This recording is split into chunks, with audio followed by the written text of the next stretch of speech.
Hello. Check. Hello. Mic check. Hello. Hello. Hello.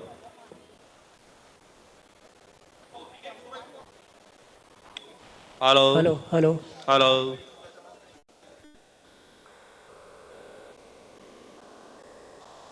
Hello. Check. Hello. Hello. Hello. Check.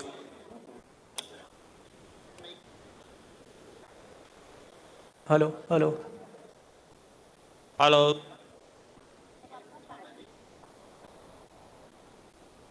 Hello.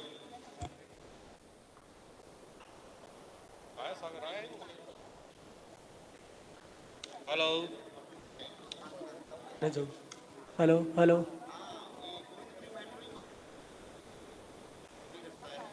क्या है यार? Hello. Check. 1 2 3. Hello. Mic check. Hello. Hello. Check. Mic check. Hello. Hello. Check. 1 2 3. Hello. Check. Check. Hello, hello, Hello. hello. Hello. Hello.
आएगा?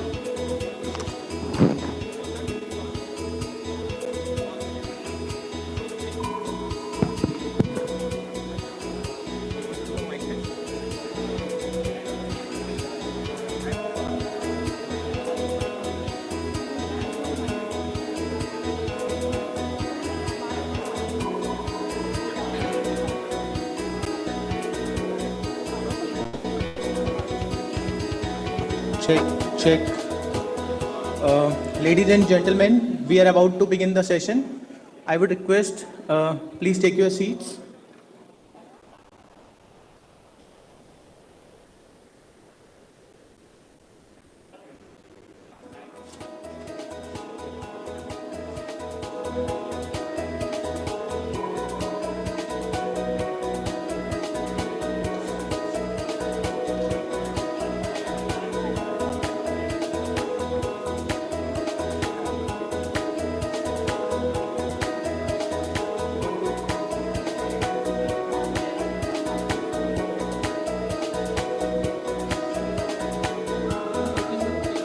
Perfect, man.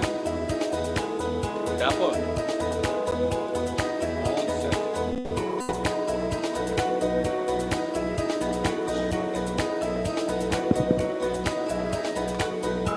Good morning, ladies and gentlemen. We're about to begin very shortly. May I request the audience to please take their seats and find it convenient? Thank you.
Check. Okay.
Check.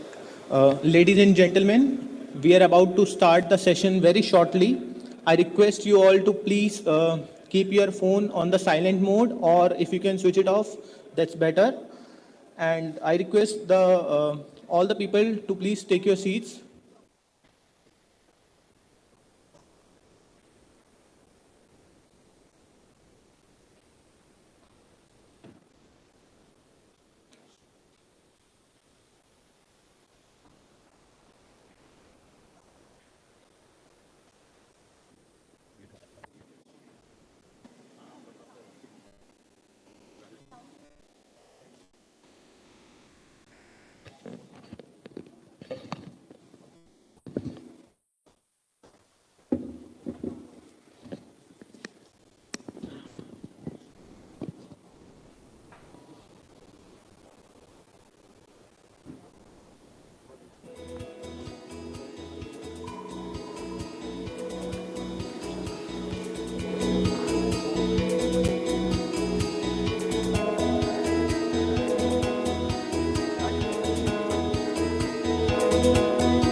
So good morning and namaste everyone. To begin with, I would like to introduce myself. I am Jatin Arora, Program Officer at Defense Innovation Organization, and I am honored and privileged to be the host of today's event, DefConnect 2.0. I sincerely offer my gratitude and extend a warm welcome to everyone present over here for gracing this event with your kind presence. आज आज भारत के माथे पर आजादी का 75वां सूरज जगमगा रहा है। आज हम नए भारत को देख रहे हैं जो अभूतपूर्व मंथन से गुजर रहा है, और इस मंथन से निकलने वाला अमृत अर्थात रक्षा क्षेत्र में आत्मनिर्भरता के लिए भारत सरकार द्वारा उठाए गए कदम नए भारत के साक्षी हैं। हमारा देश नई ऊंचाइयों को छुए, पुनः सोने की चिड़िया कहलाया जाए, इन्हीं मंगल कामनाओं के साथ आज का कार्यक्रम शुरू करते हैं।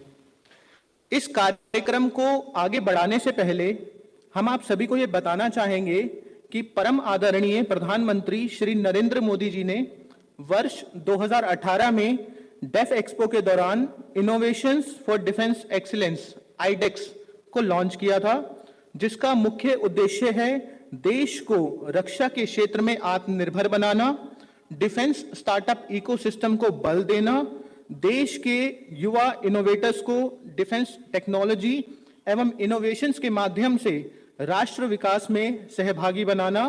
और हमें आप सभी को यह बताते हुए अत्यंत हर्ष हो रहा है कि आईडेक्स तीव्र गति से अपने निर्धारित लक्ष्यों को हासिल कर रहा है।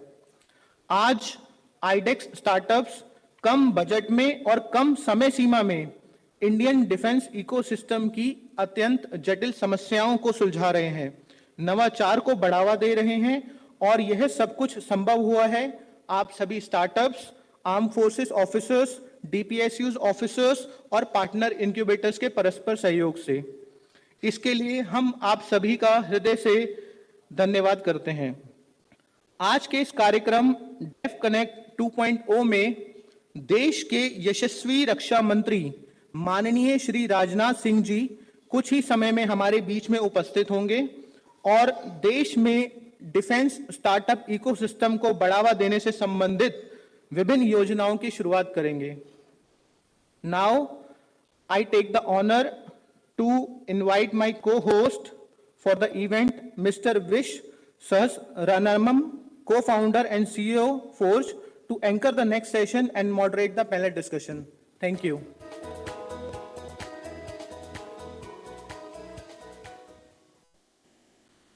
Thank you, Jatin. Good morning once again, ladies and gentlemen. I'm delighted to be your host for DefConnect 2.0. I have personally had the privilege to be associated with iDEX since its very founding, and Forge, my incubator, is supporting DIO as its knowledge and capabilities partner as we embark on making iDEX a national-scale ecosystem and a platform accelerating the attainment of self-reliance and export excellence in defense innovation and ventures. To begin the proceedings of the first plenary session, we have for you a panel discussion bringing together some very tall experts in the defense innovation space.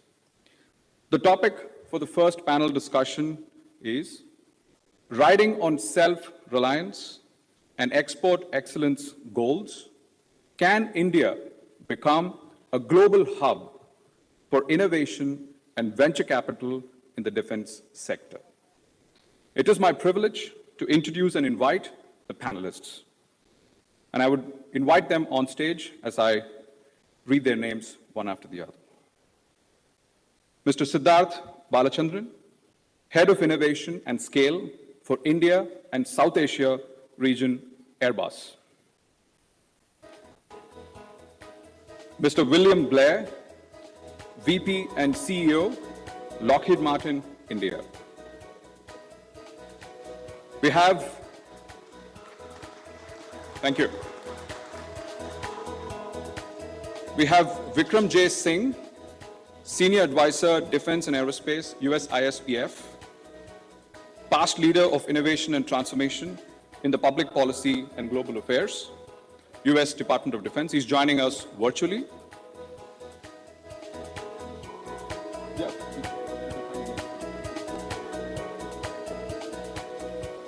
Next up, we have Mr. Mudit Narayan, Chief Technology Officer, Office of Principal Scientific Advisor to the Government of India.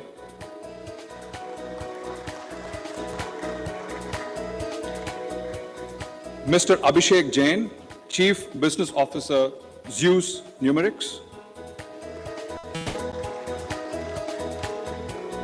And we have Dr. Joe Felter, Head of Gordian Knot and Hacking for Defense Programs and various other initiatives attached to defense from Stanford University. We have Joe joining us again virtually. Welcome, Joe. And finally, we have Mr. Steve Blank, renowned global entrepreneurship guru and adjunct professor, Stanford University. Steve also is joining us from California virtually.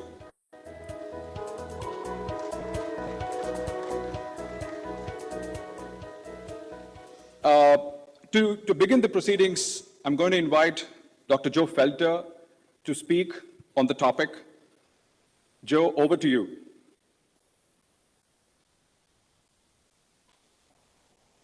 I just unmuted. Can you hear me there? Yes, Joe, very loud and clear. All yours. Great. Well, hey, it's a real privilege to be back. I was in Bangalore just a few years ago. I think I maybe been in the same venue, but it's just wonderful to see everyone and some old friends. My colleague Vikram Singh especially, and hopefully Steve Blank is, I think, having some technical challenges, but boy, I hope he can join us as well. But wonderful to see everyone, Mudit and Vish and everyone on the team there. So I wasn't sure I was going to start out at the beginning, but I might speak in some areas that I know the broad topic of can India become this global hub for innovation, venture capital in the defense sector. So I might just talk a little about some of the factors that I think, yes, it can be. It is becoming one, and why just point out a few areas where I think India really has some tremendous potential to continue on this great trajectory that it's on right now. But first of all, just congratulations to iDEX. Sanjay Jaju is a dear friend of mine, and many others there, Vish and Mudit. I understand, Sanjay was just at Stanford just a short time ago. We had a great time taking him around. He let us know humbly about the recent award that the iDEX got, a well-deserved recognition as one of the two most impressive initiatives there in MOD. So congratulations to Sanjay and the leadership and team. But without going too broad, I just want to think. Yes, I think India is well positioned. Here's a couple of areas. It's one is I think, and this is I'm coming from the U.S. I served in Vikram and I both served in a defense policy position, a senior position where India was one of our main efforts. So I think we can share our our delight, if that's not too strong a word, to see how India's trajectory has come. And again, I'm going to talk from a policy level, but first of all, it is a strong independent India, assuming its national role as a regional power net security provider. But that's not just in India's interest; it's in every country's interest that wants to see this region remain free and open, this rules-based order continue. And I think its advances in defense innovation is really going to help it stay on this trajectory. And again, I would be remiss if I just didn't acknowledge just the great progress that the U.S. and India relationship has had, just even in the last less than 10 years. India being a major defense partner, which is a status that we only give to our closest allies, like our NATO countries. And certainly some of the great achievements here just in the past several years. We redesignated our Pacific Command to Indo-PACOM as kind of a nod to the importance of India in the Indian Ocean region.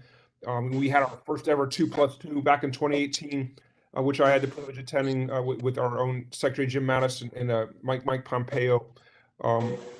DTI, defense trade going from like almost nothing in 2008 to over $20 billion today. We managed to get all our enabling agreements across the board. The COMCASA, the ISA, the BECA. So we, speaking from the U.S. perspective, we think that India is really set up to become this global hub for innovation, and hopefully in close partnership with its major defense partner, the United States, and its many other partners across the region. And notice I didn't say allies, because I know that's not a word we use with India, but we do have shared interests and shared values that really align. I'll just say that, from my experience in India, when I was had the chance to work with, and I just saw Secretary Jim Mattis just today. I'm out here at Stanford at a conference. His guidance to me was, when I had like 30 plus countries in the portfolio that Vikram and I used to have, and he said, "Hey, your three priority countries are India, India, and India." And I think he's exactly right. And I just talked to Condoleezza Rice literally just minutes ago, and she was talking to a group that talked about. And I'm going to get back on topic here, guys. Sorry if I'm going off a little bit. That the U.S.-India relationship is more important, really, than the U.S.-China relationship, because our relationship is going to really define much about how China evolves in this century. So do I think India's got this great potential to become a global hub for innovation? Absolutely. I'm going to just focus on one area, and then I'll pass it off because I don't want to speak too long. One area that I can focus on is it's human capital. I mean, I live here in Silicon Valley. In Silicon Valley, it's basically run by South Asian, largely Indian engineers. I mean, if you look at the percentage, I think over half of the companies here, have whether it's a founder or CFO or CTO has roots in India and South Asia. And I teach at Stanford, and we have great students there, but we know that some of the very best engineering talent on the planet is really developed in India's system. The IITs and its other great flagship universities. So maybe in my time here, I know we have a number of speakers, but why do I believe India can become this global for innovation? Because its people are just amazing. Its potential is just amazing. And I'll talk about, maybe from my perspective here at Stanford, where we've developed this defense innovation curriculum. And I hope Steve Blank's on here with me. But Steve Blank and a colleague named Pete Newell and I started this back in 2016. But we use Steve Blank's really powerful lean methodology that's famously helped build startups and commercial companies, and try to apply that to defense companies. And the secret sauce is, both is one of the methodology, but it's the amazing talent we have here at Stanford, which you absolutely have in India. And I just hope that, I've been in touch with Sanjay Jaju and Ajay Kumar and others about trying to develop this program in India. But India's just got this amazing talent. I mean, this amazing education system, world-class engineers. And if we could create more and better opportunities to bring some of India's best and brightest to bear on some of these defense challenges, wow, I think you're going to have some of the experiences that we had here in the United States, where we piloted this course here at Stanford, and now it's taught at over 60 universities. And these student teams work on defense challenges, and they make progress, and they move the needle, and it's really incredible. So the sliver of the pie I will discuss, and I'll leave it here shortly, is yes, I do believe that India absolutely can become this global hub for innovation because of its talent, because of its extraordinary young men and women in its world-class education system and its engineers out there. But we need to find ways to create opportunities to bring that talent to bear and focus it on defense challenges. And again, maybe not now, but would love to continue our discussion that we've had with Sanjay Jaju and iDEX and others, and Ajay Kumar, about how we could maybe develop this Hacking for Defense program that we started here in California, and I think there's no better or place than India to expand it to. But the one challenge, I'll just leave it as a challenge that we've had here in the United States is, which I think systemically and institutionally you have a challenge in India as well. I mean, our big defense primes, I mean, they're great at what they do. Companies like Lockheed, Boeing, and Northrop Grumman, you've heard of many of these. But I think there's a real role. I mean, in today, this was a legacy of a previous conflict, of the Cold War, when defense relevant technologies were developed in government labs, and big defense primes, and as long as we could build incrementally better aircraft carriers and submarines and fighter jets every 10 or 15 years, when we knew what we needed to do, we could stay ahead of the game. And I think we're seeing this in India too, where we are still configured to fight last century's war. In today's threat environment, we're seeing this play out in Ukraine. The military technologies that are going to help us succeed or fail in the next conflict, or they're being developed in the commercial technology base. And importantly, advances in technologies are driven not by government directives, but by consumer demand. So we really need to find a way to capture the innovation and advances and developments in the commercial technology space. And I think this is a challenge that both the US and India are facing right now. So here's the good news. India, and I'll leave it at this, India has amazing talent and resources to tap if they can find a way to bring it effectively to bear. There's world-class engineers and entrepreneurial spirit. But like the United States, I think we have some challenges with our acquisition system and the fact that, like India's, the big Indian state-owned firms, they kind of want to have their monopoly on defense production. Well, that's not going to work anymore. We need to get those startups, those young and innovative companies, bring them to the table and find ways to do that. So the good news is you have the human capital to do it. The challenges is the same that we face in the United States. We're institutionally and structurally constrained because we're configured to fight. We have an acquisition that's configured to win the Cold War of the last century, not the war that we're going to face here any day now. So sorry to go on a bit long there. I'm not sure how much you'd like to hear from me, but really a privilege to be here. Thanks for the invitation. I'll turn it over to my esteemed colleagues to add some color and context to this really important question. Thank you, Joe. That was pretty exhaustive, and I'm sure you've had a ringside view into how we've gone about building iDEX, drawing from many of the best practices that have been proven in DIU and hacking for defense and several other initiatives that you have been part of. Can I say one quick thing? I'm sorry to interrupt. Just one vignette. It just is great to I was with Secretary Madison Pompeo and with Minister Sitaraman in the first ever 2+2. We had signed a memorandum of understanding between the Defense Innovation Unit and iDEX. And I remember Minister Sitaraman waving that memorandum over her head, just basically emphasizing how important this was. And that's just after that is when I had my first chance to go spend some time with iDEX and Sanjay Jaju, and I felt like I was back in Silicon Valley startup. This was this amazing group of really inspirational and brilliant entrepreneurs there working for India. So I just had to say that my first experience with iDEX was just extraordinary, and I'm really privileged to stay connected, and I hope we can support you from Stanford, Silicon Valley, and DC here with our colleague Vikram and others. Oh, that's nice of you to say that, Joe. Thank you so much. I'll quickly, move over to Steve. Steve, good evening. You're joining from California, and maybe you should come in at this juncture. And you've written a lot about how democratic states, nations, almost have a responsibility to be able to leverage innovation, technology, entrepreneurship, venture capital to drive, the future of defense capabilities. So over to you, Steve, to reflect on the topic and to share your perspectives. Thank you. Well, thanks for having me. I just want to expand on a couple of things Joe said and maybe also take it in a couple of different directions. One is, for the first time in the history of defense for any nation, is that most of the technologies that countries need to deter or win a war are now commercial technologies. Let me be specific. They're AI, machine learning, autonomy, that is drones and and underwater vehicles, to space, quantum, etc. These are being driven on the leading edge with billions or tens of billions or hundreds of billions of dollars of private capital that um, actually are 10x or 100x more than defense spending in particular countries. Yet, and here's the key point, is that most defense ecosystems, whether it's the United States or India, still kind of assumes that the leading edge of technology is with your existing prime contractors and your existing research centers that your government has set up. And what this means is the first country that figures out how to actually reconfigure their defense ecosystem. Not that the primes are no longer necessary. They'll always be necessary because the prime knows how to integrate things at scale, or they have decades of experience about putting things on ships or in space, etc.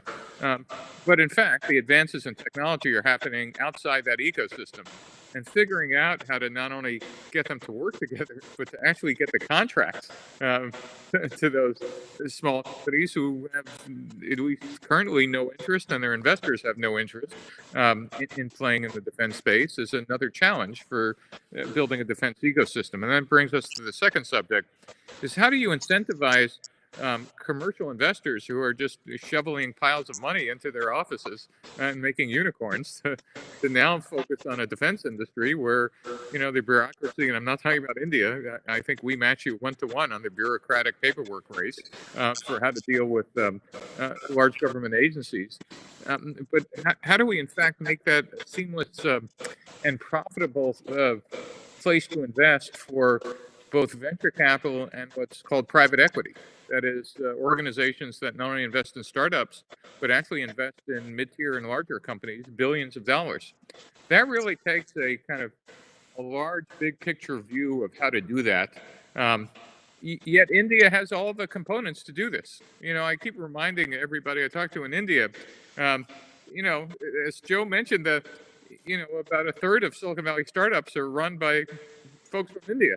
They don't get smarter when they come from Silicon Valley. It's that, you know, and it's they're here in every city in India. It's just that and we're starting to see this with a number of unicorns that are springing up in Bengaluru and other cities across the country. But it really takes a national effort to design an ecosystem that reconfigures all these pieces. The other piece I'll mention, and it's the part I've contributed to, is that startups operate with different methodologies than large organizations. And we call this the lean startup method. And a good chunk of this is cultural, which says, look, instead of writing a gigantic specification of all the features we'll want on day one and try to predict the future, here's all the features we're going to need when we ship, and here's what our adversaries are going to do 10 years from now, and the system has to last 30 years. We say, no, on day one, all we have a series of untested hypotheses. That is, we're just guessing. So why don't we build a series of what we call minimum viable products? Think of them as disposable prototypes that we're going to test, throw away if the hypotheses are wrong, Steve, and incrementally. I'm sorry, Steve, I've had to make an urgent announcement. I'm sorry to cut you in. Ladies and gentlemen, if any of you have your cars parked just outside the venue, I believe the Delhi police would want to have it moved. So this is an urgent situation. So if any of you have your cars towed, so you're requested to please step out and make suitable alternative parking arrangements and then come back in. And you're expected to do this in pretty quick time. Thank you so much, and sorry for the inconvenience. Sorry, Steve, over to you. Thank you. That's the best benign announcement I could have heard in a defense conference. Is please move your car rather than incoming, and take shelter. I run an incubator, not a battalion. Yeah, it's I've heard other announcements, and this was the best one I could hear. So I'll just quickly end. Part of this iteration process that makes startups look like a blur to their competitors and can make countries look like a blur to their adversaries requires a culture that doesn't shoot mistakes. When you, in fact, want to have zero mistakes, then you will, in fact, have a culture that says we punish these experiments. But in fact, in startups, we don't do that. We kind of say, oh, all right, you tested something, let's keep moving on and keep trying. And so part of this is trying to understand what is this methodology that startups use and how can we adapt and adopt it, not just blindly, but how can we take its best practices and use it to actually accelerate the speed of innovation inside a defense ecosystem. I think there's a lot to learn on both sides. So I'll cut it there and hand it back to the panel. No, thank you so much, Steve. You know, we've taken massive inspiration from all of the amazing thought leadership that you've put out there. You know, you're nothing but an encyclopedia yourself. And, you know, we've taken a lot of pages from your thoughts and your recommendations. You know, thank you for sharing some of those with us today. I'll now move on to, you know, Siddharth. And Siddharth represents Airbus. And what I'll specifically maybe request Siddharth to talk about is what would be, you know, certain specific areas of technologies, product solutions that Airbus thinks will come from India, from Indian innovators, Indian startups. And if he can shed some light on that, that will go a long way. Over to you, Siddharth. Thank you. Thank you, Vish. Good morning, everyone. What is some of the technologies that Airbus is currently looking at? So the innovation department for Airbus in India is a transversal one. We work for all three business units of the company, which is commercial aircrafts, defense and space, and helicopters. So specifically, you know, what we look at is quite widespread, but something that we have seen in the last 4 years is 1 out of every 4 startups that I speak to has a technology that can be adapted for the defense sector. And this is, for me, is something that has changed very quickly because... And by the way, let me just come in on. Can I have the mic, please? Yeah. No, I just wanted to sort of recognize the fact that the Airbus Biz Labs has been putting out quite a few number of startups that have actually been able to successfully commercialize tech in the industrial commercial world and have actually moved into aerospace. We've seen that in the last, you know, 18 to 24 months. We've seen quite a few, more than a handful. So that's, you know, great job, Siddharth. Thank you, Vish. No, you're absolutely right. And something that has happened, thanks for bringing it up, Vish, is we were previously called the Biz Lab, which was set up to be an accelerator. But something that we realized very quickly as an OEM is what exactly are we, you know, teaching the startups that we're working with? Because these companies, these teams that we work with are mature companies with technologies that need industrialization rather than acceleration. So one of the strategy that we have pushed from India to the global teams, and this is, you know, I'm proud to say that we have a local to global approach here, which basically is to industrialize rather than accelerate. And today we have industrialized 11 technologies across the world from Indian startups. And these concretely mean that we have signed commercial contracts with these startups. Now, let's take the example of one of the most recent partnerships that we had. It came during the peak of the pandemic, right? And for us at Airbus scale, this was a validation of sorts that no matter what, we are focused on looking at innovation and technologies that can be scaled quickly and that can be industrialized, not just in India, but at a global level. And this, we signed a partnership with an Indian startup that specializes in near real-time change detection using satellite data. Now, the reason why I said we adapt technologies is because this startup was specializing for specific infrastructural projects at, you know, for urban development and so on, you know, looking at real-time changes, providing analytics to their customers using satellite data, and helping them, you know, progress on their infrastructural work and etc. But something that we did with the support of MOD, the Ministry of Defense, is also look at this as a potential for border security monitoring. And this in the situation that we are in today is the need of the hour. And so when I say Airbus looks at a whole variety of topics, I don't mean that these topics and these innovations cannot be adapted. We look at some of the technologies that we use for our commercial aircraft division can be adapted for the defense sector and vice versa. So yeah, that's very good to know. I mean, 11 tech technology partnerships and the whole concept of not just acceleration but industrialization, I think, is very vital. And I'm hoping a lot more of the startups coming through the iDEX pipeline will find that safe haven in Airbus very soon. Yeah. if I may just add, when we set up the business and now scale in 2016, Startup India and Make in India were two programs, and we could see that they were two different programs. But over the years, something that has happened that I see on a day-to-day basis is there's a lot of overlap, right? And this comes from the fact that the government of India, through ministries like the Ministry of Defense and other ministries, has focused on procurement from startups as well. So it quickly blurs the line when it comes to, especially defense projects, between big players and startups and the smaller companies. And I think this is a very positive sign because it actually opens up the market for more collaborations as well. So yeah, no, that's a wonderful point, Siddharth. Thank you. I will now move over to Mr. William Blair, Bill, if I will, VP and CEO, Lockheed Martin India. So how does Lockheed Martin, see this opportunity to maybe take startups from India who've sort of proven themselves, let's say, within the Indian military aerospace, setups, and give them, a global platform through Lockheed Martin? Your thoughts on that, Bill?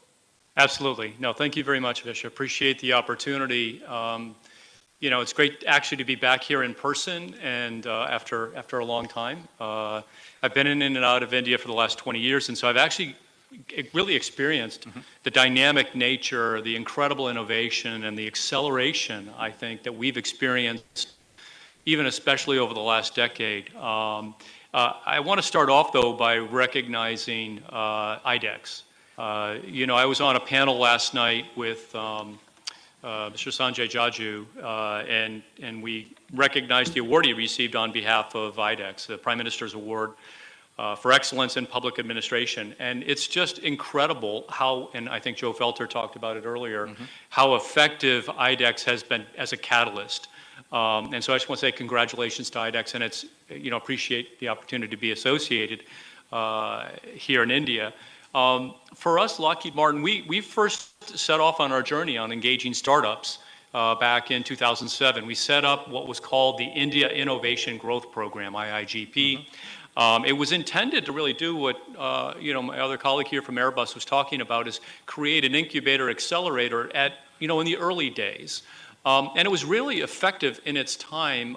It actually generated over 400 business agreements. It generated revenue of over $1 billion for Indian startups and entrepreneurs. And it wasn't limited to defense. It was across all sectors, but there was very much a defense component of it as well.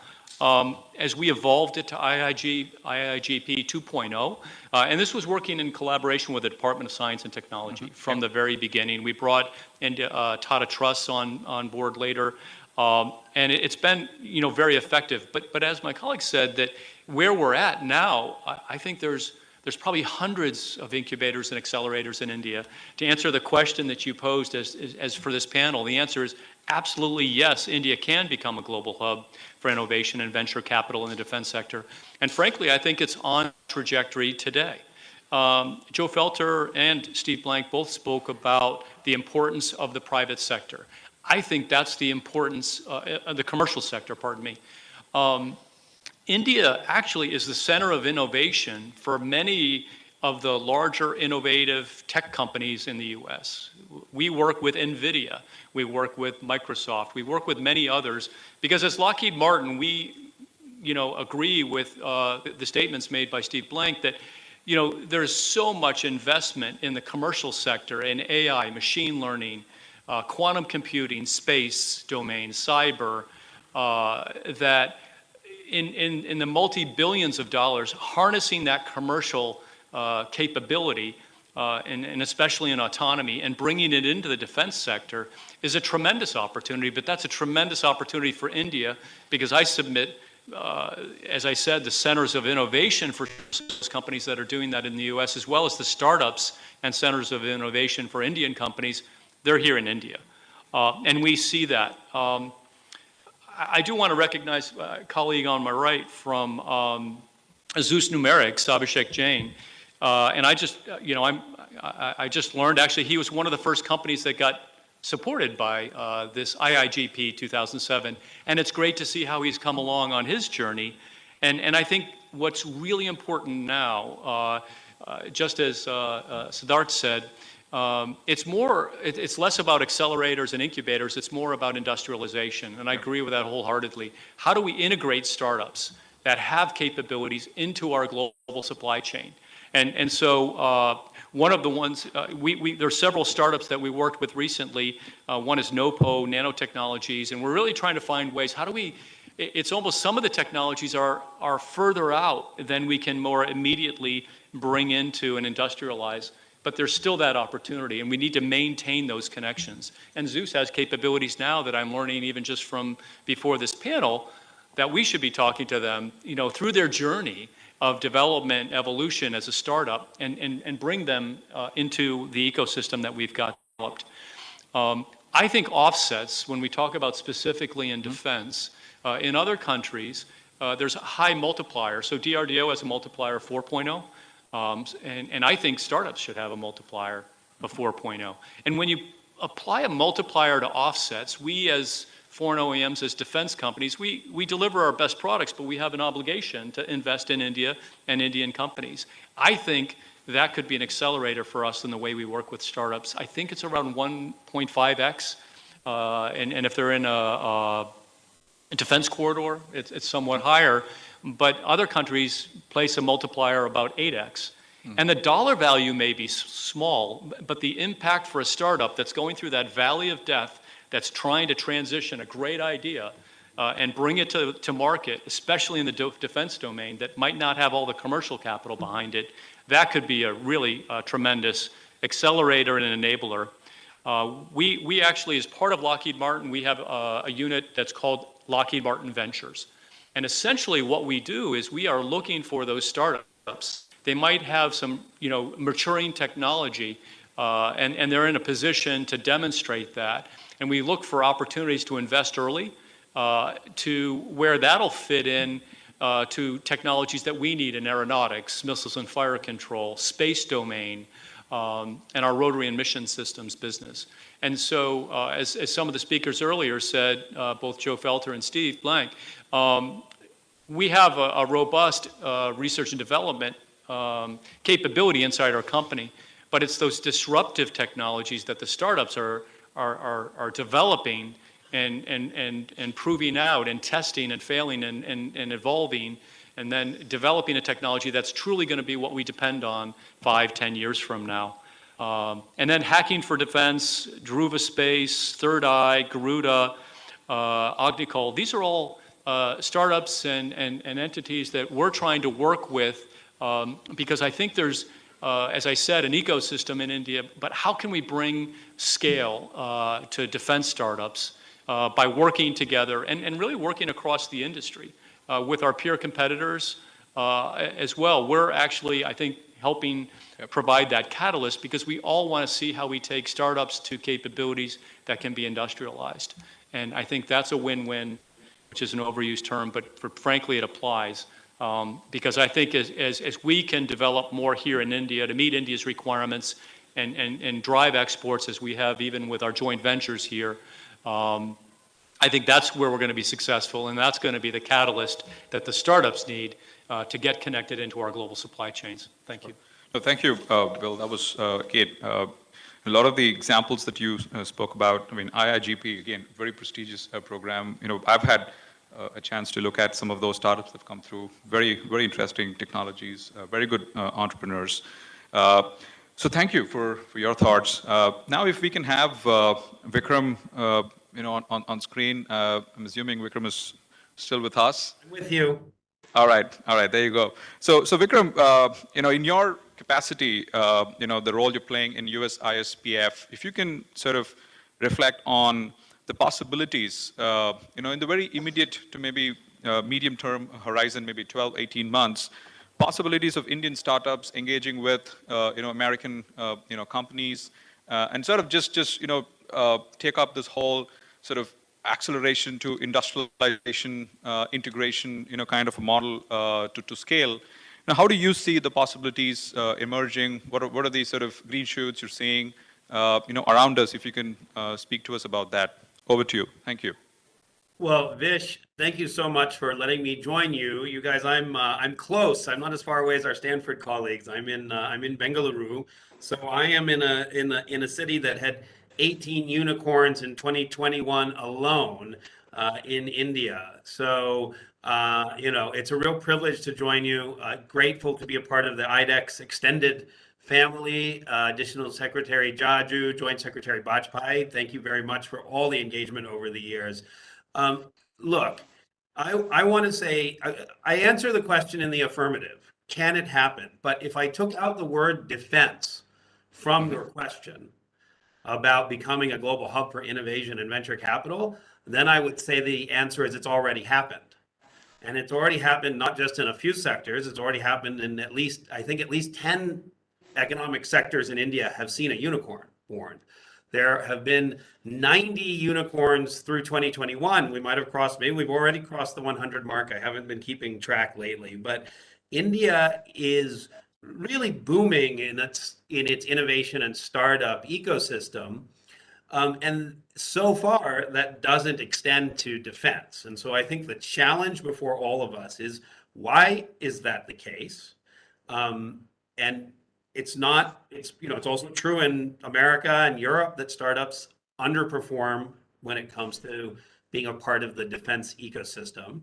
But in India, it's particularly acute. I mean, only 5 to 10% of India's defense procurement is really private companies, right? I mean, with the disinvestment and privatization of some of the big DPSUs, that will go up. But there's a particular challenge for startups. I'm sorry, Vikram, I once again have another benign announcement to make, which is with the parking troubles that we're having around the venue. I'm going to read out, the vehicle numbers, and I will have to request the car owner to please step outside and take suitable steps right away.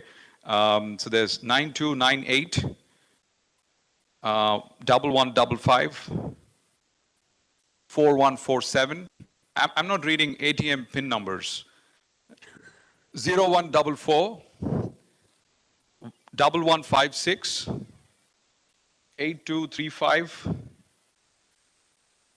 There's a two-wheeler, 2780, and I have more. 8393, 1555, 7218. I'm not going to repeat that, but I'm hoping you got it. Please, if you don't want to lose your vehicle, just step outside. Thank you. Over to you, Vikram. Sorry about that. That's okay. I hope there will be a lot of people maybe taking a rideshare service home after the event today. To get back, the answer is yes, it can be, but I think the road is hard, and the road that is going to be taken is being set. The direction is being set now. I think Joe and Steve both pointed to some of the big dilemmas, the fact that it is private sector investment that is driving most innovation today in critical technologies, and the public sector is not well suited for taking advantage of those. And I think self-reliance itself is a term that has to be interpreted in the most constructive way. None of us are really self-reliant. None of us go it alone. We all depend on our family, our friends, and our colleagues, and nations and industries are no different. And I think the Prime Minister of India has made clear that self-reliance, Atmanirbhar Bharat, does not mean India going it alone.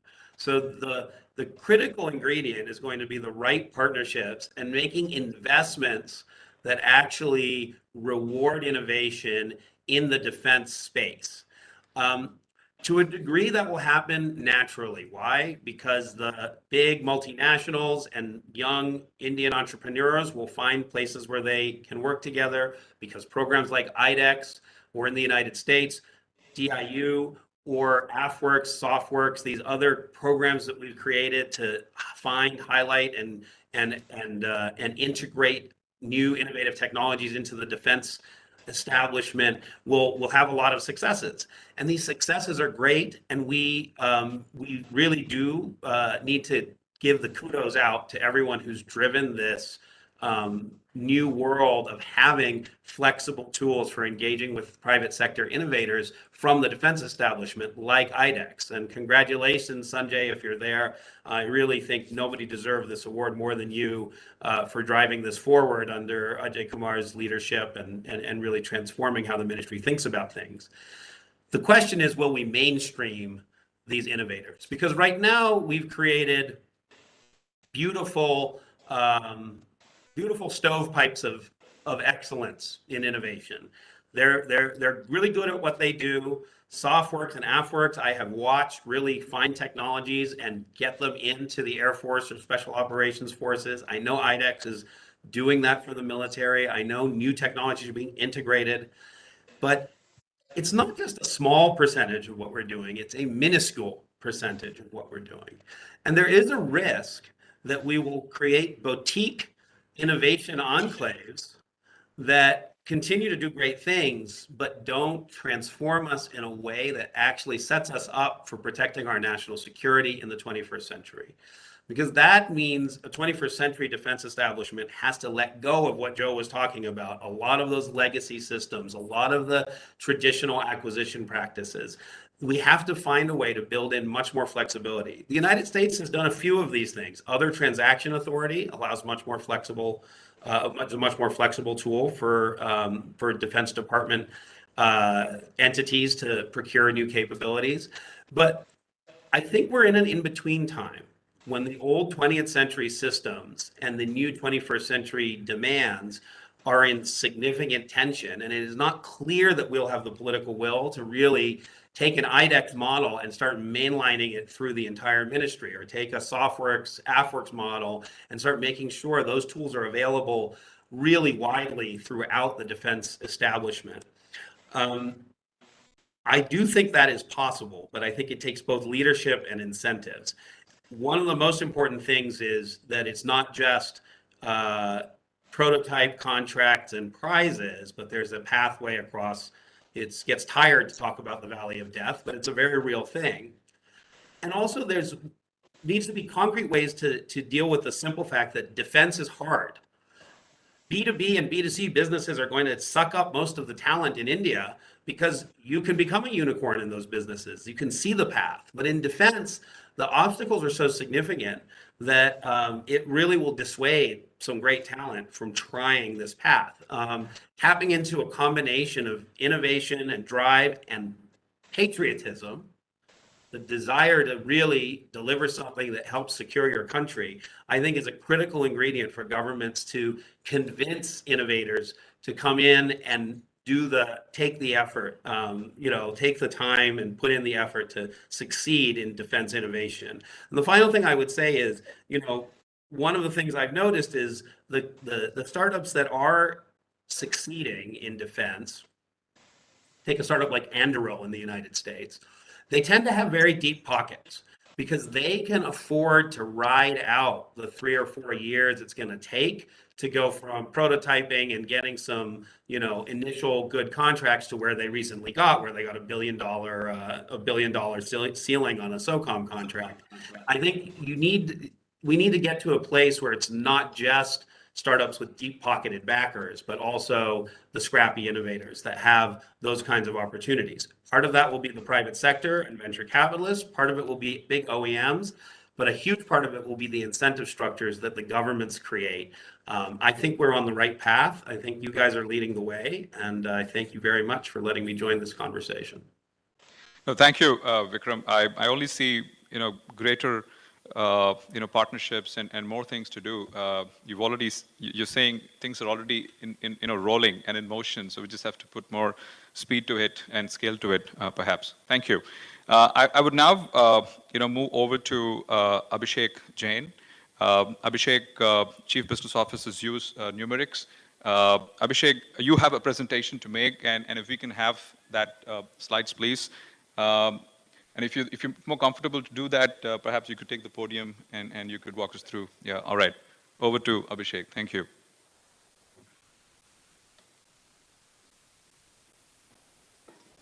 We will have a round of Q&A once we are done with the first round from the speakers, so I'll urge the audience to keep their questions ready. Thank you. Shall I start? Please, all yours. Thank you very much. And the timer that you see up there was supposed to be a timer for 4 minutes, but now I have this. But it also says that time is for speaking and time is now for doing something. So this is what I want to say next, please. So can India become a global hub for innovation? I mean, this is a very loaded question. I can't say no. But of course, I will say yes, because we have all the capabilities to do that. So next, please. We have all the capabilities. We have, at bits and pieces, lots of oases of innovation. I think what is happening is that these bits and pieces are not coming together and forming an orchestra where we can have a good concert. So what has happened is, I think we are very fixated in the defense sector in these 3 Ps. The 3 Ps are PASA, policy, and procedure. So what happens is, we are too much worried about money. I think government has solved this problem.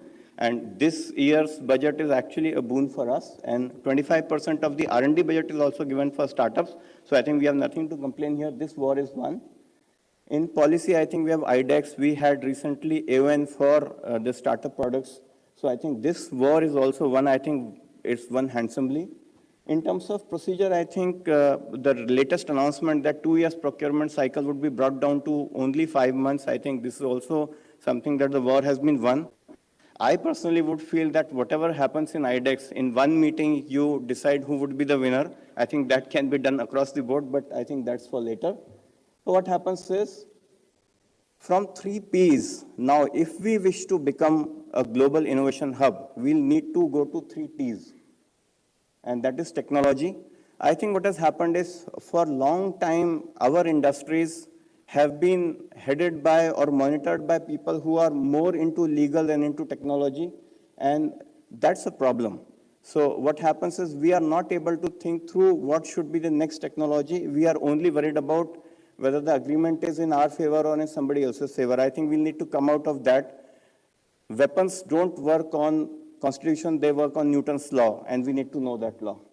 Second is timeliness, and I'm not, I want to say about our industry, we have always this mindset of extensions. I mean, we start working on 2 days before the last date, and then we ask for an extension saying that we were not able to do that because the project is complex, but it's a euphemism for I didn't have time and now have started working now. So we need to be timely. If not timely, your enemy would be, and then you would be lost. And the last, but the most important, is trust or togetherness. The last is very important. The days of Mr. Do All, Mr. Know All are over now. You would be good in one field, you would be not good in many other fields. You will have to make partnerships, whether it is large companies or small companies. For startups, you will have to trust large companies who are good. For the large companies, you will have to trust startups. If you don't, then you would be not cost effective and less innovative. So it's going to be an ecosystem where we'll have to trust each other if we want to become an innovation hub. And I swear to God, this was not planned, that William would mention him. But this is the most important book or paper that I would like everybody in this hall to read. This is an excellent paper on how management should happen for technology projects.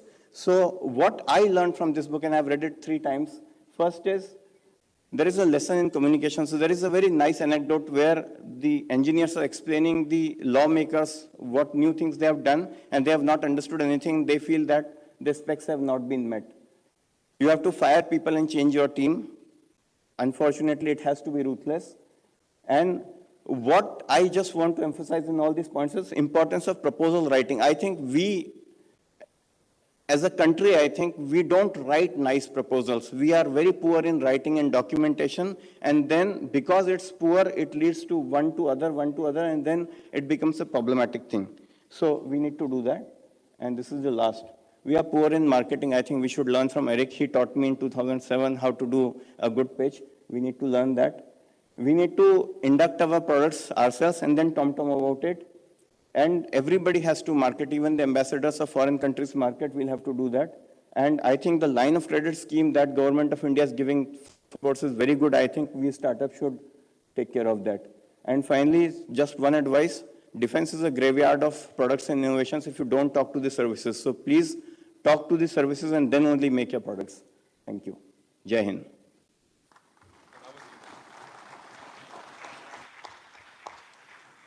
Thanks, Abhishek. You talk about the 3 Ps, PISA, policy, and procedure, and at least in iDEX, we're trying to move it to partnerships, potential, and procurement, and physics. All right, sure, we'll keep physics in mind. There's a lot of chemistry going around, but we'll think of physics. All right, so I'll move on to our last, but definitely not the least. My mate, Mudit Narayan. Mudit, you and I have had a ringside view of how this is. We actually, not just ringside view, we jumped in and punched a few rounds and took a few blows. I'm just going to throw some stats at you, right? And I really want to sort of see if you can sort of elaborate on that and see how that reflects where iDEX has come so far and how it sort of aligns with the topic for this panel discussion. So we have 136 iDEX innovators for both a combination of startups and sort of mid-sized enterprises who are already in contractual arrangements through iDEX, and they're working with the military and the DPSUs to develop military-grade products. And if I take the top 3 categories that we represent through iDEX, we have 31 innovators working on combat systems. We have 29 working on communications systems, and the third is we have 18 startups or innovators working on vision, surveillance, and stealth systems, right? Now this is fairly complex. This is big and this is deep tech, so to speak. So given this backdrop, how would you sort of connect it to the topic that we are discussing in terms of becoming the global hub, for innovation and for ventures? Over to you, Mudit. Thank you. Thank you, Vish, and thank you for the specific questions. The best part about speaking at the end is that you learn from others and you have their pointers. And the worst part is most of your points are taken. But you have to be a good finisher too, which I know you are. Yeah. So in terms of, let's just say that we've come a long way in 4 years. The first event was at an incubator. And the last 2 days, we've been prominently placed in Vigyan Bhavan, which by itself is a very long journey. Traversed in a very short time, 4 years. We got the award yesterday and we have an entire convention today here. In terms of the work that has happened, you've identified areas of combat systems, communication, vision.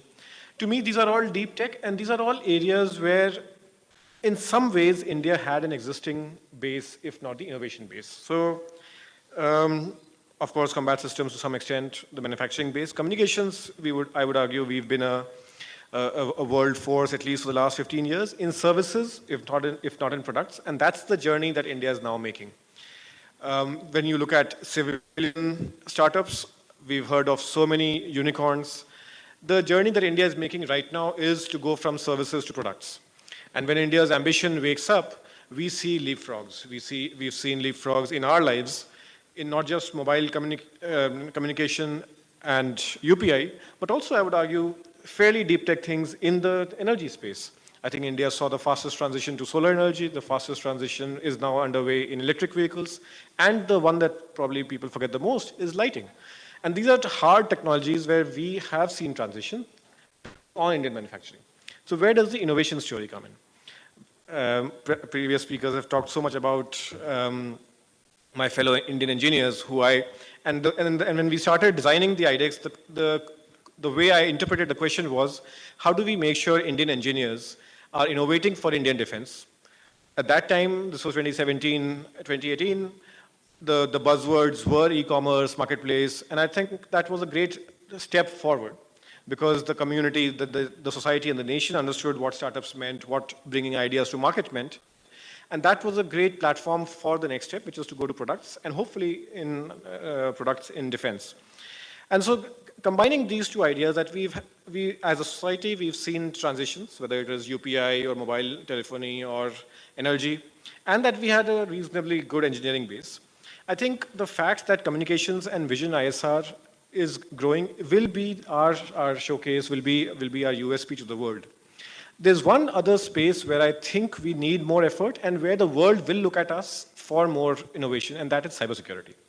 Cybersecurity defined broadly, including EW, electronic defense, all those parts. Broadly, cybersecurity, because when today anybody in the world, mostly the English-speaking world, but even broader, talks about information technology, they think about India, right? The I in technology often is considered to mean India technology. And the next step, the next frontier, the next frontier for defense and strategic force will be cyberspace. And so the communication and ISR spaces where we've done reasonably well, as per the numbers, I would say are now an opportunity, and I'm talking to not just friends of mine who are in the ecosystem right now, but also those who want to be in the ecosystem, that as a nation with strong capabilities in information technology, in digital spaces, digital products, the next frontier and the most urgent and important frontier for us right now will have to be cyberspace, not just for India, but for the world. And this is not just an opportunity, this is a challenge. We've all seen in the last few years, India overcoming many challenges, the world overcoming many challenges. And this is one, apart from pharma, where I believe it is not just an opportunity for us, but as they say, if not us, then who? Thank you. Well, thank you, Mudit.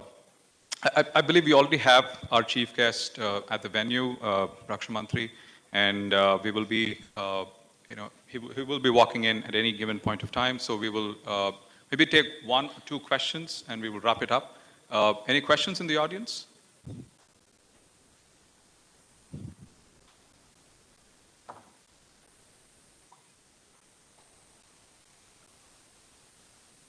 Maybe while questions come up, I can add another point, please go which ahead. was from the presentation that Mr. Jain just gave, which is on trust in technology. I think the next step for us has to be trust in technology. Whether it is financial services, whether it is electric vehicles, we are seeing now as a country where we trust systems. The digital health mission is just on the horizon. The digital agriculture mission will take off this year. That trust in technology is now becoming a part of our daily lives. And as a country, as an economy, I believe that trust in technology can have more aspects. And those aspects are ready for I'm sorry to cut you in, Mudit, but I believe we have the chief guest on his way, so we will wrap this up for now. I thank the panelists, especially those that, Joe and Steve, you joined us very late into your evenings back in the US, and Vikram from Bangalore. Siddharth, Bill, Mudit, Abhishek, it was a pleasure having you, in the panel today. Wonderful points discussed, and I hope you get a chance to put most of that into action. And look forward to our next discussion very soon. Thank you. Thank you, Vish. Thank you, everyone.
Ladies and gentlemen, we will have the chief guest and other dignitaries with us very soon. Can I request all of us to take our seats and settle down? And a reminder to put your mobile phones on silent mode.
I once again request everyone, please keep your phones on the silent mode or on or switch off, please.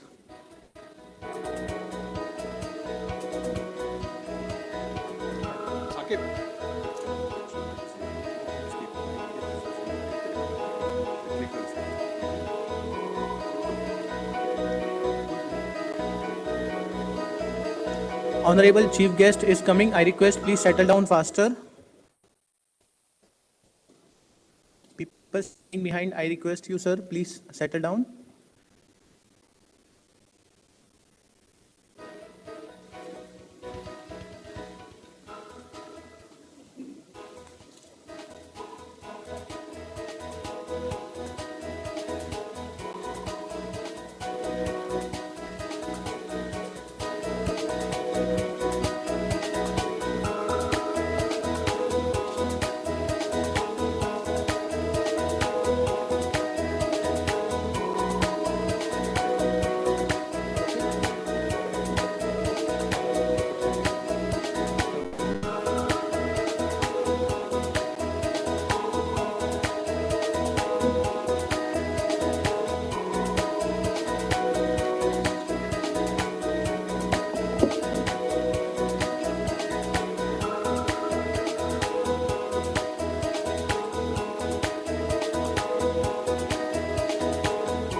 माननीय रक्षा मंत्री जी श्री राजनाथ सिंह जी का हम हृदय से अभिनंदन करते हैं, हृदय से स्वागत करते हैं। माननीय रक्षा मंत्री जी, आज के कार्यक्रम में आपकी उपस्थिति हमें उमंग व उत्साह से भर रही है। मंच पर स्वागत है देश के यशस्वी रक्षा मंत्री Shri Rajnath Singh ji, defence secretary and chairman DIO doctor Ajay Kumar ji, deputy chief of air staff air marshal N Tiwari ji, vice chief of air staff lieutenant general Manoj Pande ji, vice chief of naval staff admiral SN Ghormade ji, secretary DRDO doctor G Satish Reddy ji, देश विदेश से प्रख्यात रक्षा क्षेत्र से जुड़े हुए विशेषज्ञ इस कार्यक्रम में हिस्सा ले रहे हैं।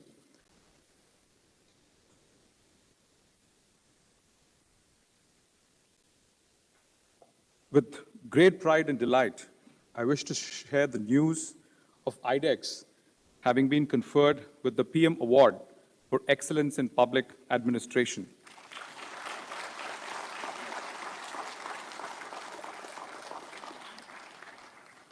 The award was received by our team captain, Shri Sanjay Jaju, at a glittering award ceremony held right here yesterday on the occasion of the 5th Civil Services Day.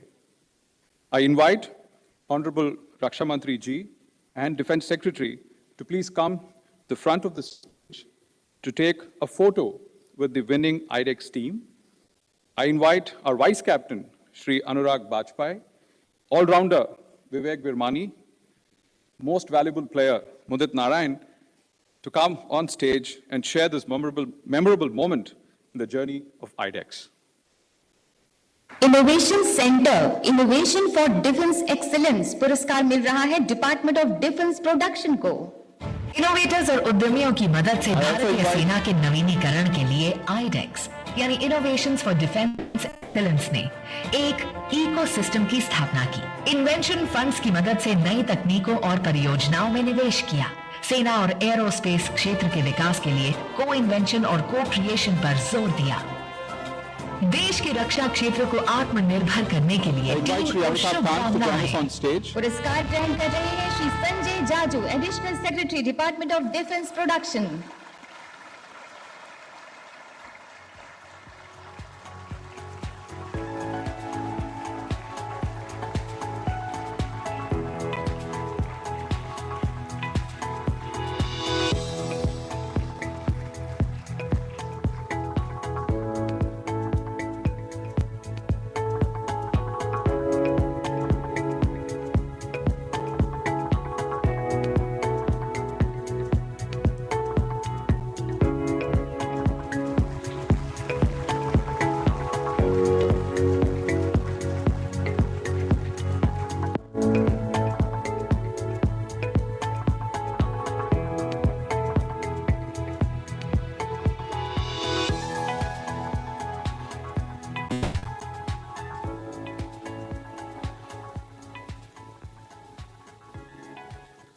सभी गणमान्य मुख्य अतिथियों का पुनः हार्दिक अभिनंदन।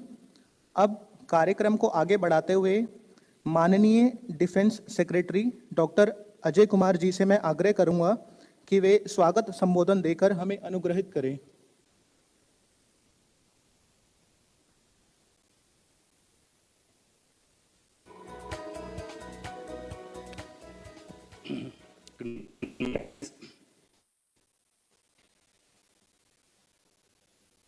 माननीय रक्षा मंत्री जी श्री राजनाथ सिंह जी, जो iDEX प्रोग्राम के सबसे बड़े शीर्ष नेता ही नहीं, इसके सबसे बड़े सपोर्टर भी रहे हैं।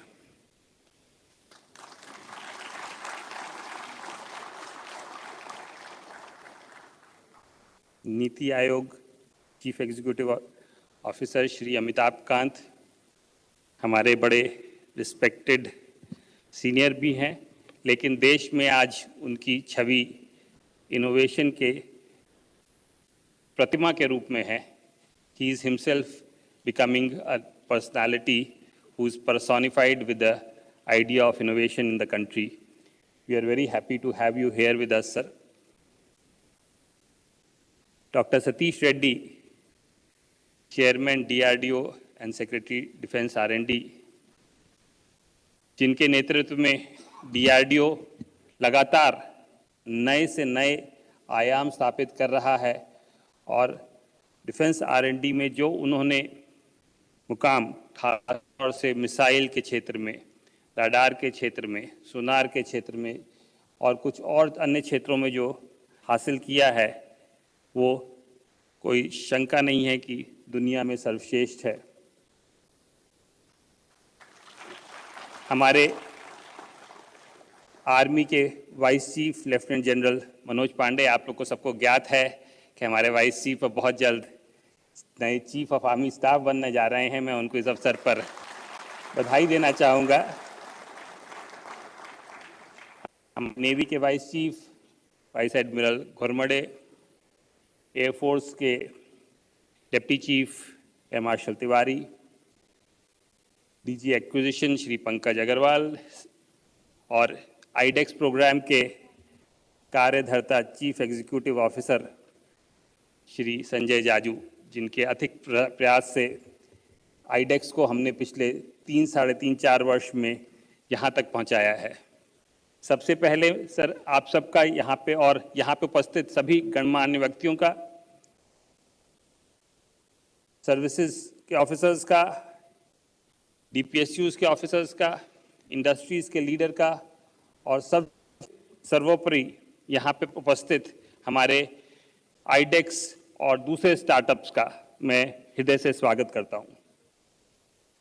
यहाँ पे बात हुई कि कल माननीय प्रधानमंत्री जी ने आईडेक्स को इनोवेशन कैटेगरी में देश का सर्वोच्च पुरस्कार दिया. उसका एक रिकॉग्निशन हुआ और उसके लिए इससे जुड़े सभी लोग बधाई के पात्र हैं.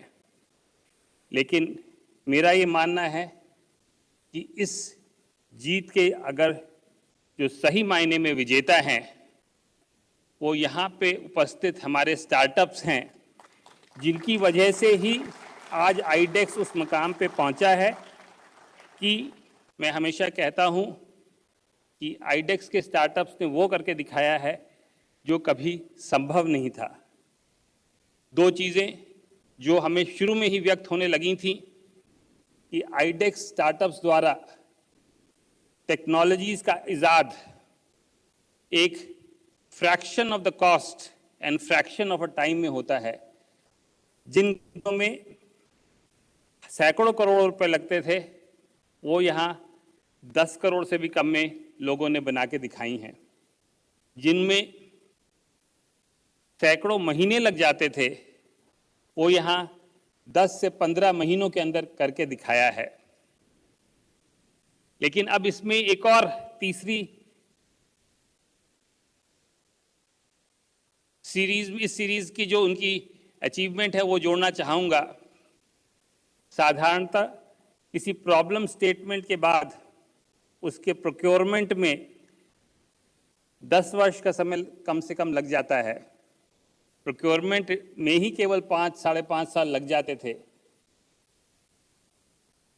पिछले माह माननीय रक्षा मंत्री जी के अध्यक्षता में हुई बैठक में एक बहुत महत्वपूर्ण निर्णय लिया गया, जिसके फलस्वरूप आज प्रॉब्लम स्टेटमेंट, उसके बाद उसका design, development, prototype making, testing और प्रोक्योरमेंट, इस सारी प्रक्रिया को अभी 2 से 2.5 साल के अंदर पूर्ण करके 14 आईडेक्स विनर्स का प्रोडक्ट्स का प्रोक्योरमेंट प्रक्रिया शुरू करने का निर्णय हुआ है. मैं समझता हूं इतनी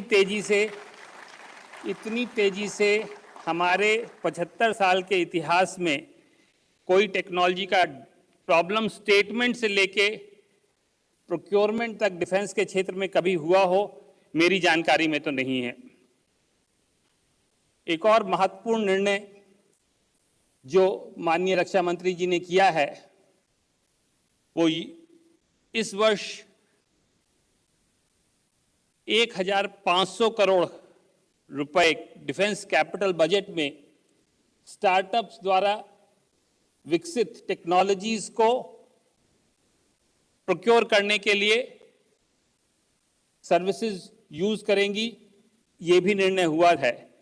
और मैं इस अवसर पर अपने सभी स्टार्टअप्स कोलीग से कहना चाहता हूं कि आप पूरी तरह से इस अमाउंट को यूज करें, और मुझे पूरा विश्वास है कि अगर आप ये अमाउंट यूज कर पाएंगे तो इसके आगे भी अमाउंट कम नहीं पड़ेगा, क्योंकि इस वर्ष ये भी निर्णय हुआ है कि हमारे पूरे डिफेंस प्रोक्योरमेंट का 68% डोमेस्टिक एक्सपेंडिचर पे ही खर्च किया जाएगा, और ये संख्या 80,000 करोड़ से भी ज़्यादा है।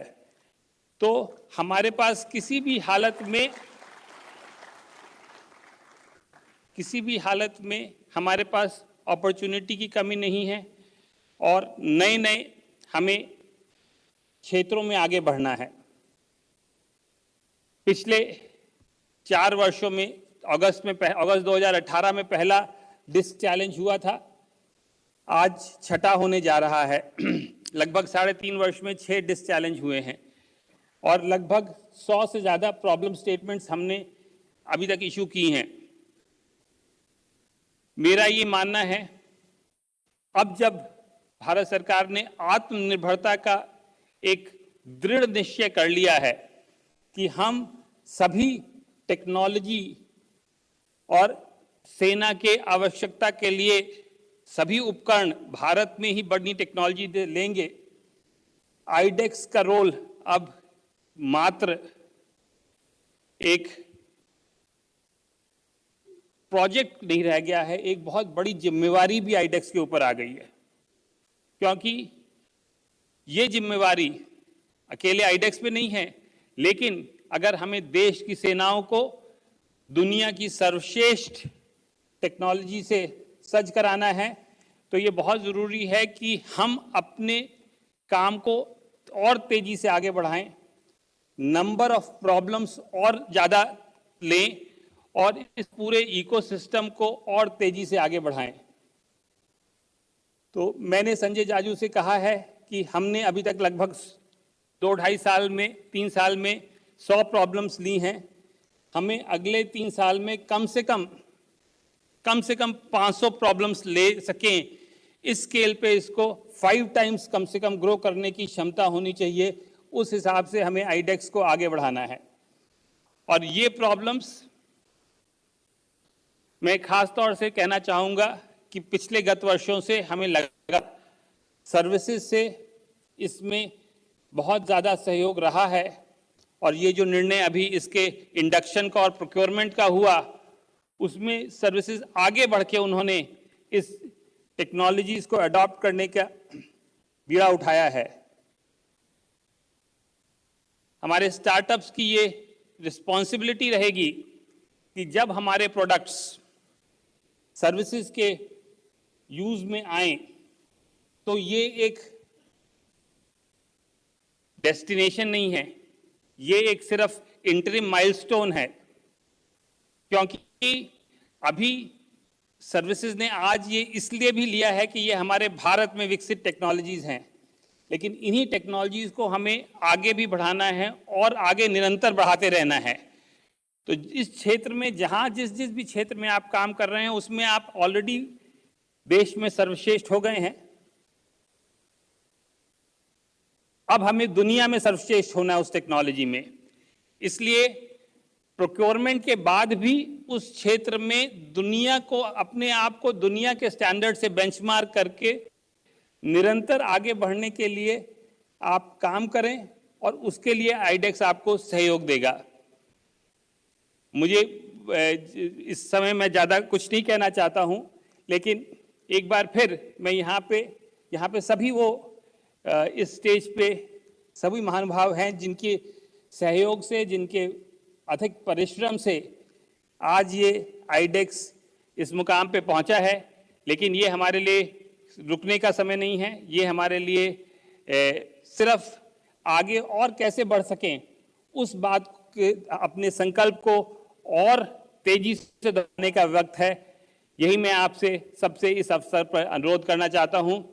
एक बार फिर से माननीय रक्षा मंत्री जी का, जिन्होंने सहर्ष इस प्रोग्राम में अपने व्यस्त समय से समय निकालकर पार्टिसिपेट करने के लिए सहमति जाहिर की, उनका हृदय से धन्यवाद देना चाहता हूं। पूरी iDEX टीम का, जिसने पिछले कई वर्षों में बहुत ही अच्छा काम किया है, उन सभी को इस अवसर पर बधाई भी देना चाहता हूं और उनको धन्यवाद भी देना चाहता हूं। और इसी तरह और इससे भी ज़्यादा आने वाले समय में वो काम कर सकें, इसके लिए उनको शुभकामनाएं। आप सबका फिर से बहुत बहुत स्वागत है। धन्यवाद। जय Hind.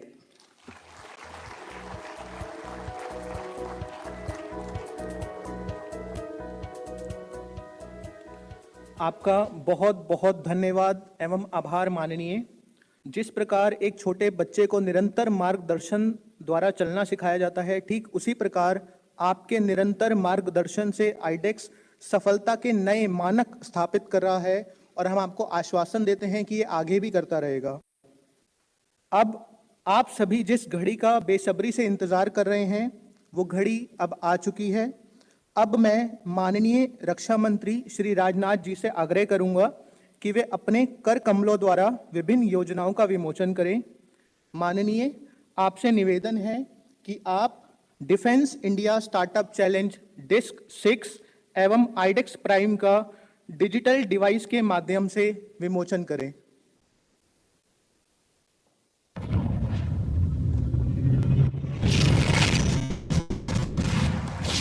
Innovations for Defense Excellence, iDEX.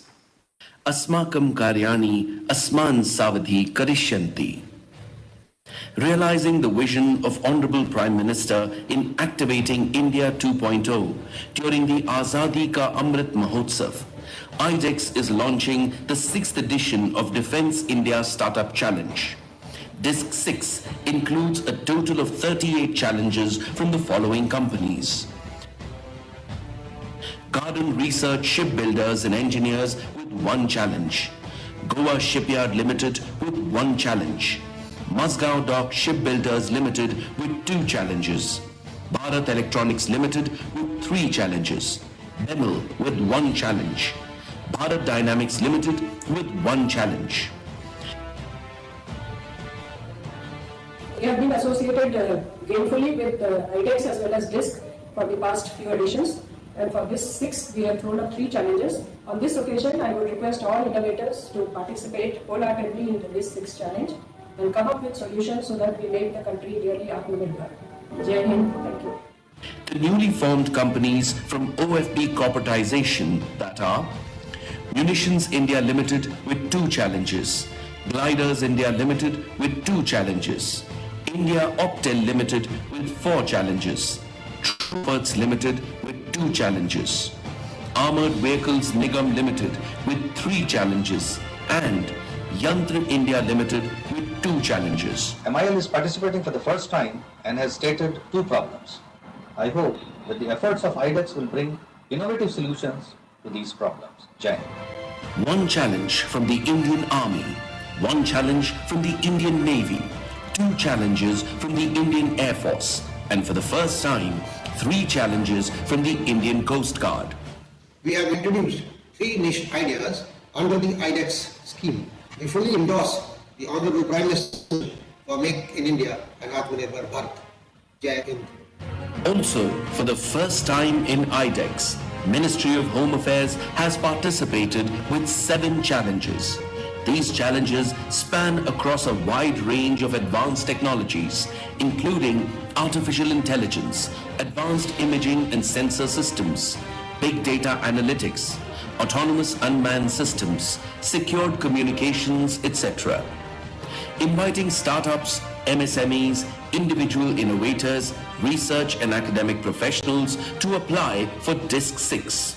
Selected applicants will get grants up to rupees 1.5 crores, along with the opportunity to create and co-develop the defense technologies of the future with our armed forces. Besides the grant, selected winners receive product and business acceleration support from iDEX partner incubators. Access to defense facilities for QA and certification. Applications are open at idex.gov.in.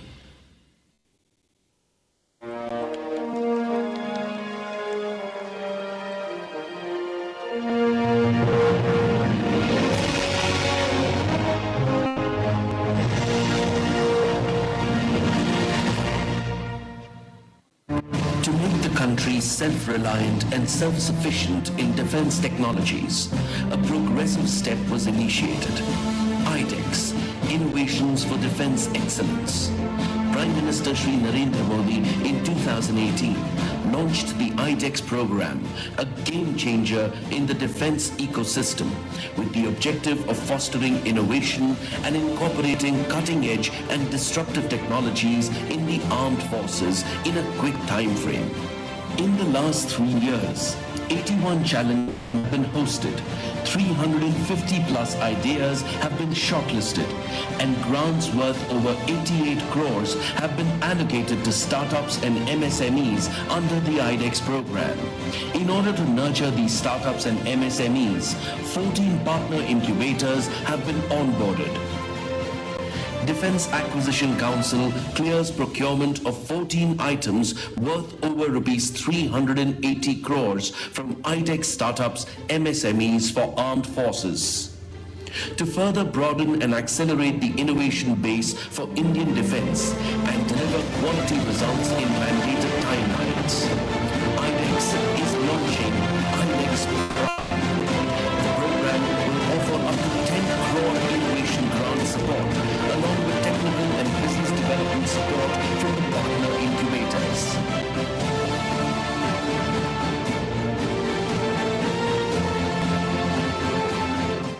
The iDEX initiative has grown from strength to strength.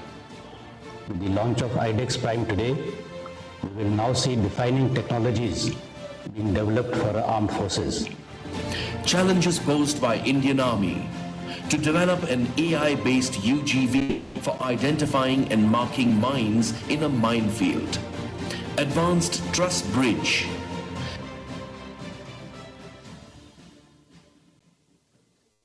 iDEX is a novel step contributing to the government's Atmanirbharta initiative and has enabled a conducive ecosystem for young innovators and startups to pursue the development of defense technologies indigenously.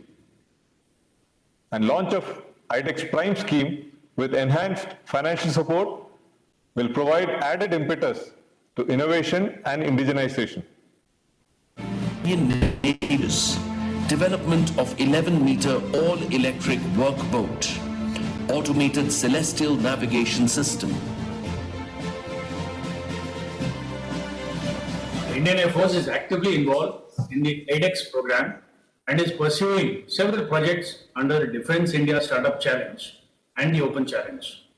The commencement of the new initiative of iDEX-Prime will give a boost to innovation and technology development to meet future challenges which are complex and fast-changing. Challenges posed by Indian Air Force. Expendable active decoys.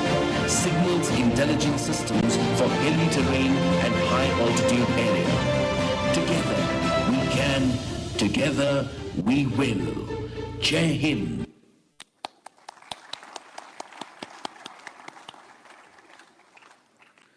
माननीय रक्षा मंत्री जी, अब हम आपसे आग्रह करते हैं कि आप iDEX coffee table book, defence innovation organisation brochure and iDEX for defence internship का डिजिटल डिवाइस के माध्यम से विमोचन करें।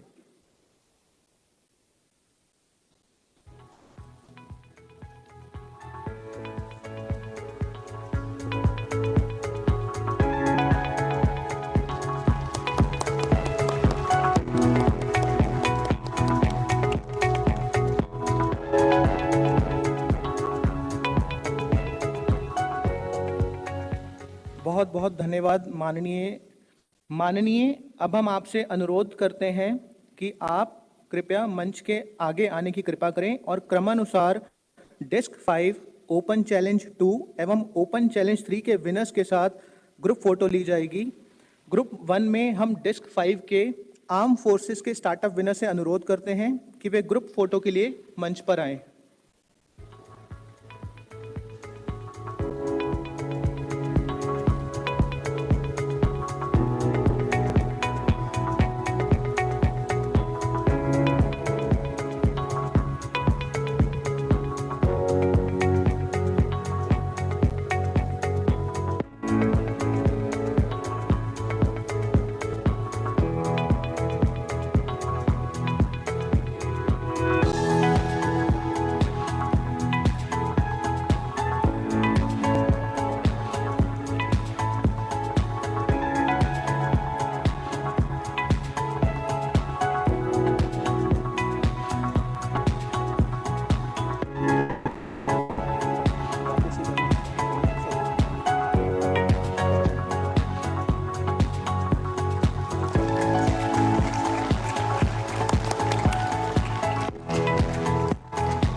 विनर्स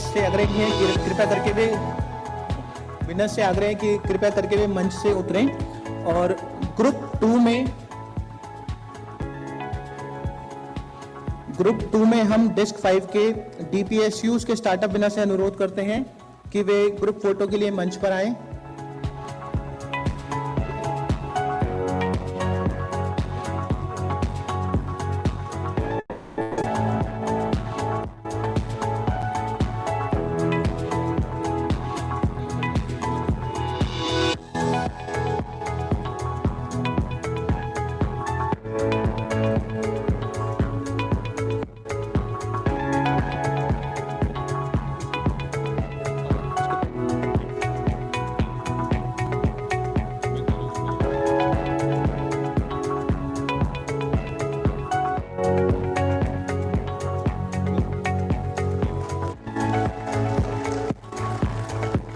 ग्रुप से मैं आग्रह करूंगा open challenge 2 am open challenge 3 के विनर से अनुरोध करते हैं कि वो ग्रुप फोटो के लिए मंच पर आएं।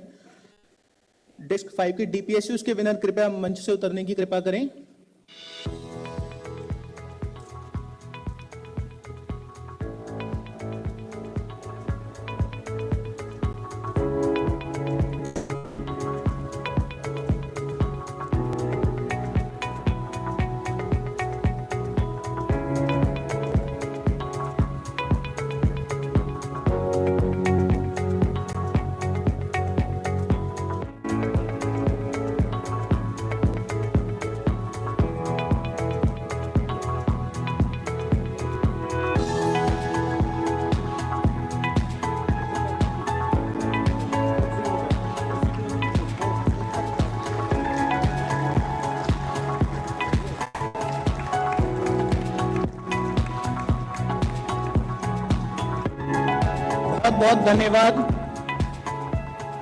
बहुत बहुत धन्यवाद माननीय मंत्री जी और सभी आईडेक्स विनर्स का।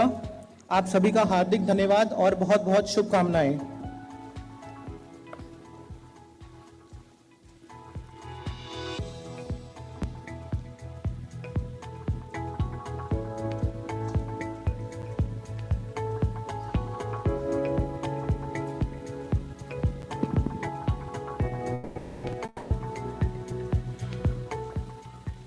For startups, raising investments is indeed a big deal. It affirms the faith of the investors in the startup's business model and its potential to emerge as a successful company. But it's even more special for defense startups, given all the inherent risks. So we in iDEX derive great joy when our own startups win investments. As you can, on the slide presented, see for yourself the several startups which have raised investments in excess of rupees 300 crores in just the past few months. I'm delighted to also inform to you that many venture investors, seed investors have come forward and are very actively engaged in offering investments to defense startups.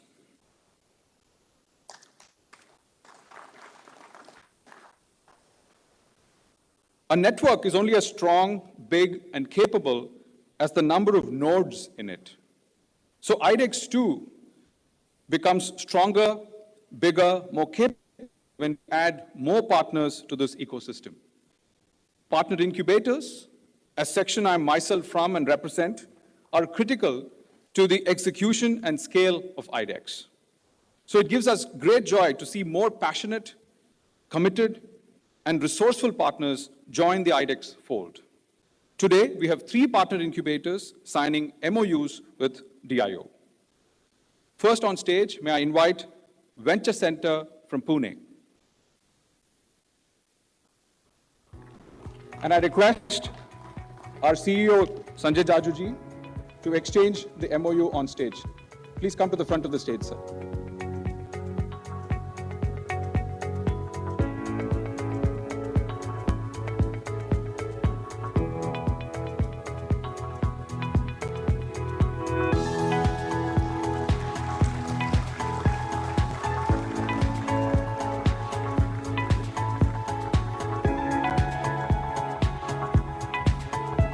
Next, I invite Mac33.aero to please join us on stage and exchange the MOU with CEO Jajaju.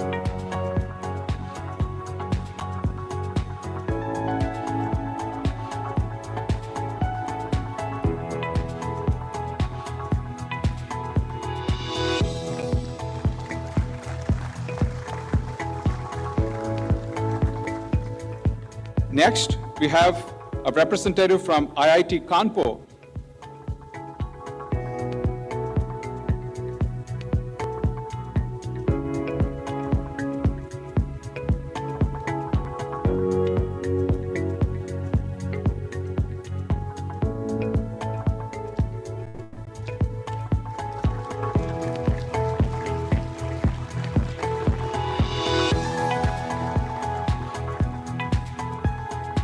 Thank you. Thank you, sir. I now invite Shri Amitabh Kant, CEO, Niti Aayog, to deliver the keynote address.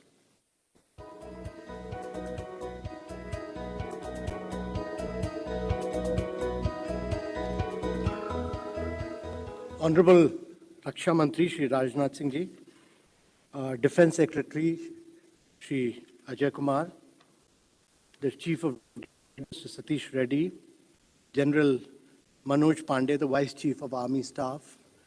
I also compliment him as he's going to take over as our next Army Chief, and I wish him all success. Vice Admiral Gumade, the Vice Chief of Navy, Air Marshal Tiwari, Deputy Chief, the DG of Acquisition, Mr. Pankaj, distinguished guests, ladies and gentlemen. Let me first congratulate and compliment iDEX for its remarkable success in a very, very short time. This has been a phenomenal success story because just 3 years back, we had discussed at length with Defense Secretary on how to bring in the success story of Indian startups in the defense sector. My belief has always been that India can be a manufacturing nation only if we are able to push manufacturing in the defense sector. In America, DARPA really pushed the manufacturing. Internet became a success. Much of the manufacturing companies like Lockheed, General Dynamics, Atomics, everyone came up because of the push the procurement system gave to manufacturing. And therefore, what iDEX has driven today has laid the foundations of a very huge success story that the manufacturing will take place in the subsequent years. And that's why we were delighted to give iDEX the Prime Minister's award yesterday for being the best innovator in the country.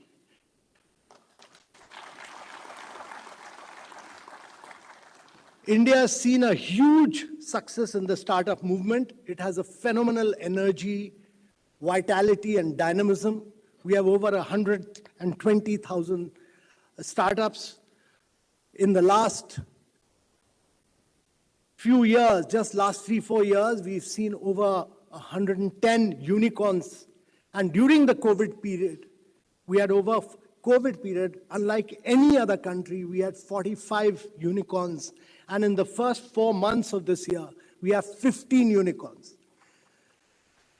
So India has been able to create the second best ecosystem of startups, and they are disrupting every single sector, every sunrise sector of growth. They are disrupting advanced chemistry cell battery, they are disrupting electric mobility, they are disrupting battery recycling, they are impacting genomics, they are impacting quantum computing, they are impacting artificial intelligence, machine learning, and they're solving the problems of India. And the problems of India are very different from the problems which are faced in Silicon Valley. We do not need driverless cars, but we need solutions to our defense manufacturing, agriculture productivity, learning outcomes, health outcomes. And when they solve the problems of India, they're not solving problems for the 1.3 billion people of India, but for the next 5 billion people of the world who are moving from poverty to middle class. And therefore, the market is the 5 billion people of the world.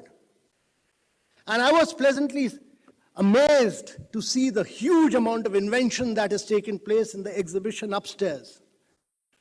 And I was particularly delighted because in the defense manufacturing sector to see so many women entrepreneurs who are getting in. Because women entrepreneurs really will push the limit of innovation and R&D. So defense sector, imagine 68% of the 125,000 crore outlay for capital expenditure in the defense sector being earmarked for domestic manufacturing. 25% of that being earmarked for the private sector. This has never happened before in the history of India. This is path-breaking. And this really fulfills the Prime Minister's ambition of Atmanirbhar Bharat. And I'm really delighted that this has happened because of the visionary leadership of our Raksha Mantri, Shri Rajnath Singh Ji. Because without that, so many items would not have been reserved for domestic manufacturing, and so much of outlay would not have been provided for domestic manufacturing. And this would really lead to a huge revolution in manufacturing, because my belief is that defense manufacturing is really the key and the catalyst for manufacturing in India. And this will spur India as a great manufacturing nation. I'm truly delighted to be here, and I really wish these startups all the best. I wish that we go on giving them more and more orders as they succeed, because the success in defense is not what you achieve initially, but subsequent orders on a regular basis, that they continue to do R&D, that they continue to innovate, and we continue to provide them a huge amount of capital so that they continue to grow big and bigger and bigger and bigger. And that is what will make the success story an amazing success story. My compliments to iDEX, my compliments to Defense Ministry, and my compliments to all the Indian Armed Forces for having spurred this unique movement under the leadership of our Raksha Mantri, Shri Rajnath Singh Ji. Thank you very much, ladies and gentlemen. आपका बहुत बहुत धन्यवाद श्री अमिताभ कांत जी।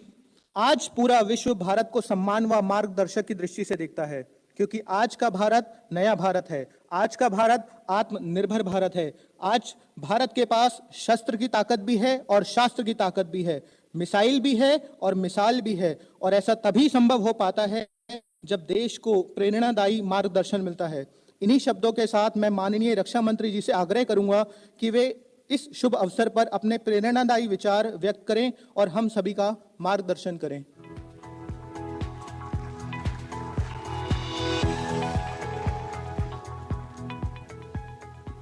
Shri Amitabh Kanji, CEO, Niti Aayog, Guest of Honor, Dr. G. Satish Reddy, Secretary, Defense Development, Research and Development, Lieutenant General Manoj Pandey, Designate Chief of Army Staff, Vice Admiral Yashan Gormadi, Vice Chief of Naval Staff, Air Marshal Yan Tiwari, Deputy Chief of Air Marshal Sri Sanjay Yaju, Additional Secretary, Defense Production, Sri Pankaj Agarwal, DG Acquisition, Department of Defense, Bharat सरकार, रक्षा मंत्रालय के और राज्य सरकारों के सभी senior officials, heads of corporates, industry leaders, young startups and media persons, ladies and gentleman, आज defence connect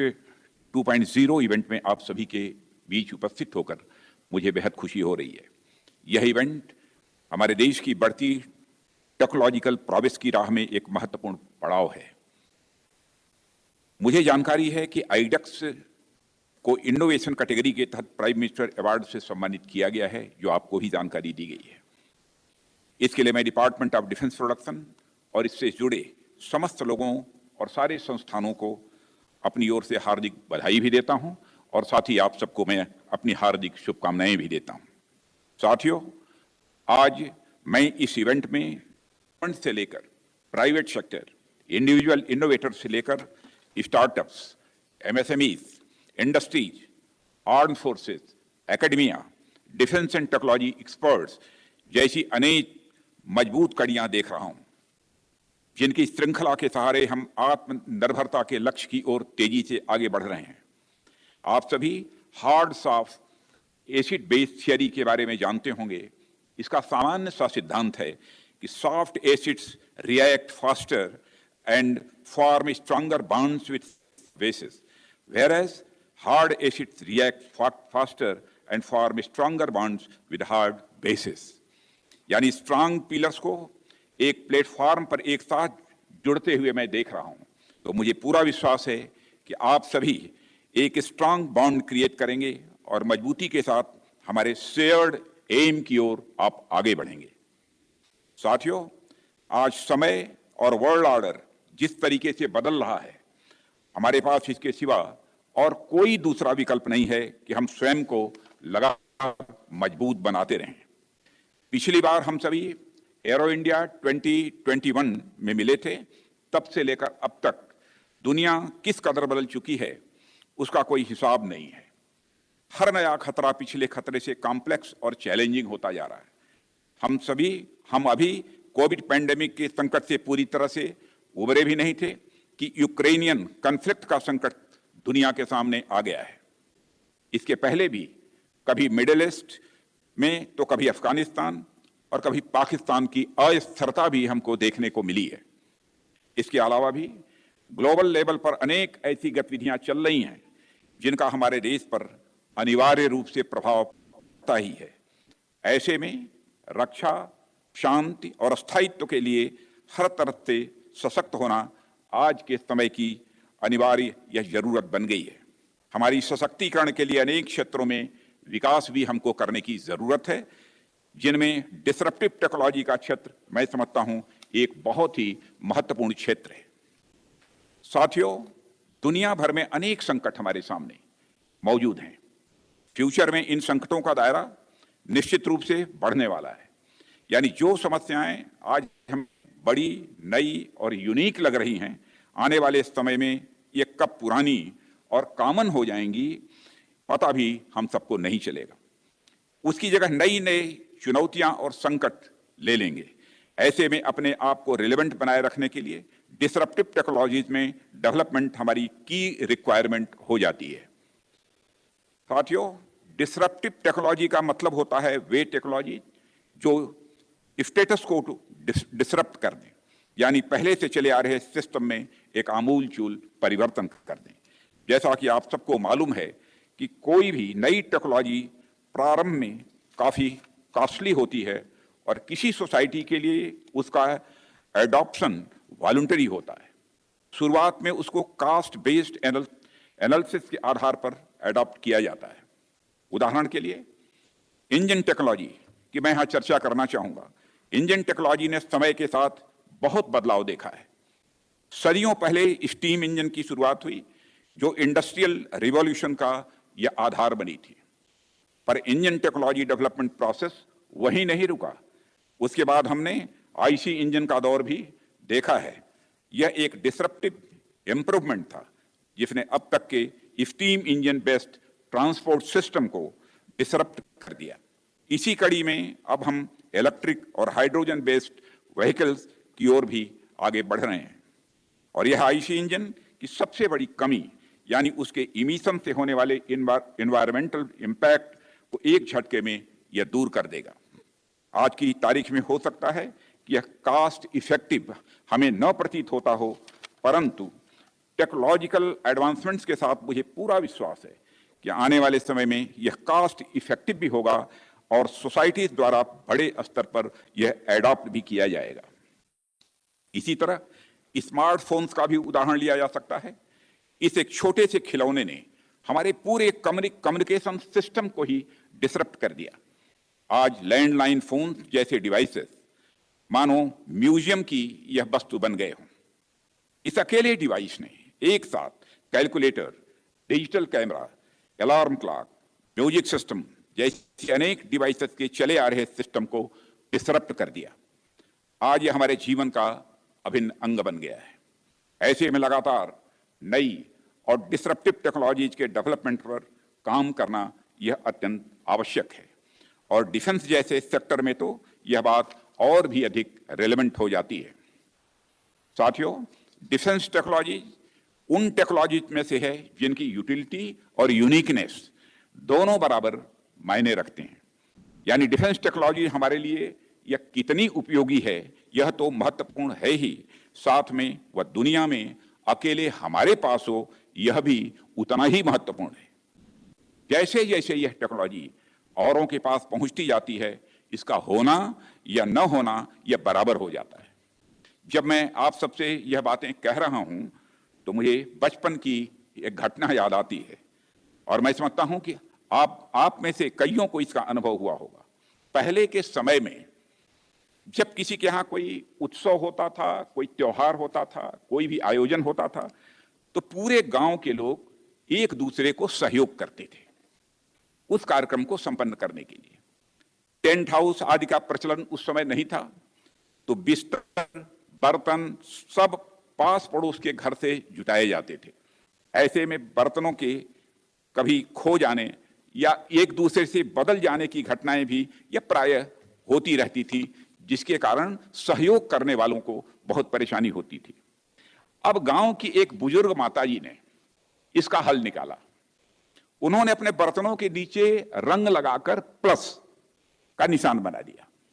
अपने जितने भी उनके बर्तन थे उसके नीचे रंग लगाया, पेंट लगाकर प्लस निशान बना दिया। आज के समय में आपको यह आसान तरीका लग सकता है, लेकिन उस समय यह बहुत बड़ी क्रांतिकारी टेक्नोलॉजी थी।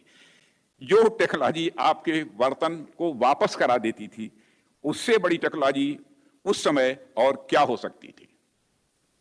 इसका असर भी हुआ, उन्हें अपने बर्तन सही सलामत वापस मिलने लगे। पर 3-4 त्योहारों के बाद फिर वही समस्या, फिर वही बर्तनों की अदला बदली। हुआ क्या कि उस माताजी ने जिस प्रकार से प्लस निशान बनाया था वैसे ही उसकी देखी गांव के सब लोगों ने अपने बर्तनों के नीचे यह प्लस निशान बना दिया। अपना बर्तन अलग करने के चक्कर में सब एक ही काम कर बैठे।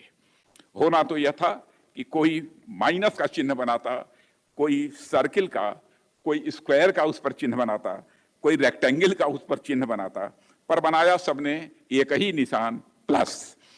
यानी टेक्नोलॉजी तो बड़ी जोरदार थी, पर सबके पास हो जाने के कारण उसका होना या न होना यह सब बराबर हो गया। डिफेंस टेक्नोलॉजी भी मैं समझता हूं कुछ ऐसी ही है। डिफेंस टेक्नोलॉजी की यूनिकनेस खत्म होने के साथ इसका इफेक्ट भी धीरे धीरे कम होता जाता है। किसी समय में .22 राइफल या बाद में सेल्फ लोडिंग राइफल या ओल्ड प्रोटेक्टिव गियर की टेक्नोलॉजी अपने आप में यह बहुत ही महत्वपूर्ण मानी जाती थी। पर समय के साथ साथ इनकी पूछ खत्म होती चली गई। ऐसे में आज यह अत्यंत आवश्यक है कि हम नई टेक्नोलॉजीज के बारे में इमेजिन करें, इनोवेट करें और उनको डेवलप करें। DefConnect 2.0 और iDEX, मैं समझता हूं आप सभी को इसके लिए एक अत्यंत महत्वपूर्ण और यूनिक प्लेटफॉर्म यह प्रोवाइड करता है। साथियों, DefConnect 2.0 Indian defence startup ecosystem के विकास की राह पर यह एक शानदार मैं इसे उत्सव मानता हूं। यह हमारे initiative innovation for defence excellence यानी iDEX की सफलता का एक बहुत बड़ा इंडिकेटर है। iDEX ने अब तक अनेक न्यूली बॉर्न और होम ग्रोन टेक्नोलॉजीज को विकसित होने और आगे बढ़ने में मदद की है। इसने स्टार्टअप्स के लिए इनोवेशंस और टेक्नोलॉजिकल डेवलपमेंट्स को प्रदर्शित करने का एक महत्वपूर्ण मंच भी प्रदान किया है। इसके साथ ही डिफेंस सेक्टर में artificial intelligence, augmented reality, blockchain technology, space technology जैसे फ्यूचरिस्टिक टेक्नोलॉजीज को भी हमारे साइंस एंड टेक्नोलॉजी प्रोफेशनल्स को अच्छी तरह से जानने, उसे समझने और उनका एक्सपीरियंस लेने का एक अवसर यह iDEX ने ही उपलब्ध कराया है। ऑर्डर प्लेसमेंट के माध्यम से स्टार्टअप इकोसिस्टम को भी बढ़ावा और प्रोत्साहन मिला है। हाल ही में डिफेंस एक्विजिशन काउंसिल ने iDEX स्टार्टअप से 380 करोड़ रुपए के 14 आइटम्स खरीदने की भी हमने मंजूरी दे दी है। और साथियों iDEX अब तक 100 से अधिक iDEX विनर्स को मार्केट में इंट्रोड्यूस कर चुका है और इस प्रकार हजारों स्किल्ड और सेमी स्किल्ड भारतीयों को डायरेक्ट और इनडायरेक्ट रूप से एम्प्लॉयमेंट जनरेशन में भी मदद मिली है। iDEX विनर्स के मैन्युफैक्चरिंग एंटरप्राइजेज में आने के साथ लाखों लोगों को रोजगार मिल सकेगा, ऐसा मेरा विश्वास है। इस तरह हमारे देश के अनेक नागरिकों की सोशियो इकोनॉमिक कंडीशन को बेहतर करने की दिशा में यह एक बहुत ही महत्वपूर्ण कदम है। इसे ध्यान में रखते हुए हमारे मंत्रालय ने iDEX स्टार्टअप्स और MSMEs के प्रोक्योरमेंट के लिए एक new simplified fast track procedure को भी मंजूरी दी है। न्यू प्रोसीजर के अनुसार प्रोक्योरमेंट साइकिल को लगभग 22 वीक्स में टेस्ट कर दिया गया है। और साथियों, आज मुझे डिफेंस इंडिया स्टार्टअप चैलेंज यानी डिस्क 6 के लॉन्च की घोषणा करते हुए भी बेहद खुशी हो रही है। और इस बार चैलेंज में 38 प्रॉब्लम स्टेटमेंट्स दिए गए हैं। यह पहली बार है कि newly form 7 DPSUs, Indian coast guard और गृह मंत्रालय के तहत आने वाले ऑर्गेनाइजेशंस एक iDEX इनिशिएटिव्स में भाग लेंगे। iDEX ने डिफेंस इकोसिस्टम में आत्मनिर्भरता प्राप्त करने के लिए भी रास्ते खोले हैं। हमारे नए एंटरप्रेन्योर्स को लार्ज प्रोजेक्ट्स के डेवलपमेंट के लिए इनकरेज करने के लिए हमने अब तक दे रही ग्रांट्स को भी बढ़ाने का निर्णय लिया है। और आज मुझे iDEX-Prime के लॉन्च की घोषणा करते हुए भी बेहद खुशी हो रही है। और इसमें ग्रांट के अमाउंट को 1.5 करोड़ रुपए से बढ़ाकर 10 करोड़ रुपए तक कर दिया गया है। और ये हमारे इनोवेटर्स और स्टार्टअप्स की मेहनत, उनकी लगन और उनके प्रोत्साहन के लिए सरकार के सपोर्ट को यह दिखाता है। साथियों, एज ए गवर्नमेंट यह हमारी जिम्मेदारी है कि हम अपने पॉलिसी इंटरवेंशन के माध्यम से इन टेक्नोलॉजीज के डेवलपमेंट को सपोर्ट करें ताकि नए एंटरप्रेन्योर्स नए अवसरों का लाभ उठा सकें। DefConnect 2.0 स्टार्टअप्स को इंडस्ट्री लीडर्स एवं बिजनेस डिसीजन मेकर्स के सामने अपनी कैपेबिलिटीज, प्रोडक्ट्स और सर्विसेज का प्रदर्शन करने का अनूठा अवसर प्रदान करने जा रहा है। iDEX कॉफी टेबल बुक और iDEX मूवी के लॉन्च के साथ हम नेशनल और इंटरनेशनल लेवल पर iDEX विनर्स और DIO द्वारा की गई अभूतपूर्व प्रोग्रेस को प्रदर्शित कर सकते हैं। साथियों, iDEX विनर्स, इनोवेटर्स और नए एंटरप्रेन्योर्स आगे चलकर डिफेंस इंडस्ट्री के एक अहम हिस्से के रूप में ये हमारे सामने होंगे, ऐसा मेरा विश्वास है। ऐसे में हम अनेक कदम उठाकर अपनी इंडस्ट्री को सशक्त करने के लिए एक इकोसिस्टम का निर्माण कर रहे हैं। और हमारी डोमेस्टिक इंडस्ट्री की भागीदारी डिफेंस सेक्टर में अधिक से अधिक हो, इसके लिए सरकार ने डिफेंस के लिए कैपिटल एक्सपेंडिचर का एक निश्चित हिस्सा डोमेस्टिक प्रोक्योरमेंट के लिए रिजर्व कर दिया है, जिसकी जानकारी हमारे डिफेंस सेक्रेटरी ने आपको दी है। इस तरह से यानी 2022-2023 के लिए 60% यानी लगभग 85,000 करोड़ कर दिया गया है, और इसका 25% केवल प्राइवेट इंडस्ट्रीज को दिया जाएगा। और साथ ही मुझे इस बात की बेहद खुशी है कि कुछ ही दिन पहले पॉजिटिव इंडियनाइजेशन की तीसरी लिस्ट भी जारी की जा चुकी है, और साथ ही दिसंबर 2021 में डिफेंस पब्लिक सेक्टर अंडरटेकिंग्स के इंपोर्ट को मिनिमाइज करने के लिए डीडीपी द्वारा 2500 आइटम्स की लिस्ट भी जारी कर दी गई है। इन सभी का प्रोक्योरमेंट डोमेस्टिक वेंडर्स के द्वारा किया जाने वाला है, और हमने यह काम प्रारंभ भी कर दिया है। और साथ ही इसमें 351 ऐसे आइटम हैं जिनका एक टाइमलाइन के बाद इंडियन इंडस्ट्री से प्रोक्योरमेंट होने लगेगा।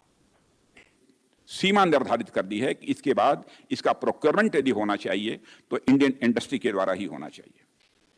इसके अतिरिक्त सरकार ने defence research and development budget का 1/4 हिस्सा industry led research and development को डेडिकेट करने, एफडीआई बढ़ाने जैसे अनेक कदम उठाए हैं, जो हमारी सरकार, हमारी आर्म्ड फोर्सेस, हमारी इंडस्ट्री, स्टार्टअप्स और हमारे इनोवेटर्स सभी के लिए यह लाभकारी है। और हम सभी के मिले जुले प्रयासों से हम जल्द ही डिफेंस सेक्टर में आत्मनिर्भरता के लक्ष्य को प्राप्त कर सकेंगे, ऐसा मेरा विश्वास है। इसके लिए मैं आप सभी को अपनी तरफ से हार्दिक शुभकामनाएं भी देता हूं। साथियों, अब समय आ गया है कि हम अतीत की कमियों को से सीखते हुए अपने भविष्य निर्माण की ओर हम आगे बढ़ें। और आज हम अपनी आज़ादी का अमृत महोत्सव मना रहे हैं। आज आने वाले 25 वर्षों में जब भारत अपनी स्वतंत्रता का 100वां वर्ष मना रहा होगा, आप सोचिए उस समय हम टेक्नोलॉजिकल एडवांसमेंट्स और इनोवेशन के क्षेत्र में कितना अवसर प्राप्त करेंगे। आप लोगों को देखकर यह लगता है कि आज हमारा यूथ इस विश्वास के साथ भरा हुआ है कि उसे भारत की डेस्टिनी को एक आकार देना है और इसकी कहानी लिखनी है और नए और सख्त भारत की एक राह भी बनानी है। मैं पिछले सभी आईडेक्स विनर्स को एक बार फिर अपनी बधाई देता हूं और आगामी सभी आईडेक्स पार्टिसिपेंट्स को अपनी हार्दिक शुभकामनाएं भी देता हूं। हमारे यहाँ कहा गया है, उद्यमात सकल समृद्धि, यानी उद्यम अथवा मेहनत और लगन से सभी प्रकार की सिद्धि और समृद्धि यानी प्रॉस्पेरिटी यह प्राप्त की जा सकती है, यह संभव है। आने वाले समय में आप लोगों की सफलता केवल आप ही नहीं बल्कि आपके परिवार, समाज और राष्ट्र की सफलता यह साबित होगी, ऐसा मेरा पक्का विश्वास है।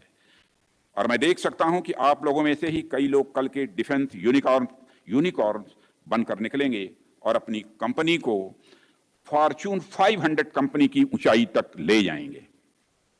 और मेरा पूरा विश्वास है कि इसमें आप पूरी तरह से सफल होंगे और पूरी दुनिया को आप भारत की ताकत दिखाएंगे। मैं इस आयोजन में उपस्थित आप सभी के प्रति अपनी हार्दिक कृतज्ञता व्यक्त करता हूं, जो डिफेंस सेक्टर में इनोवेशन को बढ़ावा देने के लिए यहां पर उपस्थित हुए हैं। मैं चाहता हूं कि जब हम अगले साल फिर मिलें तो मैं इस मंच से डिफेंस यूनिकॉर्न्स को भी अपनी बातें रखते हुए यहां पर देखूं। इन्हीं शुभकामनाओं के साथ पुनः आप सबको बधाई भी देता हूं और शुभकामनाएं भी देता हूं और अपना निवेदन समाप्त करता हूं। धन्यवाद।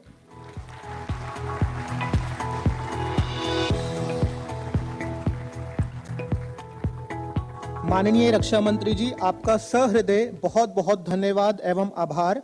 आपके प्रेरणादायी विचार देश के स्टार्टअप इकोसिस्टम रूपी इंजन के लिए ईंधन की बात ही हैं और हम आपको विश्वास दिलवाते हैं कि आपके मार्गदर्शन से आईडेक्स एवं आईडेक्स इकोसिस्टम से जुड़े अन्य संगठन, Indian army, Indian navy, Indian air force, Indian coast guard, ministry of home affairs, हमारे पार्टनर इंक्यूबेटर्स और सबसे महत्वपूर्ण हमारे देश के स्टार्टअप्स, देश का युवा वर्ग रक्षा क्षेत्र में पूर्ण आत्मनिर्भरता के लक्ष्य को जरूर हासिल करेगा।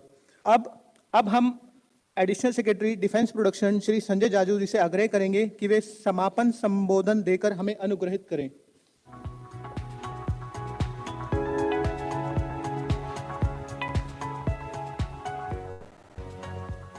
As I stand before you on this historic day, and we received the Prime Minister's Award for Excellence yesterday, on behalf of the Department of Defense Production, Ministry of Defense, I am privileged and honored to express my heartfelt thanks and gratitude to our Honorable Prime Minister for bestowing upon us his blessings and awarding us and providing us this renewed energy and vision to craft Atmanirbhar Bharat in defense. I'd like to dedicate this award to all our startups and innovators who are present here today and present here in large numbers in the virtual platform and participating from all over the country. I'd also like to thank our Honorable Raksha Mantri, Shri Rajnath Singh Ji, who has been personally guiding us throughout our iDEX journey and has been providing us the vision and support to shape this momentous initiative. Sir, without your support and guidance, it wouldn't have been possible for us to reach where we are today. Respected Amitabh Kant sir, CEO Niti Aayog, he has been a constant source of support and guidance. I can assure you, sir, that we will leave no stone unturned in nurturing the plant seeded by you 4 years back when you crafted iDEX. And I can assure you that there is no going back on iDEX now. My gratitude to our armed forces who have been at the vanguard in protecting the sovereignty and integrity of our country. And we in the Department of Defense Production take pride in supporting the valor of our services by providing them equipment and all the other necessary support. Our three services represented today by General Manoj Pandey ji, who is going to be our next Army Chief, Admiral Ghormade, Air Marshal Tiwari. I'd like to assure you, sirs, that through iDEX, we would support our strategic imperatives with greater vigor and enthusiasm. I'd also like to thank Dr. Ajay Kumar, our Defense Secretary, a visionary leader, a true champion of the industry, who crafted iDEX and has been guiding us all throughout in this present capacity, as well as in even the earlier position as the Secretary of the Department of Defense Production. I'd also like to thank Dr. Satish Reddy, our missile man, Chairman DRDO, Secretary Defense Research, and also my dear friend Pankaj Agarwal, DG Acquisition, for gracing the event and supporting iDEX. We in the department were not sure of the success when we embarked on this journey, but it is a sheer grit, determination, and entrepreneurial energies of all our startups, industry leaders, MSMEs that has helped us take iDEX to where iDEX currently is. I'd like to thank all of you for being part of this journey and also for gracing the event. As I stand before you today, it would be appropriate that I express my thanks to the entire team at iDEX, all our partner incubators here and across the country, joining us through the virtual platforms. Team iDEX, led by Vivek, our Chief Operating Officer, Mudit, Vish, all the panelists, and all those who have contributed to the success of iDEX and to the success of this event. I'd also like to thank all the members of the media, print and electronic, who have been providing us inputs and also opinions, at times critical. But let me tell all of you that your meaningful and analytical insights have immensely helped us in taking appropriate decisions and bringing iDEX to where it is currently. My gratitude to the members of the industry associations who have also been part of this iDEX journey and have been providing us important inputs. As I stand before you, I might have forgotten some names, but they have my gratitude and support to all those in the Department of Defense Production, our defense public sector companies, and all those who have contributed to the success of iDEX. And I think today, with the launch of Disk 6, launch of iDEX-Prime, 6 new challenges under iDEX-Prime, iDEX internships, I'm sure we have a great road ahead of us, and I'm sure that by the end of 3 months, we'll come back with all the winners again for the challenges that we have launched today. So my thanks and gratitude to all of you. Looking forward to the next panel discussions, which are going to be starting shortly after this event is culminated. Thank you very much.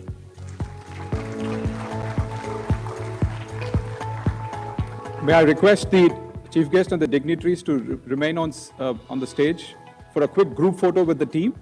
I request Shri Anurag Bajpai to join us on stage. The DIO team, we have an extended DIO team, so it's a good opportunity for us to showcase the scale that DIO has grown in the last 3 years.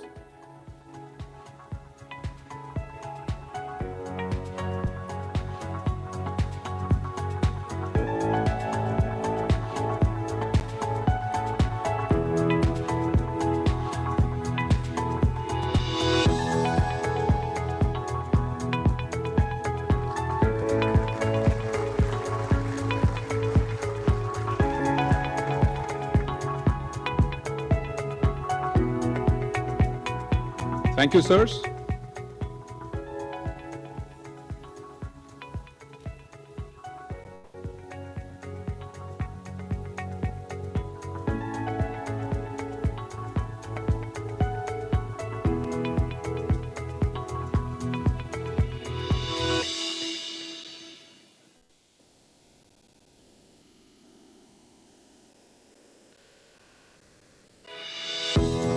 We will soon be commencing the second plenary session, so I request the members in the audience to find their seats and find themselves comfortable.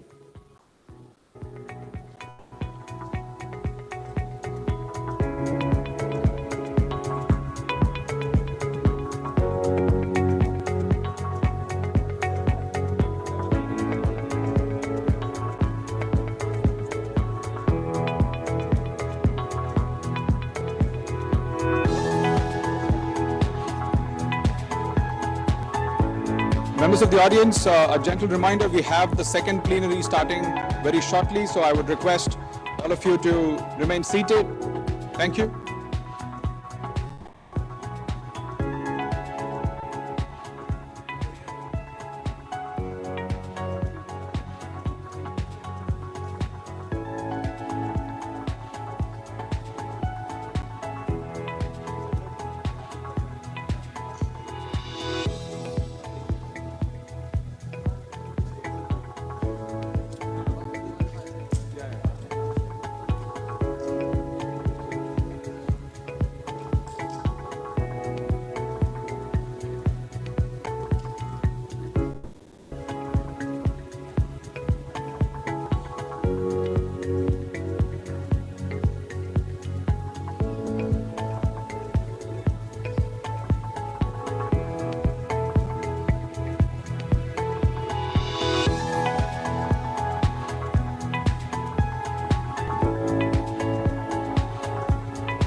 Ladies and gentlemen, we're going to start the second plenary session, so I request you to remain seated. The event is not over.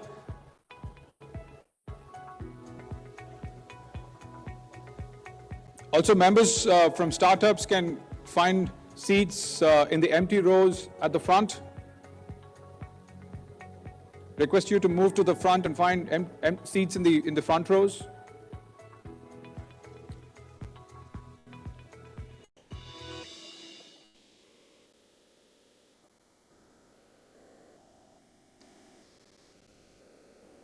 For our online audience, we will be starting the plenary session, the second plenary session very shortly, so stay with us.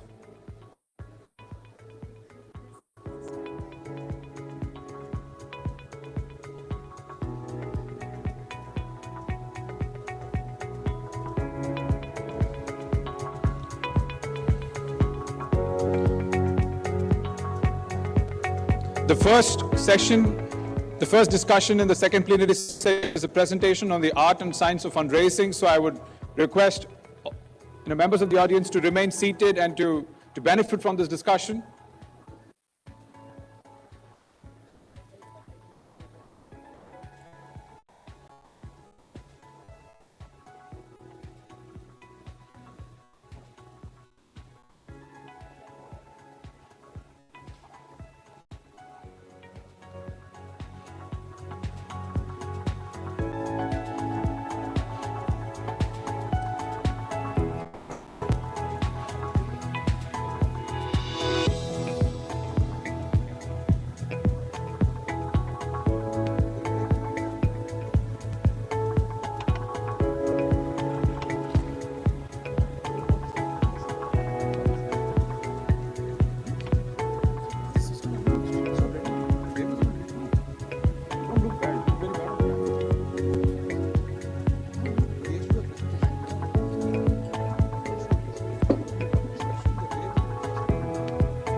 Hello.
Ladies and gentlemen, we will start the second plenary session. So if I can request all of you to find your seats, get comfortable.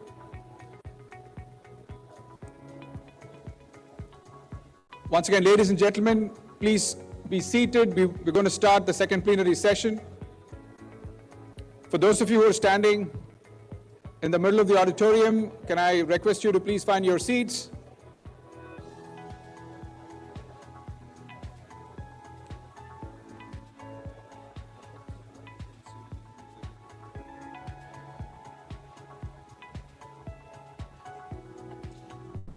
Moving on with the second plenary session, we begin with a fireside chat with our guest, Mr. Eric Azoulay, President, Alliance for Commercialization and Innovation Research, and Executive Director at Nexus Incubator. I welcome Eric on stage.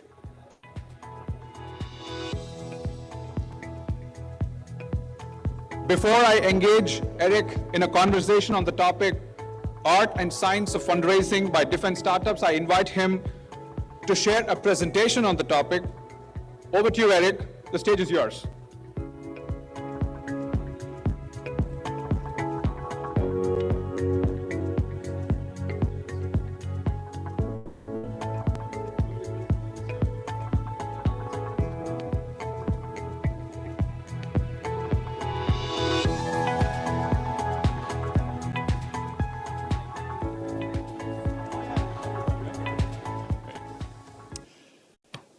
Well, thank you, everybody, and glad to be here at DefConnect with all the luminary speakers that we've had before.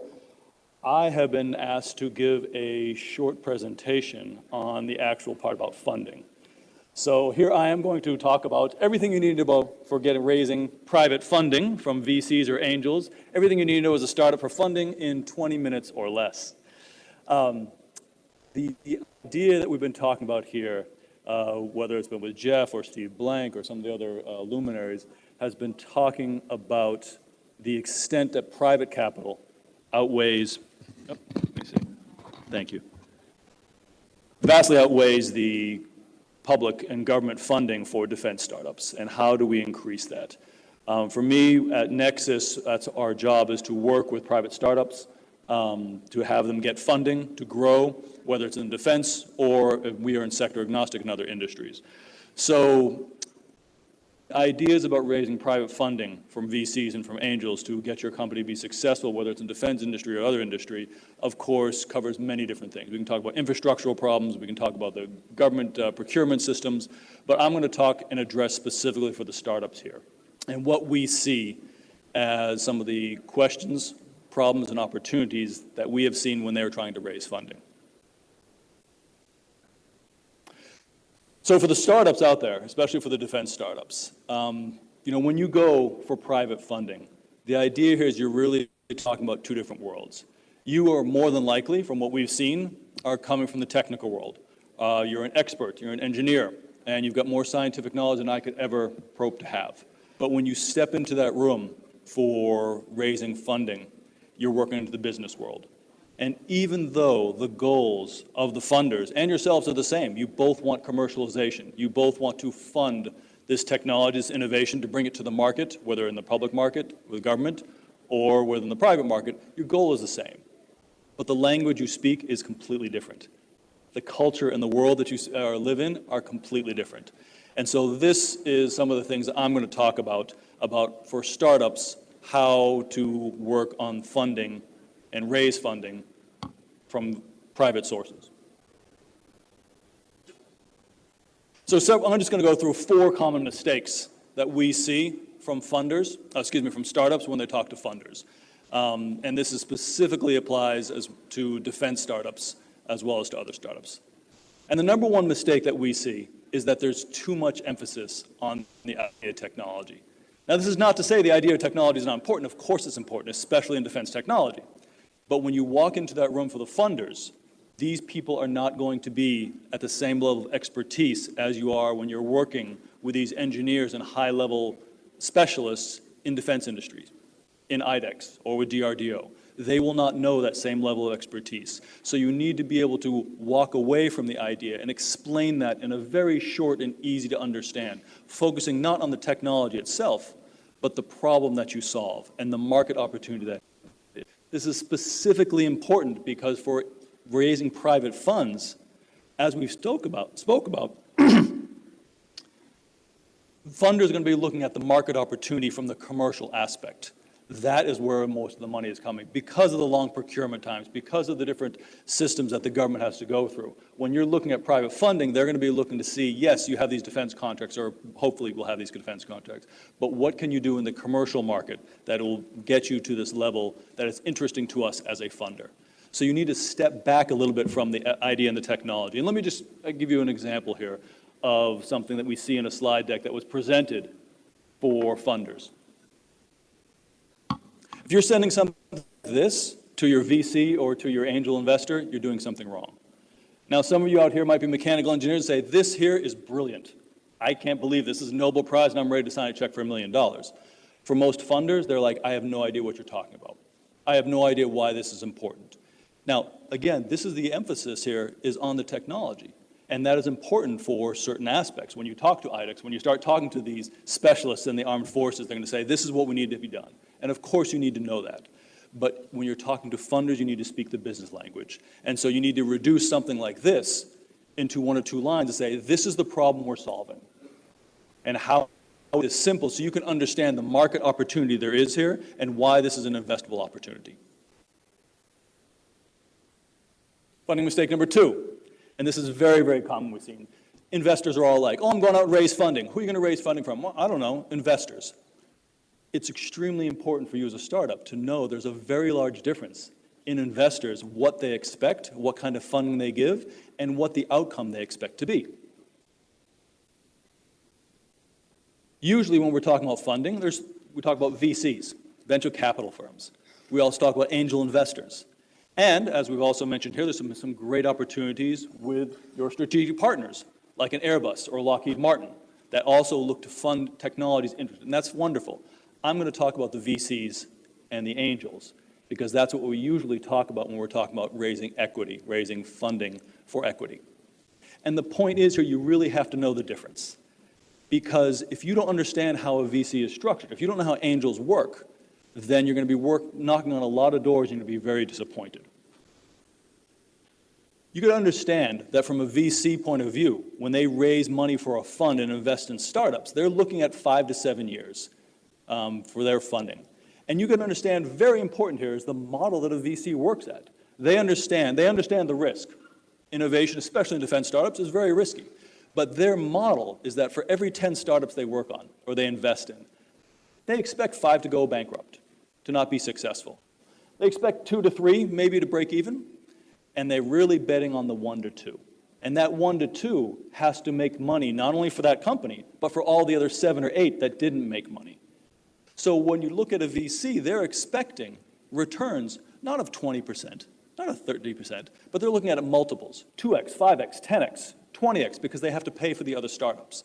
So if you, as a startup yourself, saying, look, I've got a great business, I've got some great contracts, we're very profitable, we're going to make 50% per year, you can invest in me, and I can return to you as an investor 20%. That's great for an angel investor. That's great for you as a business. It's a wonderful business opportunity. You are never going to get a VC interested in that, because they need to look at these moonshots. They're going to get 10x, 20x, 30x. Right? Unicorns are not built on a 15% return. So just be aware of that when you go for your funding, who you're going to be looking for and what kind of returns they're going to be expecting. An angel investor may say, that's perfectly fine. In 3 years, they'll give me 20% return on my investment. A VC is not. And so if you're looking for the seed funding or you're looking at a Series A funding, you're looking at $2 to $3 million, you have to understand what kind of returns a VC is looking at for you as a defense startup. Mistake number 3, there's no exit strategy. And again, this is a conceptual point you have to understand, is that when you take funding from an outside investor, basically, you are selling shares in the company. And so there has to be an exit strategy. And where do those companies get their money back? Well, there's really only basically 2 ways a company makes money after you've raised outside funding. So they get their money back by, if you go IPO, you sell your shares in an initial public offering, and you're selling shares to the public. That's very, very rare, but it does happen. The much more common is acquisition. So you grow your company to a certain level, you're very profitable, and then you're going to be bought by a company. Maybe it's one of your strategic partners, like a Lockheed Martin or an Airbus or a Pratt & Whitney. That's great. But you have to understand that. So I've had so many startups come to me and say, look, I'm looking to raise funds. I want to get 10 crore of investment. I will give them 20% of the company, and after 2 or 3 years, I will pay them back plus 20%. That is not interesting. Right? That is not why they invest in innovative startups. The risk is not worth having 2 years down the line and getting 20%. Again, they're looking at multiples. And so you have to understand later, what is the long-term strategy for your company to be sold at so they can get their money back? Is it an acquisition? If it is an acquisition, that's fine. Who are you looking at right now? You may not have those answers right now, but you have this in your plan. And when you talk to funders and investors, you got to let them know what that plan is. So what is your exit strategy for them and for you, and where do you plan to grow this company? Oops, hello. Did that not work? Well, technology-wise, I think we just lost the last slide there on the last one. Let me see if that works again. Nope, there we go. It's your exit strategies. Wow. The last thing I was going to say about, the last mistake that we see, and this is extremely important for defense startups, is lock down your IP, your intellectual property. We talk to startups all the time here in India, since we're sector agnostic, so those that are in consumer goods or those who are in small manufacturing saying, look, Yes, I understand intellectual property is important, but it's not that important in India, right? We're right next to China. I know people are going to steal it anyways. I can't get through the courts. I can't afford to be tied up and sue for IP infringement, so it doesn't really matter. And there's an argument to be made for that, and I get that. But in defense, there's absolutely not, right? The IP is critical here. And not only that you have the IP, but the ownership is clear and written, documented.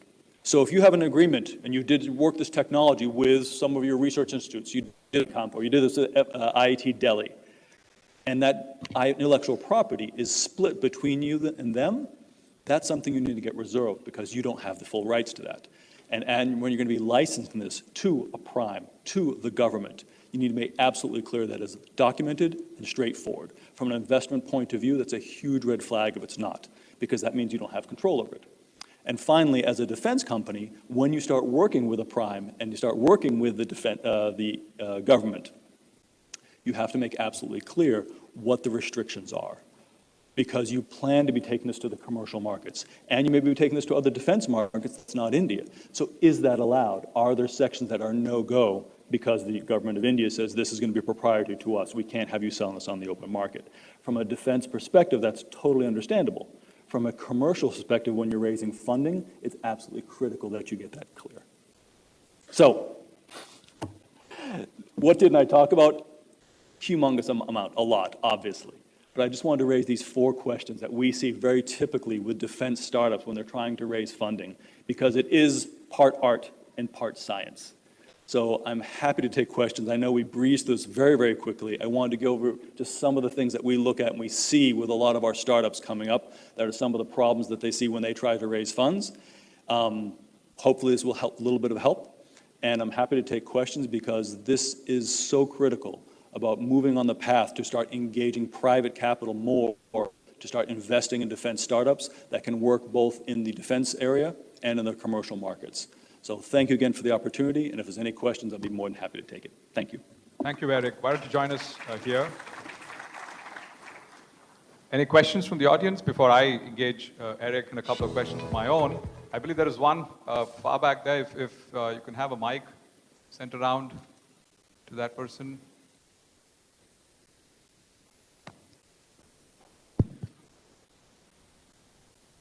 Yeah, hi, this is Amit Raje from Artex Solonics. We are a DISC 5 winner. The question I have is, what are the techniques that are used to value a defense startup? Valuation is a very tricky game. We talked about so many multiples, but how do we go about valuing a defense startup? Thank you. Valuation, yes. If I had another half hour or another half a day, we would have a whole thing just on valuation. As you said, it's just like what I said up here and what you said. It's, especially for startups, it's less of a science and more of an art. You can go through the multiples. You can go through the traditional models of using your discounted cash flows. But as a startup, those aren't that useful because you probably don't have that much cash flow, right? You don't have that much of the assets that can cover this. So this, to my opinion, is where being a defense startup is actually helpful. When you start working with iDEX and they've given you an introduction, they've given you, you've won one of the prizes, and they've started talking to you about the potential market that they can have and where they would see using this, you can absolutely use that as a basic forecast for your valuation. To me, even if you're going to private funders, by saying, look, we have this contract or we have this prize from iDEX that gets us in the door with the government procurement, it's a lot longer life cycle, yes, but you can use that as a base of saying we can pretty much guarantee kind of funding at that point, and that will give them some kind of reassurance on your basic valuation. So there's no easy way. There are 3 basic ways of doing evaluation of your company, right? The income model, the cost model, and then you get the discounted cash flow models. It's hard for startups because you usually don't have those cash flows and you don't have those assets. That's the short answer. Probably not the most satisfactory answer, but that's one of the best answers I have. But for iDEX winners and for people that are working with the government, that will actually give you an advantage over other startups because you are in the procurement system, you've kind of got your foot in the door, and you can make a bit more forecasts on possible sales even if it's just a test run prototyping, that will give you a bit more confidence to the investors than if you were just out the door and saying, I've got an idea. So I have one of my own, Rick. So if you look at a very mature ecosystem like the one in the US, there is still relatively little amounts of capital flowing into defense and maybe aerospace startups. But historically, if you've seen the last maybe 7 or 8 decades, most of the investments that have flown into technology companies in these sectors have been monies coming from bigger companies investing in smaller companies, right? So strategic investments, right? It still is relatively more that than traditional VC, right? So we're possibly going to see, a very similar evolution in India too, right? So given that sort of backdrop, how do you see, some of this sort of leapfrogging? Do you see, more commercial contract assurances opening up, the purse strings of traditional, pure financial VCs? What are the sort of broader trends that you're seeing overseas? And do you see any of, because those overseas capital does flow into India, the pure venture capital. So do you see some of those, monies chasing, sort of long gestation businesses like defense, aerospace? It's hard, right? I mean, yes, there's a lot of foreign capital flowing into India. That's evident, and we can see that. Do I see that's going to absolutely start flowing into the defense industry? Not yet. We know that I think we've all agreed that we've come a long way, but we've got a long way to go. Regarding the policy and the procurement and the life cycle from the Indian government and the primes going to more private, I think you're going to have to see more of that before you're going to see a lot of the VCs, especially from foreign, investing in companies here for the defense. I think in the meantime, what we see is the cherry picking by different primes, foreign and Indian, saying, look, this is an interesting technology. I see this as a strategic asset, and this can help. I can help industrialize this. I can help accelerate this, and then later this will help me in my profitability. So I'm going to invest in that. And several of the companies have already said that. Airbus, Lockheed Martin, they're doing this, and I think that is going to be the forefront. And the specific private VCs themselves are going to say, we'll let them take the lead on this. They know better. They know their procurements. Yeah. They have the infrastructure ready to scale that up. Yeah. And then later, as we see policies open up here in India and we see a bit more of the privatization, then I think we will follow that. Right. So naturally, the logical next question is, how do you make, speaking from iDEX point of view, how do we sort of make it more attractive for both the private, OEs, the big companies, and we have a large representation here, as well as the public companies, the public defense sector companies. How do we make it more attractive for them to look at strategic investments? And I'm sure there's a corporate venture capital playbook, but how do you make the very first steps? What's the pitch that we from iDEX will have to take to these companies to invest into startups? I mean, again, I think the idea from the private capital is that you're saying working in the Indian government and working with iDEX is a fantastic base, and it gives some credibility and opens the door to the procurement system that once you get this in, the repeat orders are going to be great. But that's not going to make the unicorns. What you need to do, in my humble opinion, is that when you have these startups and saying you've got a great validation by iDEX, by the government of India, by the armed forces of India, how can we use this technology in the commercial market? Once we find that, you've already gone through the technical validation. You've already got the credibility that the Indian government gives that. And if you can find the same kind of applications, using the same technology for different applications in the commercial market, that is where you see the eyes light up from the VC. Right. Because they say, I've got a sustained base here. It may take a long while, but there's going to be to cover the costs and cover the development costs and all that. We've got facilities, all that's being taken care of. And now I can take this technology, which was basically developed with the defense industry and iDEX and DRDO, but now we can flip that as well to the commercial aspects. And as long as the IP is not proprietary, that is extremely interesting to VCs and to outside capital. Sure. Very nice. Thank you, Eric, for that. Any further questions? Yeah, right at the front. Can you have a mic? Oh, and by the way, while we're at the mic, I thought one of the suggestions by Lockheed Martin, by Bill Blair, was very, very interesting about the offsets and saying, you know what, we should increase the percentage, the multiple for startups. I think that would be a great incentive for the primes to then say, I'm even more willing to look at startups right now because I can get that multiple. Yeah, that just readily opens up a bigger pool of cash chasing or capital chasing startups. Yeah, so your really question. Like that idea. Okay, my name is Sahil and I am from GeoCon, one of the DISC 5 winners. My question is that to what extent should a startup try to bootstrap and then raise funds? So I have two hats here, right? One is my running the Nexus incubator, but we are sector agnostic. And then there's defense industry. From my sector agnostic, my personal preference is you always bootstrap as much as you can. You always grow your company off your revenues, off of your own internal funding before you go out to outside funding.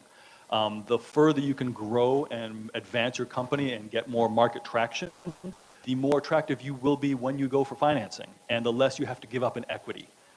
So I think it's not only attractive to you as a startup to bootstrap as much as you can, but it's also attractive to the honest outside investors because the risk is lower. In defense, it might be different because some of these are extremely capital intensive. Some of them need to go through a large amount of testing, certification, prototype before you even get them close to a market opportunity. So if you are primarily going for defense market, you may need to have to go to outside, and that's a hard sell, which is why we're so glad to see companies organizations like iDEX starting to do these innovation challenges so that they can provide you some of the basic funding to get you up and do that prototype, do that certification, do those life cycle testings to get that out of the way, because that's expensive and that's very hard to bootstrap your way through unless I think one of the other speakers, except for like Anduro, who had very, very deep pockets in the United States, they could wait that 2, 3, 4, 5 years. Yes. And now they've got their $1 billion, but you don't have that, and most of us don't have that.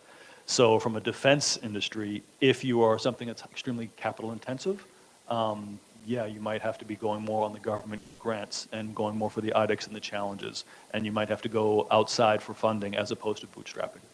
So I guess then in general sense, bootstrap startups are respected by the VCs, is it?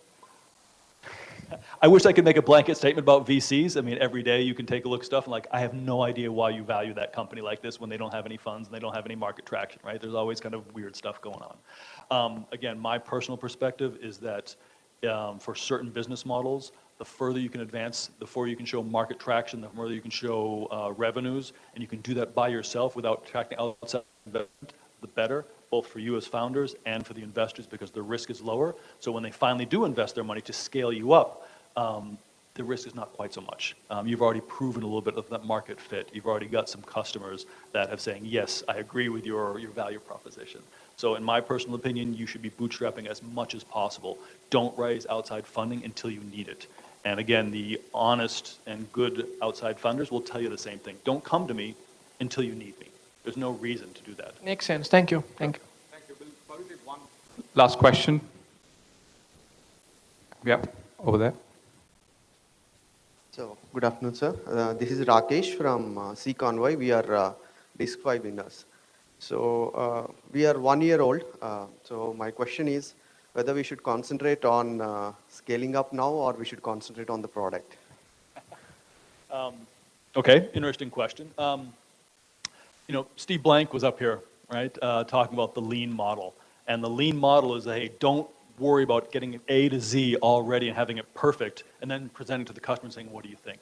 The idea is getting your minimal viable product out in front of the customers and let them tell you. So when you talk about scaling up, to me, that is, you can't detach that from getting the product ready. Because the idea of scaling up to me is getting market traction with the product. So that doesn't mean you have to perfect the product, but you should have that minimal viable proposition, the minimal viable product that covers the main benefit that you're going to have and get that market reaction. And if they say, then you take it and you pivot and you go to somewhere else, right? I mean, you don't have to change the whole product, but you're going to say, okay, we missed the mark and you do this. The whole point from us and from investors is, what does the market say? At the end of the day, it's my hypothesis, your hypothesis, this is what we think is going to work. Well, what does the market say? Because at the end of the day, that is what's going to make the money or not. So get your minimal viable product out there, be ready, test it with those customers, get their feedback, see what there is. It is extremely rare that what you start with as your product is the same product as you end. There's always going to be some pivoting, there's always going to be some more emphasis on what the market needs, and that is regardless of whether this is private or whether this is public, meaning the government. There are different aspects that you will need, and you will find this out as you talk more and more to those customers. Does that make sense?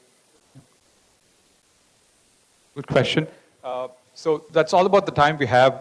Eric, thank you for, for stepping up to do this for us. Of course, this topic, as you said, needs days, if not weeks, to settle down. But I do, invite many startups in the audience to connect with Eric. I've seen a bunch of videos on YouTube where he talks about, the art and science of fundraising. So you definitely can connect with Eric.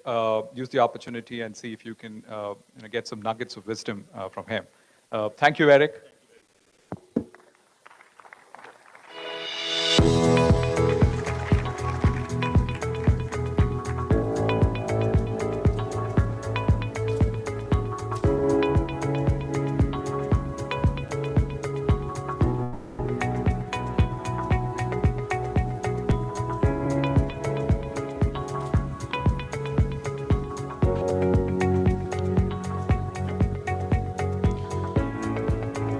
We'll do a quick changeover and we will have the second panel discussion for today.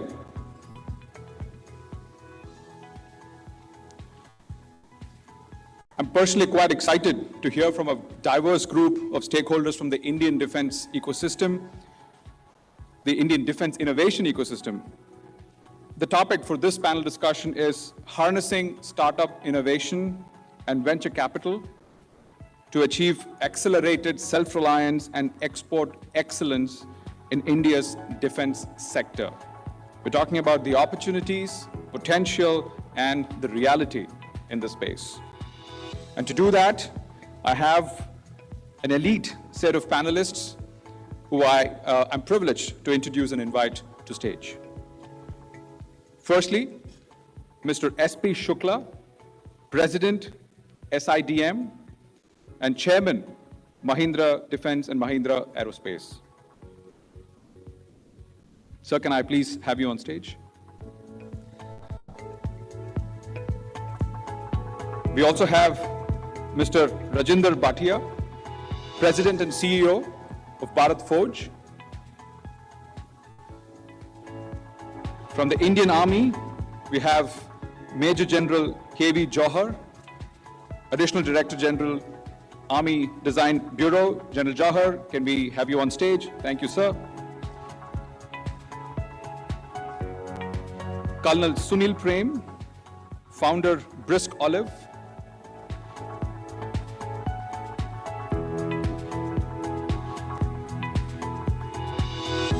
Mr. Samir Joshi, Founder and CEO, New Space.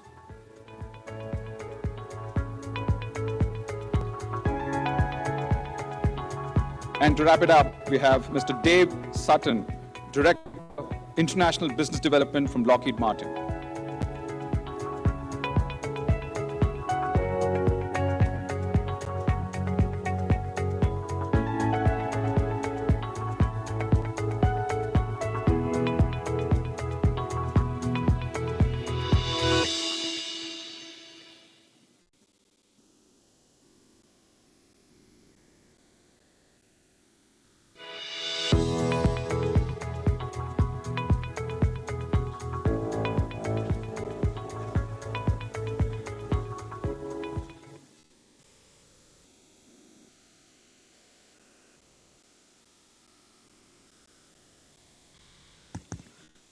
Thank you, panelists, for taking your time out today. I welcome once again all of you to DefConnect 2.0. To start with, if I can invite Mr. S.P. Shukla, President SIDM, and representing Mahindra Defense and Aerospace, to reflect on the topic. So your thoughts and your perspectives. Over to you. Thank you. Just press the...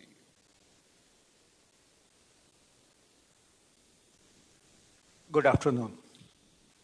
Subject is very interesting. We hear startups, and there are many thoughts which come to mind.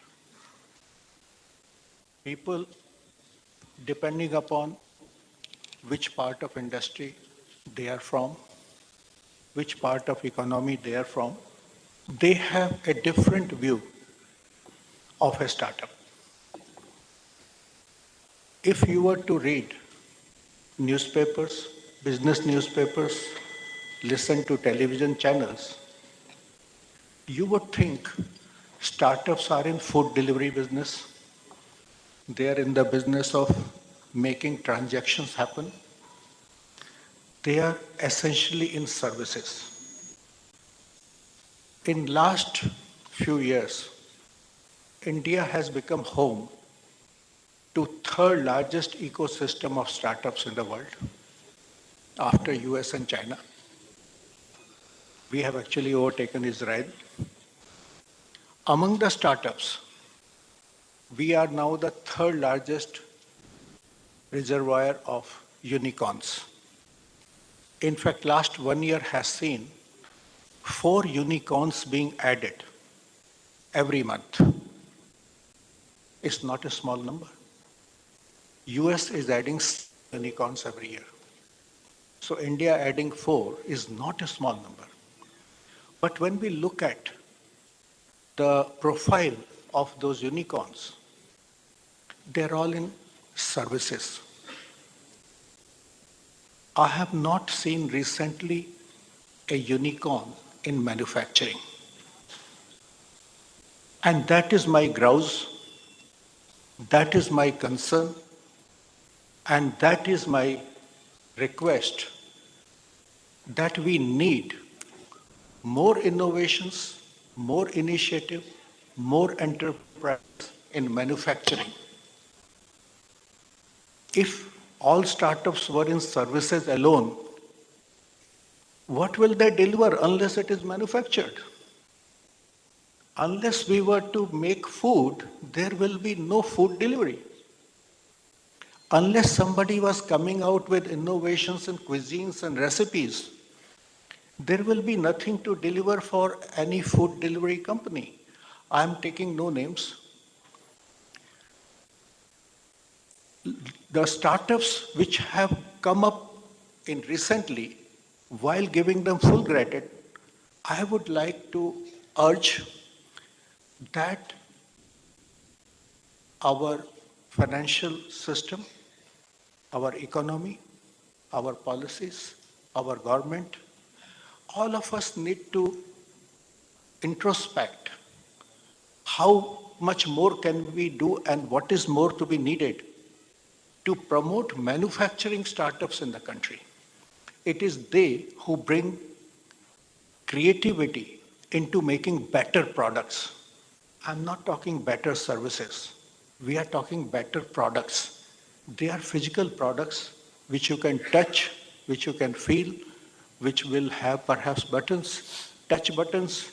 They do make things happen. We need all of them.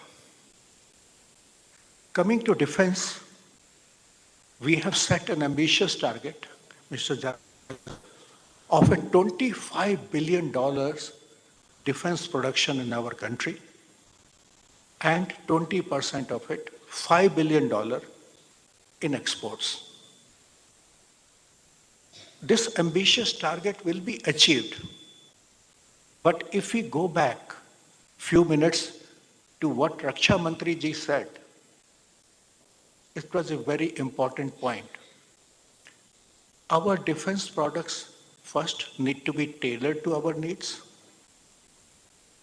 Sometimes when we give our defense requirements, they should be operate at -20 in Ladakh and plus 45 degree or 48 degrees centigrade in Rajasthan. So while they need to meet our unique requirements, they need to be different. They should not be that grandmother's formula, that plus mark behind the utensil is copied by everyone. And that can only be done when they have been designed, developed, and incorporate innovations and creativity within our own country. This is where our own startups are going to make all the difference. I will have 1 or 2 examples which we can talk about. I'm avoiding taking names because there are so many friends whom we have dealt with in startup system. I wear a dual hood as a president of the Society of Indian Defense Manufacturers as well as chairman of Mahindra Defense, Mahindra Aerospace, and few other companies. In SIDM, we have taken a conscious decision that there cannot be a defense industry unless an ecosystem is developed which comprises of large, medium, and small, all in sectors put together. Out of our 500 members, perhaps a small number of 40 or 50 can be considered large. Among 40, 50, perhaps 5 can be considered giants. But the rest belong to medium and small industry. With 500, about 50 are startups. There is a mutual interdependence between large companies and medium and small companies and startups. To encourage startups to become part of SIDM, we created a forum, startup forum. One of my colleagues from the panel there, Abhishek, is the first chairman of the startup forum. Idea was that startups in the beginning get incentivized, special attention, and part of the forum, and then gradually they move to full membership of SIDM. In the beginning, they may not have anything under production, but they may have ideas. From ideas to prototype to commercial production, there are distinct stages. Each stage, as any venture capitalists know, they are defined as critical stages, and once idea is proven, prototypes have been tested, different from services. In services, between prototype and commercial, there is no difference. But manufacturing has an intermediate stage of prototype, which has to be tested and approved by the customer before you go commercial. This is where already government has done its job by giving visibility, direction, as well as incentive for startups to participate in defense economy. Now, I believe it comes to all of us in the industry that we do hand-holding of the startups, we encourage them, provide them support, and support does not always mean financial. There are many people ready to provide financial support. Support goes beyond financial. We need to do mentoring. We need to give them problems, problem definitions, moving on to solutions, testing their solutions.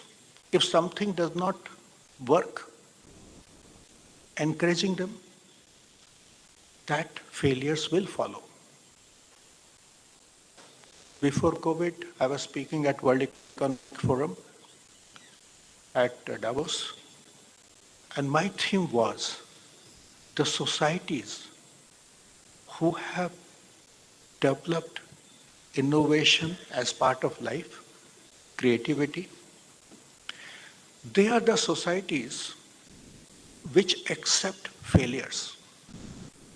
Those are the societies which do not condemn a person or a company just because its product failed. A society which looks down upon failures actually will stifle competition. Then in that society, people are afraid of taking risk. They will not participate in new risky ventures, thinking that if it fails, my career is finished, my future is finished, nobody is going to give me a job, or a bank is not going to give me a loan if I fail to make my current enterprise a success. Now that is what worries me. US can be a conservative society, but in Wild West, it was full of enterprise. Yes, many died, but many became successful. Same thing happened in oils when it was first discovered.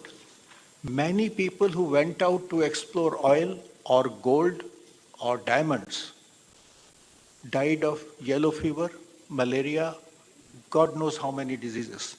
Those who came out successful, they were actually billionaires, and you have large foundations and groups and houses named after them.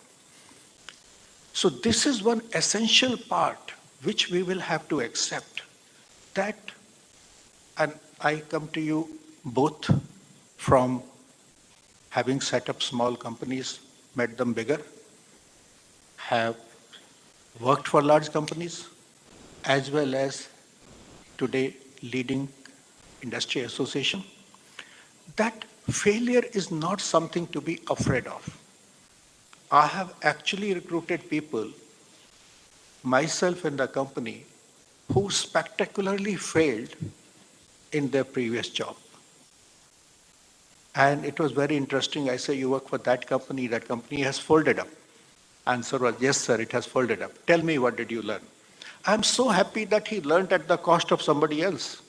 Those are the learnings he's bringing to my company. He sank 50 crores in his company and product failed. But that learning he brings to me. Why would I have somebody who has never spent 50 crores and sunk it and learned no lessons? We will have to change mindset in the industry. And that is where I will stop by saying, government has done its job. In the association, we are doing our best to do handholding for the startups by creating a forum, by providing visibility. I believe now it is for the industry leaders, the industries, large industries who are participating in defense sector, now to give challenges to startups, handhold them, mentor them, support them, and most importantly, encourage them when product failures will happen, ideas won't work, it's inevitable. Wishing all the best to my friends from startup ecosystem.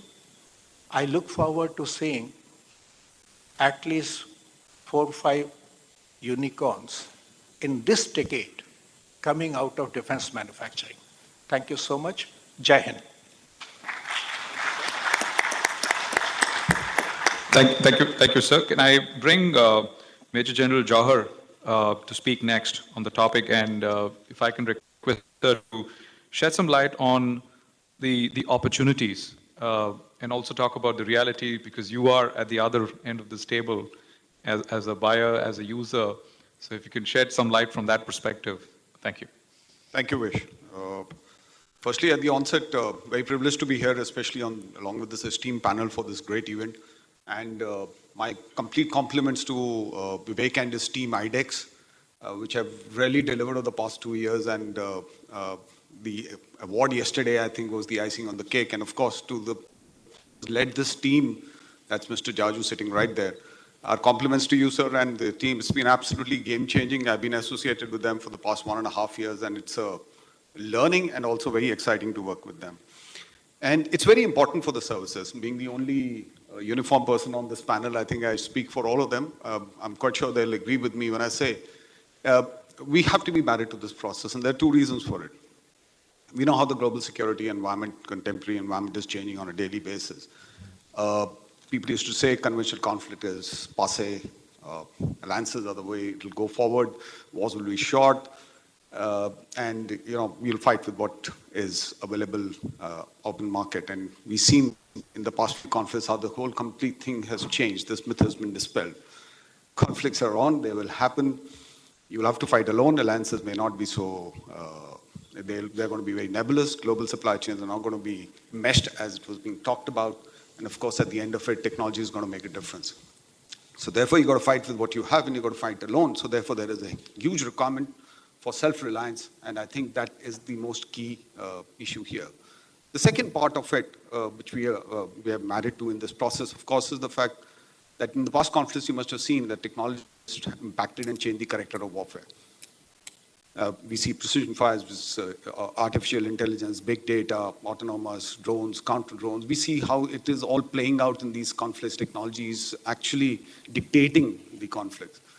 So therefore, we need to catalyze infusion of niche technologies. We need to develop these technologies. So when you put both of them together, being self-reliant and infusing technology, I think this is where the whole game-changing past ecosystem has developed into. The desired capability development that we want for the services come from three very key issues. One is robust policies. Second is very efficient processes. Third is sound planning. Fourth, of course, is the defense, industrial, and the innovation ecosystem that exists within the country. So each of these elements need to get addressed for us to develop the capability of the nation and also of the armed forces. And it doesn't only help the armed forces, that helps the overall economy of the country too. And for that, when we look towards the MSMEs and the startups that were here with us, I think they are the key which matter and are going to deliver to us. Three things, why we see so much of activity, so much excitement in this defense innovation ecosystem in the past few years, because three things have happened. A, we have enabling government policies. B, we have a defense and innovation ecosystem which is developing, gaining momentum on a daily basis. And third, of course, is the commitment of the services into the system and integrating themselves into the system. So all three have actually come together to create this vibrancy that we see in the complete defense ecosystem today. Enabling policies, I don't think so I need to elaborate on them. Much has been spoken about it. And I think Eric also just mentioned it, that defense is the place where the startups actually will have the maximum output, because this is the place where you have the investor and the customer both sitting together. It's the same person, right? So I think it doesn't happen anywhere else. I'm quite sure the Jeep, we can't design the Jeep and buy it too. So it's got to be done by them and put on the shelf. But here, we're going to invest in you, and we're going to be actually be the customers of the products that you actually deliver. So therefore, at the end of the day, these enabling policies which have come up, they've upped the ante too. You have iDEX-Prime, 10 CR, the total development cost goes to 20 CR. You have fast-track processes for procurement. Well, you have AONs already taken for the orders when products are still being manufactured. So here today I can talk to Colonel Sunil Prem on my right and say, sir, here is the order, where is the product, right? It's the other way around it's happening now. I think that's game-changing as far as the enabling policies of the government are concerned. The second is the defense ecosystem, which is now developing. And I think it's pretty complex. It's pretty diverse, sometimes very confusing and very frustrating too. I met a person the other day and he told me, when you're dealing with the defense, I follow two principles. First one is have patience, right? And the second one is have more patience, right? So I think that's pretty true. But things are, of course, changing, and that's all coming because of the potential that the MSMEs and the startups have in the system here. The kind of niche and disruptive technologies that they are innovating, the kind of ideas they come up with is absolutely amazing, I would say. They're assisting us in our indigenization processes. We are looking at niche technologies. We couldn't even think of talking about unmanned ground vehicles, autonomous systems, AI, big data, all coming together in the army, and we're going to see these things rolling out over the next few years. And the potential of the MSMEs in the startups and the complete system supporting them to solve the problems of the defense sector. At the third element, of course, of this triangle was the commitment of the services. As I said, I'm going to be a little Indian Army specific when I talk about the commitment and bring to the table. We know that innovation in the defense sector is actually about creating a military capability. There's a complete process which is followed, right? You do R&D, from science, bring it to technology by doing R&D. From technology, you bring it to a capability by doing design and development. And from capability, it is incumbent upon the services to convert it into military effects, right? And the startups we see are actually integrating themselves into each of these categories. So you have R&D in the academic institution that the startups are incubating there. You have design and development taking place. The startups are actually doing the design and development, creating the tech into capability. And of course, then come the services. So they are omnipresent in this complete continuum that we look at. The services are actually trying to integrate themselves into each of these steps also. So we are partnering with the academia, we are working with the startups when it comes to design and development, and then we are taking this technology, giving to our field formation and the soldier in the field to actually create the military effects that are required from that capability that has been produced. Uh, Somebody told me the other day, he says, Indian Army also created a small startup a few years back and they called it the Army Design Bureau, right? So we have a small bunch of officers, less than 10 years old, completely bootstrapped, but we are trying to work on more than 60 projects at the same time and trying to deliver solutions for the soldiers in field. And we are trying to do that by integrating ourselves into the startup, right? We hold a lot of outreach to be able to identify that idea that we want to take forward and turn it into a capability. Having found that particular idea, we iterate with them at what are our requirements. And then we go forward and bring them to the iDEX platform or any other platform that is available to be able to handhold with them, work with them together. We detail a nodal officer, we detail a project facilitation team, we bring all the technical reps on board, and we work with these startups to be able to bring the prototype to a production-ready level so that we can take it for field exploitation. And now, some cases, we already go ahead and take the order and keep it with us. You just heard 380 odd CR worth of orders. Well, let me tell you, the Indian Army has 310 out of that belongs to us, right? So we have a lot of things that are happening, which we are trying to integrate with them. We have a total of more than 60 startups that we are working with right now to develop solutions for us. So it actually, and the same I can speak is for the Indian Air Force, for the Navy, and for the Coast Guard. Everybody is hugely committed to this complete ecosystem. But it comes with a lot of challenges. And to actually obviate these challenges, there are a few things that we all need to do more, right? Firstly, what do we need to do in the services? Our requirements are very peculiar. We are functioning from minus 50 degrees centigrade at 6,000 meters to extreme temperatures of 60 degrees centigrade in the deserts, right? Marshy terrains, you name it, in the kind of terrain we have. So we really need to actually ideate, bring up the idea that we want the tech that we want. We need to work with the innovators to innovate. We need to then take it for evaluation, give it back to him for the modification so that it can actually work in those environments. And then as it comes back, take it again. Make it a spiral development progress that we do so that we take a particular system which is developed, field exploit it, get it back, get it modified, and bring it forward to the troops to finally actually use it in battle or in conflict situation. The second thing we need to do, we need to be very clear in communicating our requirements to these startups. Well, they're not the ones who are wearing a service. So when I say that, I need you to fly that at 4,000 meters, he says, no problem, I can take off and it goes to 4,000 meters. I said, no, wait. I need it to take off at 4,000 meters. Now that changes the complete game when you're developing a tech, right? So I think we need to be more clear in what we want. We need to be very, give our problem statements to them in a very, very clear manner of exactly what we want. We need to take him there. We need to make them see what exactly happens on the ground and where this tech is going to be used. The third great thing we need to do is I think we need to enhance our reach out. So I'll give you a small example. We were working in the Army Design Bureau in the Indian Army at the Army headquarters, and either we were reaching out to people who were reaching out to us. Now we have opened up a regional technology node at Pune. The whole thing has changed. The complete ecosystem which was existing in Pune and areas around it now actually is gravitated towards that regional technology node. It becomes easier for them to get their systems evaluated, tried, get user inputs, get assistance, get visibility to our equipment, right? Then we did one more thing. We went ahead and opened up an Indian Army cell at IIT Delhi. That again changed the complete ballgame of how we interact with the academia. We have a service innovator actually working there. He's got a laboratory there. So things are happening and changing, but I think we need to build more such ideas. We need to bring more such nodes up. Then second step is what does the iDEX need to do? They've done so much, I can tell you that, but I think where we need to focus more is greater technical assistance to the startups, greater ease to finance, I would say, by making such events and giving them the platform to be able to pitch. The third is to give them, ease out the regulations, give them access to raw materials, more availability of infrastructure. And the services are very much forthcoming to provide you that in case we have it too. And last but not least is, please protect the technology. We don't want it to go out. As we develop it, we need to protect it, we need to nurture it, and we need to commercialize it so that we are able to give it back. What do the startups need to do? I think innovate, but I think two small things that you need to look at. if you're failing, it is because of a little less focus that you put on the research and development of that technology. I think that is where you need to focus a little bit, and internal testing and evaluations.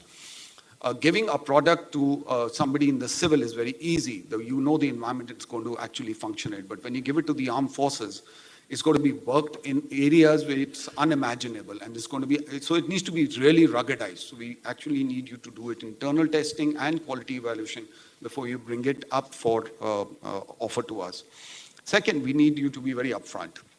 Right? We need you to be upfront on your subcomponents, on your sourcings, on this, so that we actually know how it is going, how we are going to get impacted in case there is going to be a squeeze in the global supply chains and otherwise. So I think this is an area we look at. And third and last but not the least is, let's do it fast and let's do it well, so that we are able to deliver to the soldiers in the field the capabilities that they need to fight the next battle. I remember, I think. Albert Einstein was the one who said that if you always keep doing what you always did, you will always get what you always got, right? So we need to be different. We need to do things differently. We need to be innovative in our processes, in our procedures, and we need to be innovative to be able to partner our startups and the MSMEs to come forward and deliver to the needs of the nation. We don't need one idea forge. We don't need one new space. We need 100 of them all over working with us so that we are able to deliver to our soldiers in the field. And I think with that, once again, the compliments to everybody there. Thank you very much, and Jai Hind. Thank you, General Jawar.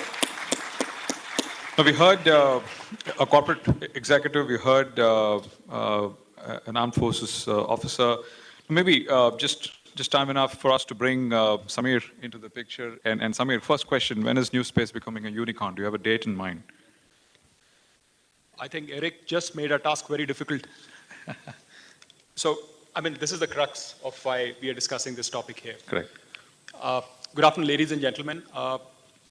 Very honored to be here on an occasion when iDEX and its effort has been recognized right at the top level. And very happy to be part of the same. And privileged to be part of this forum, gentlemen. So, today, the Raksha Mantri spoke a lot on disruption, disruptive technologies. I think anybody who talks to a startup expects that any startup, whatever it's working on, has to be disruptive in nature. This is a general thought process. But what is disruption in warfare? The recent wars have clearly brought out that disruptive technologies are actually making a difference on legacy platforms deployed all across the world. Recent wars, conflicts, short-term, or long-term going on.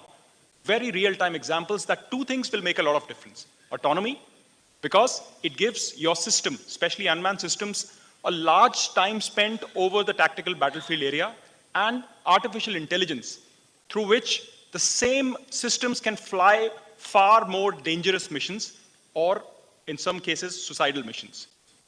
And a small force with these kind of disruptive, so-called disruptive technologies can make all the difference. But the crux of the matter is that all these wars are actually being fought by commercial technologies. The same commercial technologies which are actually spawning out a new generation of companies, entrepreneurs back in the Silicon Valley. We've heard today a lot, one name, Anduril, a company which is now rivaling big ticket giants like Boeing and Lockheed Martin and trying to get a piece of the DoD pie. Exactly something similar is happening in India. In fact, 3-4 years back, when this Make in India and Atmanirbhar effort has actually taken wings, it's flying up in the air through the mechanism of innovation for defense excellence. The purpose is exactly the same, to identify innovation through a set of people, push them to a space where the innovation gets deployed actually with the end user and converts into a product. It's a win-win for everybody. Now, we have the technology, the startups have, at least we are trying to make. We have the end user buy-in, This is something which needs to be understood a bit more. Any startup which wants to work, let's say in the so-called disruptive technology space, largely we heard the three quantums today which clarifies aerospace defense. One is combat systems, one is communication systems, and one are the sensors related to that, all powered by autonomy and AI.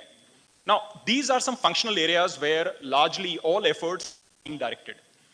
What, ladies and gentlemen, especially my brothers and sisters in the startup community, need to keep in mind, whatever you are doing, right at the onset, you need to map it with a need, a future need with an end user, or something which you say is going to make a difference in the concept of operations. Now, this is where at times disconnect happens. And this is my personal experience. And a lot of you would have gone through the same grind. We have a great idea. We start working on it. We are already working on it for a while. And suddenly we realize we need to break or we need to course correct into something else. Mind you, we've all sweated to reach there. You know, seed money. There's money coming from a lot of other sources. We are actually wanting to scale up, and now we're being told, oh boy, this doesn't work. You do it in a different manner. Part of the game. Please take it in the stride.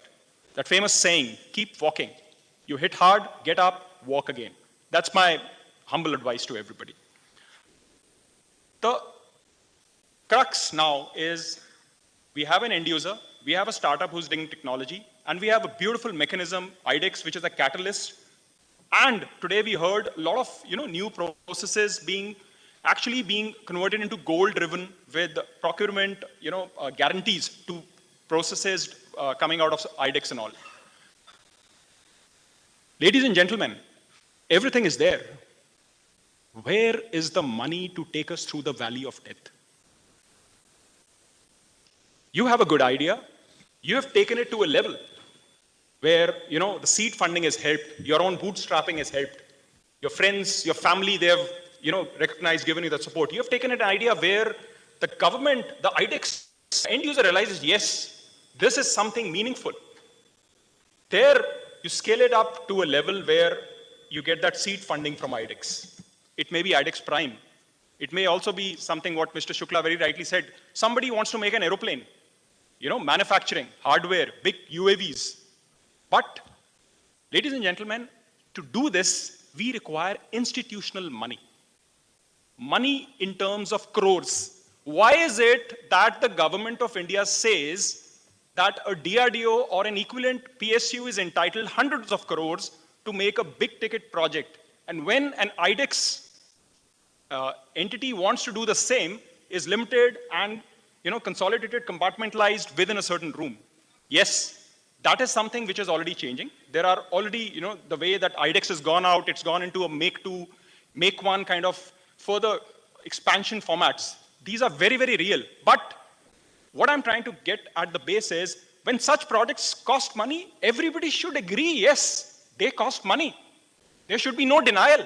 There should be not a no to somebody who sees or shows potential. That here is a company which can work on its own or with a PSU or a mandated organization doing design or development of a certain product and make it forward. I'm sure this is going to be corrected with already certain things, certain announcements which have been made last month by the MOD. But largely, we still need to walk the talk. And we, in the startup community, are going to be very much looking at it. Now, coming back to the core issue, venture capitalists. What does a VC want? Are we even going to cross that little bridge of death, the valley of death beyond?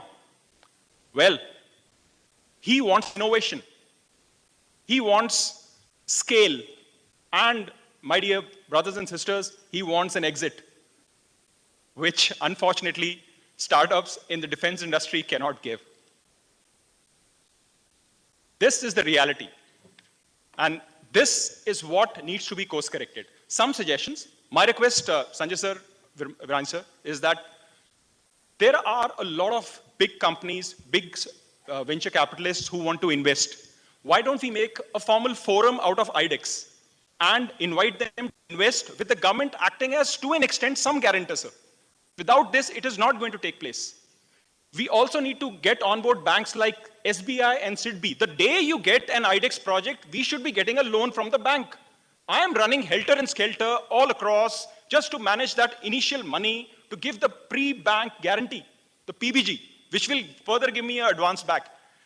Unfortunately, nobody told people that, if I had that money, I would never have needed that that advance.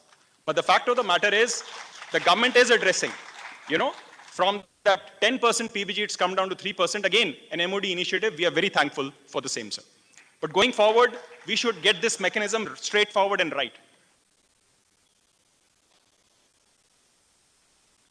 one last point, just before I close, is, IT, e-commerce. These are some very, very scalable areas for venture capitalists. And going forward, it's easy to get institutional monies. We'll just give you an example, New Space Research and Technologies. We struggled for 2 years. We crossed 3 investment committees of the most prime venture capitalists in India to be shut down simply because the LPs were from outside India. Money from outside, people just don't want to invest in aerospace and defense. This is again something to ponder over. We all need to get together, especially bigger companies like Mahindra, Kalyani. We need to get together and form that right corpus where people like us and going forward can be supported. Second, a big request from all of us for iDEX is, so people who show promise and confidence, they should be given and bought under a different mechanism where their product and their development can be fast-tracked. This will only benefit the end user to a great extent. And last, I'll just close with the, just sharing my thoughts with my friends in the startup community. An innovation, interestingly, will remain an innovation in your lab till the time you don't go out and prove it in the field. There is a difference taking a product from a prototype level to a production grade level. There is a whole new experience. There is cost. There is certification. There is modification. Do not get deterred by that. We all, all beneficiaries of iDEX have to learn one thing, that we should expect ourselves to fail. But from the innovation to the product being manifested, it is a journey we have to well walk the talk. And this is a journey will make us only stronger. At the last note, this also is a message for all investors, government officials, schemes, organizations who support such startups. Some of us will fail. But let's not get deterred by that, because even if 1 amongst 5 succeeds, we would have made a difference. And this is what innovation for defense excellence is all about. Thank you very much. Thank you, Samir. A lot of very useful points that I'm sure taken down and will be actioned. I now invite Mr. Rajendra Bhatia, President and CEO of Bharat Forge. So your thoughts on the topic. Thank you. At the outset, Mr. Sanjay Jaju, Mr. Anurag Bajpai, Vivek, the people who participated in the iDEX challenge, the winners, and those who did not win are all winners and thoroughly deserve the recognition given by the Prime Minister yesterday. Our compliments to you, sir. Coming to the point which has been raised today, I think in the morning session it was very clearly mentioned that there is a national perspective to what we are doing. India as a nation needs to grow its manufacturing, needs to grow its GDP to reach a figure of $5 trillion in the next 3 to 5 years. Reaching there, we heard Niti Aayog CEO saying, manufacturing is the only way to take you there. And the segment which he highlighted was the defense manufacturing segment, because that is the segment which has large amount of white spaces which are available. But defense manufacturing cannot be built to print. It cannot be merely manufacturing for somebody else. So that's where the role of technology comes in. If you take a look at technology, it has fundamentally 3 elements or 3 particular segments. R&D, which is what we call TR level 1 to 3, would generally be the preserve of the state. But the next part is innovation and what we also call disruptive or the breakthrough technologies, which is the role which is played by the so-called startup. Now, what has happened in our country? I heard General Johar talk about his startup starting off ADB. I was there. The day it was launched, I remember with the chief, I was on the dais. But the key point which comes out of is that this startup actually helped launch many more startups. It actually kindled 1 million thoughts in the minds of the people. And what did iDEX do? Let me just give you the role of the iDEX. Every entrepreneur, every startup, and I support 6 of them, Two of them are winners and they were there today. And we'll be supporting as a group, and we are picking up many more to support. Looks at two parts. One is there an opportunity? Is this opportunity real? Of course, in defense space, opportunity is real. The second is there any light at the end of the tunnel? Will I be able to create my thought into a value which can generate value for me and my investors going into the future? What iDEX did provided that little light at the end of the tunnel. I can assure you, sir, till about 3 years ago, more startups were vanishing and becoming, and today the scenario is that just a small amount of 10, 20 crores which has been distributed has ignited maybe million minds. You have about 800 to 1,000 startups vying for these projects. So what it has done, it has shown that light at the end of the tunnel. Now what we need to do, ensure that that light becomes a flame and takes us to next level. And that's where very passionately what Samir said, some of those points really need to be taken up. So it's not pointing fingers. It is a tough job to change policy. It is a tough job to create all this. But at the end of the day, a startup will only operate when he gets that seed money or when he gets that money which you allocated to him in time.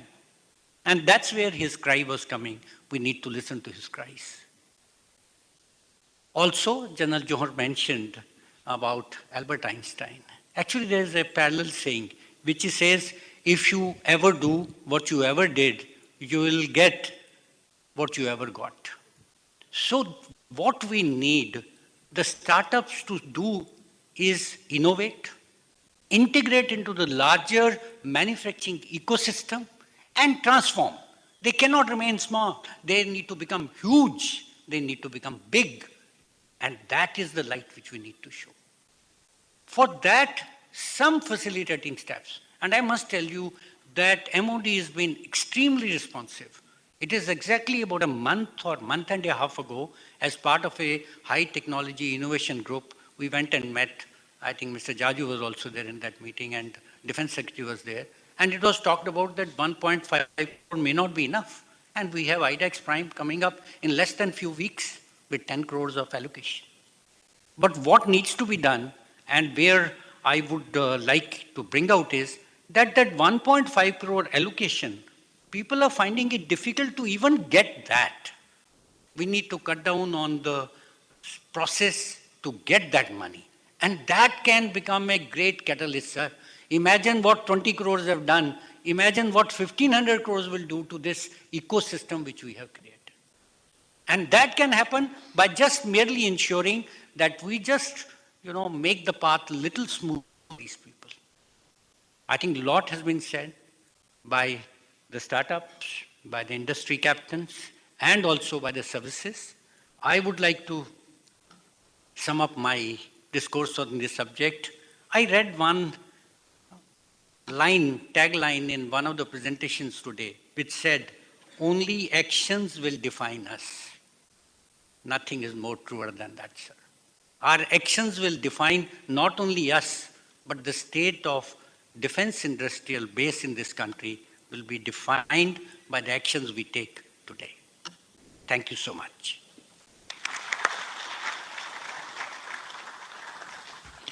Thank you, sir. I now invite Colonel Sunil Prem, founder Brisk Olive, to talk about the topic and maybe speak from the point of view of the intersection between defense and startups. Thank you so much. And ladies and gentlemen, it's an absolute privilege to be here today. But I would like to, I'm reminded of a story. When I was in the National Defense Academy in 1981 as a 17-year-old, aspiring to become an engineer in the Indian Army, I read this Reader's Digest story, which really fired my imagination. And this was about the SR-71 Blackbird, the stealth aircraft. I did not know that I would be sitting next to David Sutton here.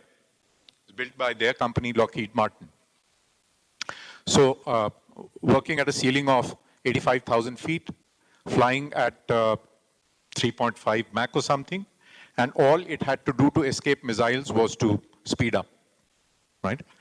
Now, but what was really interesting was when I looked at those dates, even as this 17-year-old guy, it was fascinating. The contract was awarded to Lockheed Martin, I think in December 1962. And they came up with the prototype in October 1964, 22 months. Just imagine delivering something of that scale in that short a time. And the first operational flight took place in December 1966, which was something like 37 months from when the contract was awarded. Now, that cannot happen without a massive ecosystem supporting this particular thing.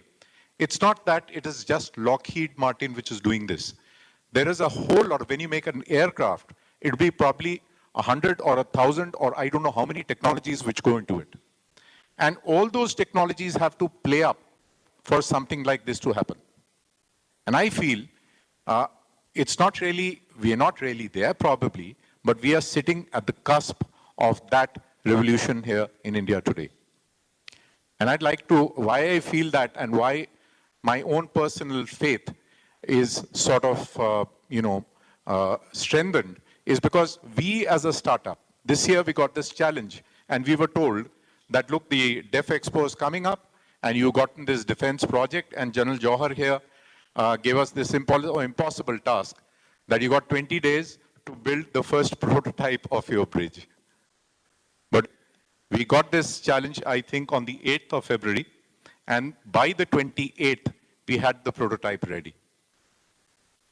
So I think, thank you so much, but all of you guys actually are clapping for my engineer there, sitting in the third row, Sandeep Mishra. It is people like him who make this possible. So I won't take too much time. All I want to say is one, is the, shall we say, is the opportunity. Yes, I have grown up in the Indian Army building British bridges, right? Placing American mines, looking at Swedish guns being fired, having French aircraft fly above us and the Russian ones, and having, Russian submarines and ships out there in the seas. Isn't that an opportunity big enough? All of this needs to change in the next few years because the current happenings, the current situation in the world is showing you self-reliance is not, it's not a gimmick, it's an absolute necessity. My second point is that the capability. Do we have the capability? Yes. I won't talk much about it. Everybody already knows it. I mean, we can throw 1,000 facts today, like, 75 million of the 400 million odd small and medium enterprises in the world today are in India. You got probably 12% or more of the artificial intelligence engineers in the world today in India, and so on and so forth. You can go at one technology after another, General Jauhar spoke about the challenges. The other speakers, eminent speakers, have spoken about the challenges. There is just one challenge I would like to talk about. And that's, here we're talking about innovation, yes. But even today, when we are talking about fundamental or basic research, which fuels all innovation, I think we have a long way to go. Let's look at one simple thing, that's night vision. So if, today, I think every manjack who goes out there needs night vision, right? But we still do not have the, let's say, the illumination which fire these devices, or the fundamental technology which makes a thermal imager work.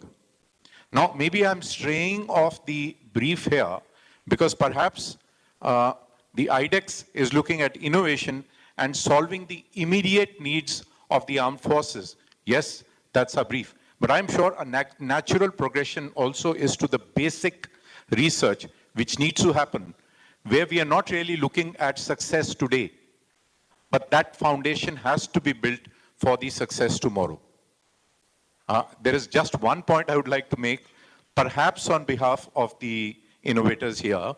So I read this little clause in iDEX that probably one innovator is permitted only 3 innovations.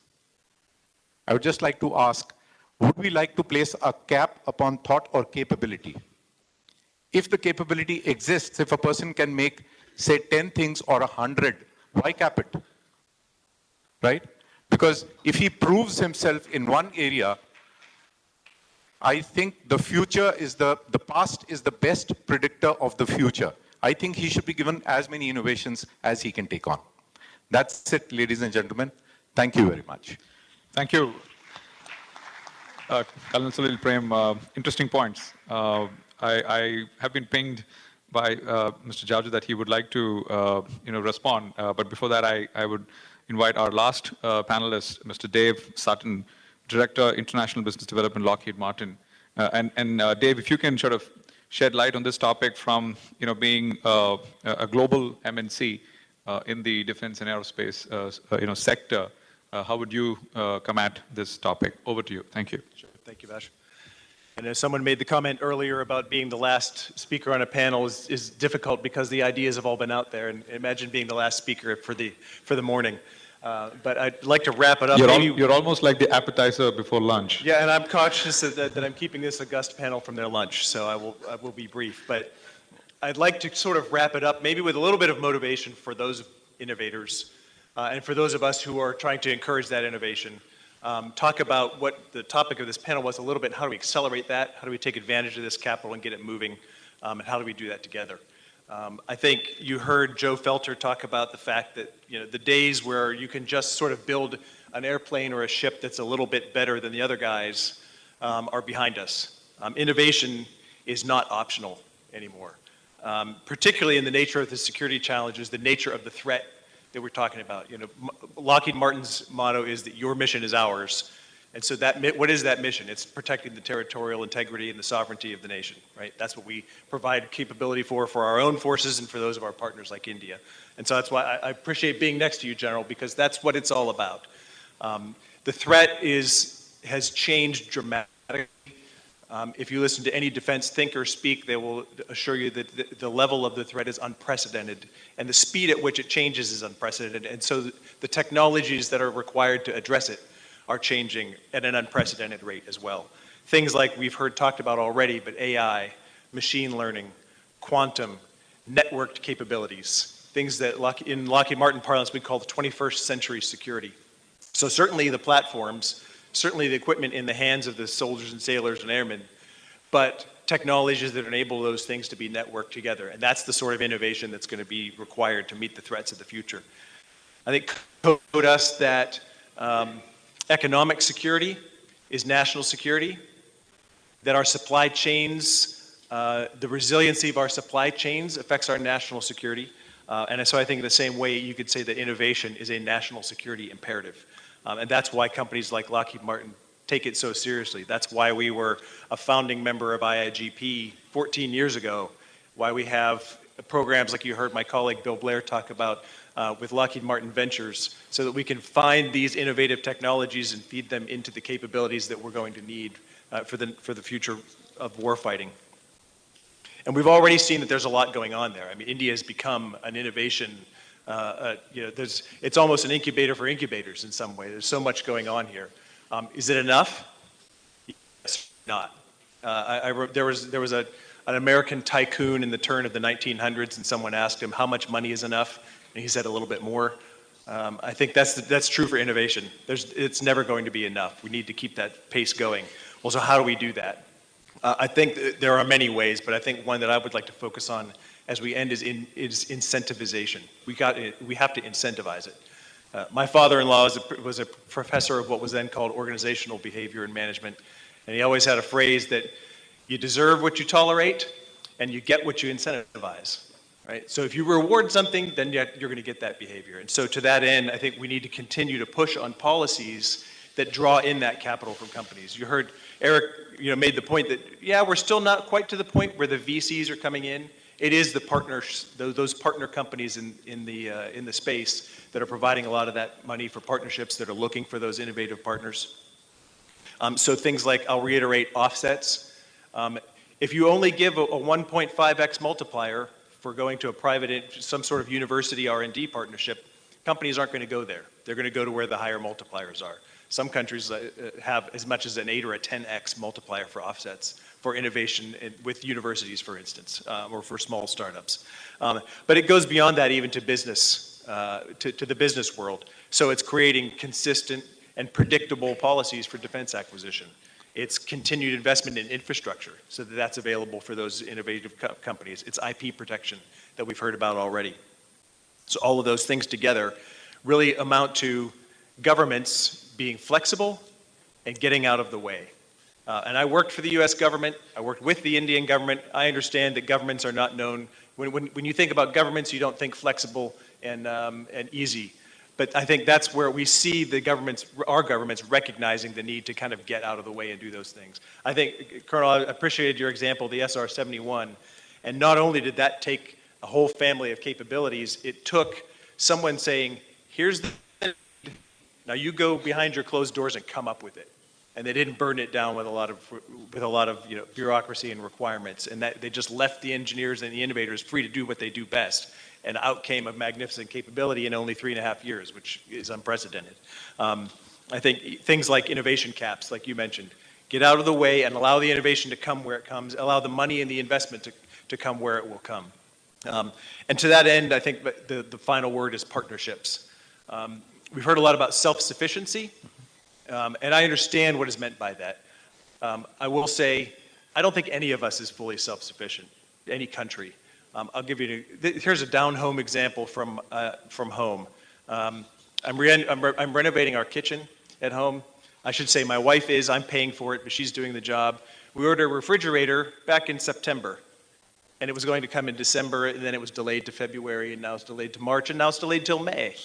And why is that? Well, it's supply chain issues and semiconductors and all that. Well, so apparently the United States is not self-sufficient in refrigerators, let alone automobiles. Right? So you see how we're all dependent on this global supply chain. And so the notion that any of us is going to be fully self-sufficient, I think is a little bit deluding ourselves. Now, again, I understand what we mean by that. We need to build up our own, countries need to build up their own indigenous capability, and there's nothing wrong with that. But we do that through partnerships, not through exclusivity, but through attracting and enabling the kind of partnerships that come together to build those capabilities. I think a great example is our joint ventures in Hyderabad with Tata, building almost half of the C-130J aircraft. So that, again, that's a capability that came about because we saw a good business opportunity, were enabled to do it, had regulations set such that we were enabled to form a good partnership, and in 18 months there were parts coming out that are now part of the global supply chain.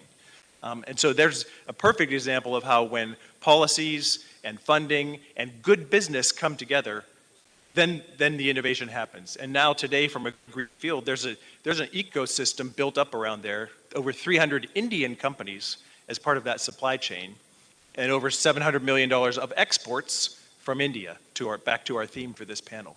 So I think to the extent that we all realize that this is not just about this is not just about fully self-sufficient capability, it's about building resilience and partnership with good and trusted friends and partners who are enabled to recognize and take forward good business. And we'll see that grow. Rising tide really does lift all boats. And we'll see that we find more security and more resilience and more capability for our warfighters, which is what we're all here for in the end in defense. So I would encourage us all to that end, and thank you all for your attention, and I hope everyone enjoys that lunch. Thank you. Thank you, Dave, for keeping that very short. I now invite our captain of the team, Sri Sanjay Jaju, for a sum up and wrap up. Thank you, sir. Sure.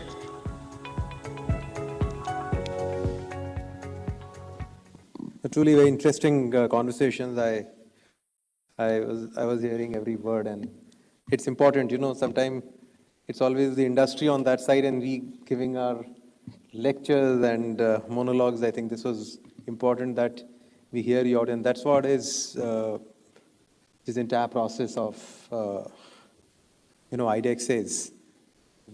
iDEX is a startup in itself. I mean, we started as a startup 4 years back, and that's why it's important that we incubate ourselves well and move along the journey. And importantly, interesting conversation, interesting day, great day. You have huge responsibilities now on the shoulders of the industry. You have DES 6 launched, 38 challenges. iDEX-Prime launched, 6 challenges. In fact, last month we have launched multiple Make One projects. So big industry again has a lot of work on their plate. A lot of Make Two projects also launched. Again, a lot of work on the plate. Actually, there is enough for everybody right now. I mean, there is absolutely no dearth of work. I mean, especially with the fact that now you have 25% of defense R&D spend is going to be through industry-led design and development effort. I think that itself will give enough to everybody. And believe me, there's no shortage of money. And I keep saying that 85,000 crore for domestic industry. I mean, that's a huge money that's available. And unless we create projects and unless we actually fast track efforts, it will be absolutely impossible for us to consume that kind of money. It's easy to buy off-the-shelf stuff available and consume money. But now here it's a question of designing, developing, testing, certifying, and then inducting, and then start paying. I think the journey will be a slightly more arduous, and I'm sure our industry is completely geared to take this responsibility. And I'll start from what Dave said, and absolutely correct. I mean, and that's why you on this panel in the morning. I think Blair was also on the panel. Atmanirbharta is definitely not about being, closed economy. I mean, those days are gone. We have completely integrated into the global economic system. When we say Atmanirbharta, yes, self-reliance does not mean that, we'll do everything ourselves, close our doors, and only Indians will do what India wants. Absolutely not. When we say Atmanirbharta, it's actually more to do with, creating a self-reliant ecosystem which connects with the global supply chains. And obviously, comparative advantage should work. You can't be doing things that you can do cheaper, say, outside India, and vice versa. So it has to be a mix of what we can do best here and what we should do to have what you call self-reliance when it comes to having strategic autonomy. So only to that extent is what is our perception of self-reliance. And if you look at a lot of products which are outside displayed in the iDEX gallery there, you will realize that many of them actually have a lot of stuff coming in from outside. And obviously there will be. We should not manufacture things that we can get it from outside. So I agree with you. And that's why all the global OEMs have a huge role in all our projects. In fact, yesterday in the AmCham meeting, which I also participated, and of course Lockheed was also there in that meeting, and I'd made a point that only our projects, the Buy Indian IDDM, as per the defense acquisition procedure, is reserved for companies that have ownership residing within our country. But rest of all the categories are actually open for everybody. And it's here also, for example, if you would like to participate in a joint venture in which you take a minority stakes and bring in a majority stake for an Indian player, then you are even eligible to take up many of the design and development projects also. I mean, there's absolutely, and that's also not a bad thing to do when it comes to, because you have commitment to India, and I think that should be some degree of, going forward on some of these technologies. Tie up with these startups maybe in some cases and give them the lead role. And, some of these technologies can even be developed and designed here, and that could be also a road ahead. Some of the important suggestions and points have come in. I just wanted, especially the grant disbursement process. I myself was concerned about You know, when we are giving a grant of say 1.5 CR and now in iDEX-Prime, we're going to give grants of 10 crores. Our processes cannot be bureaucratic. As Honorable Prime Minister yesterday mentioned, you know, we are supposed to remove the roadblocks and we are supposed to actually ensure that we create, we minimize the bureaucracy and the red tape when it comes to disbursing money to you. When we started iDEX, of course, we always had the process which was evolving, so not many things were known. But now that we have understood that things are not so difficult when it comes to disbursing funds, we have a complete online gateway that is available to us. And that online gateway will ensure that funds are disbursed in time. We have cut down the entire process which was there earlier. And I can promise you now that it is all at a click of a button. There is no paperwork involved. If your product is moving as per the agreed milestones, the payments would come to you at a click of a button. That's what is our assurance as far as the disbursement is concerned. And I'm sure this should help. And we have also removed a lot of procedures that were there in the SOP that was laid out for disbursement. So I think to that extent that should help. On the other side, the matching contribution that has been kept in iDEX is primarily from the perspective of skin in the game. I mean, we need to have your skin in the game. And as I keep saying, we're not just solving military problems. While we are doing that, but the whole approach in iDEX is that besides solving military problems, we are trying to seed future enterprises. We don't want an innovator who can't even raise money from the market for a great idea that he has and for a great business opportunity that he thinks he has, you know, should be completely dependent on, I mean, what I'm trying to say is it's not just an academic grant being given. The whole idea is that we want you to step out into the market and try and get yourself integrated into the business ecosystem. And you should be able to raise money from the market. You should be able to go to the bank and give them a bankable plan and raise money from the market and raise money from the banks. And that only will ultimately give you the confidence that tomorrow you can become a unicorn or a sunicorn or whatever that word is. And that only will make you future defense enterprises. But I also buy your point that, you know, we need to even start talking to some of the banks. And some of these financial institutions were there today. I could see them. I mean, I have got some texts also which have been given to me. It's important that financial institutions also start understanding that iDEX is a serious business. And that's why we gave this, you know, one-shot AON of 14 projects. I mean, it's again unprecedented because that's not the procedure actually. We deviated from the entire procedure before even the trial was completed, we have given the AONs. And the whole idea was, that's why we went to the Defense Acquisition Council, the highest level body, and got all these projects cleared. This was a clear signal to the entire ecosystem outside, be it financial institutions or anybody else, that government is backing all these startups up. Government is backing the iDEX system up. And that is why we changed the entire procedure, where we have said that there will be no such, what you call is user trial and readiness review. Everything is now one composite trial. Cut down this entire cycle, which used to take about 2 years from the time the prototype is completed to the time we used to do the contract. It's not just brought down to 4.5 months. And why this change was done? Again, to give the signal to the outside world that when it comes to iDEX, we understand this is being done by startups. They don't have deep pockets. We have to be mindful of that. And that is why we need to give them complete hassle-free and what you call the green channel route when it comes to doing the procurement. So that's another signal that is being given out. But I agree that, you know, somewhere down the line, we also need to have the umbrella of the government to get resources coming in for the startups. And that's why we are starting, we have actually thought of it to do it in the DEF Expo. And you saw some of the outcomes which were listed out today in the presentation. Something called as Invest for iDEX. And this program is going to be an umbrella that will give. So it's a B2B call, but still will provide this umbrella under iDEX called as Invest for iDEX. And under that umbrella, we'll be requesting on the one side, the startups to come and make a pitch.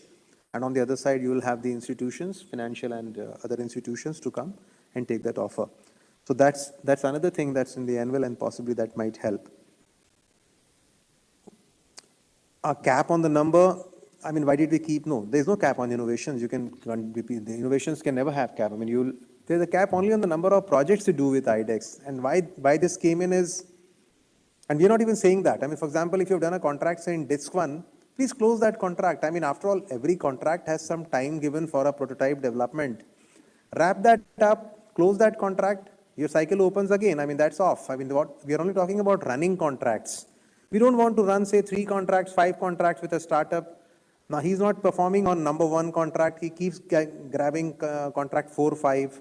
What we're saying is, close your contracts so that, we move ahead. And that's the only reason why we kept this cap. But if you think that, it's becoming a hurdle and there are, some little bit tweaks required here and there, that's always possible. But there's no cap on innovations. Innovations don't have cap, actually. Innovations, we require innovations to flourish. We require innovations to even go up in numbers. And that is why I was, when I was in the exhibition that side, I was telling some of our DIS fund startup that it's time you guys wrap up your contracts now. We are moving into DIS. We need to close DIS 1, DIS 2, DIS 3 now. The pipeline has to move forward. And now with 40 odd and 6 more challenges, I mean 46 odd challenges, we can't be moving in, we can't be looking at DIS 1. DIS 1 prototypes should be closed. We should move them into the procurement cycle. And you guys are all eligible to take as many projects as you want. But if you think that that's going to become a hurdle, don't restrain from applying when it comes to challenges. At the time of the HPSC, we'll see if some of your contracts are near completion and we think there's not too much of commitment required. We might even relax this guideline. It's nothing hardwired as far as iDEX is concerned.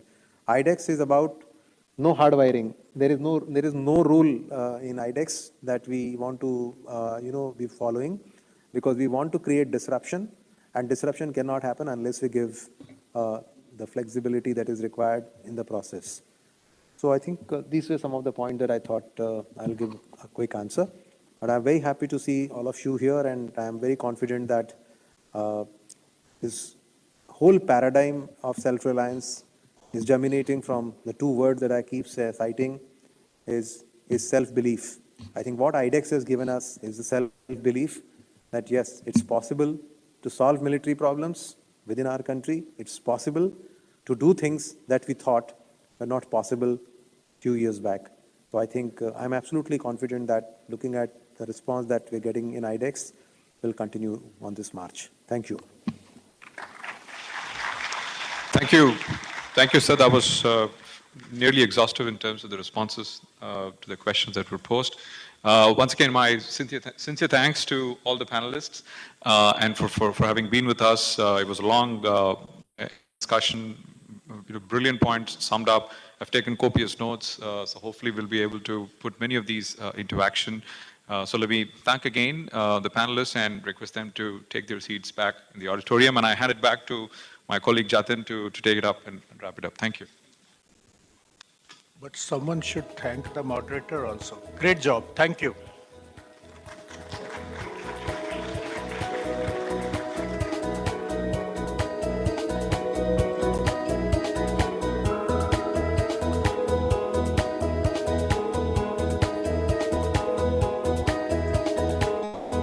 सभी महानुभावों का और panelist का बहुत बहुत धन्यवाद। अब मैं समापन संबोधन के लिए joint secretary DIP and additional CEO DIO से निवेदन करूंगा कि वे मंच पर आएं और समापन संबोधन दें। धन्यवाद।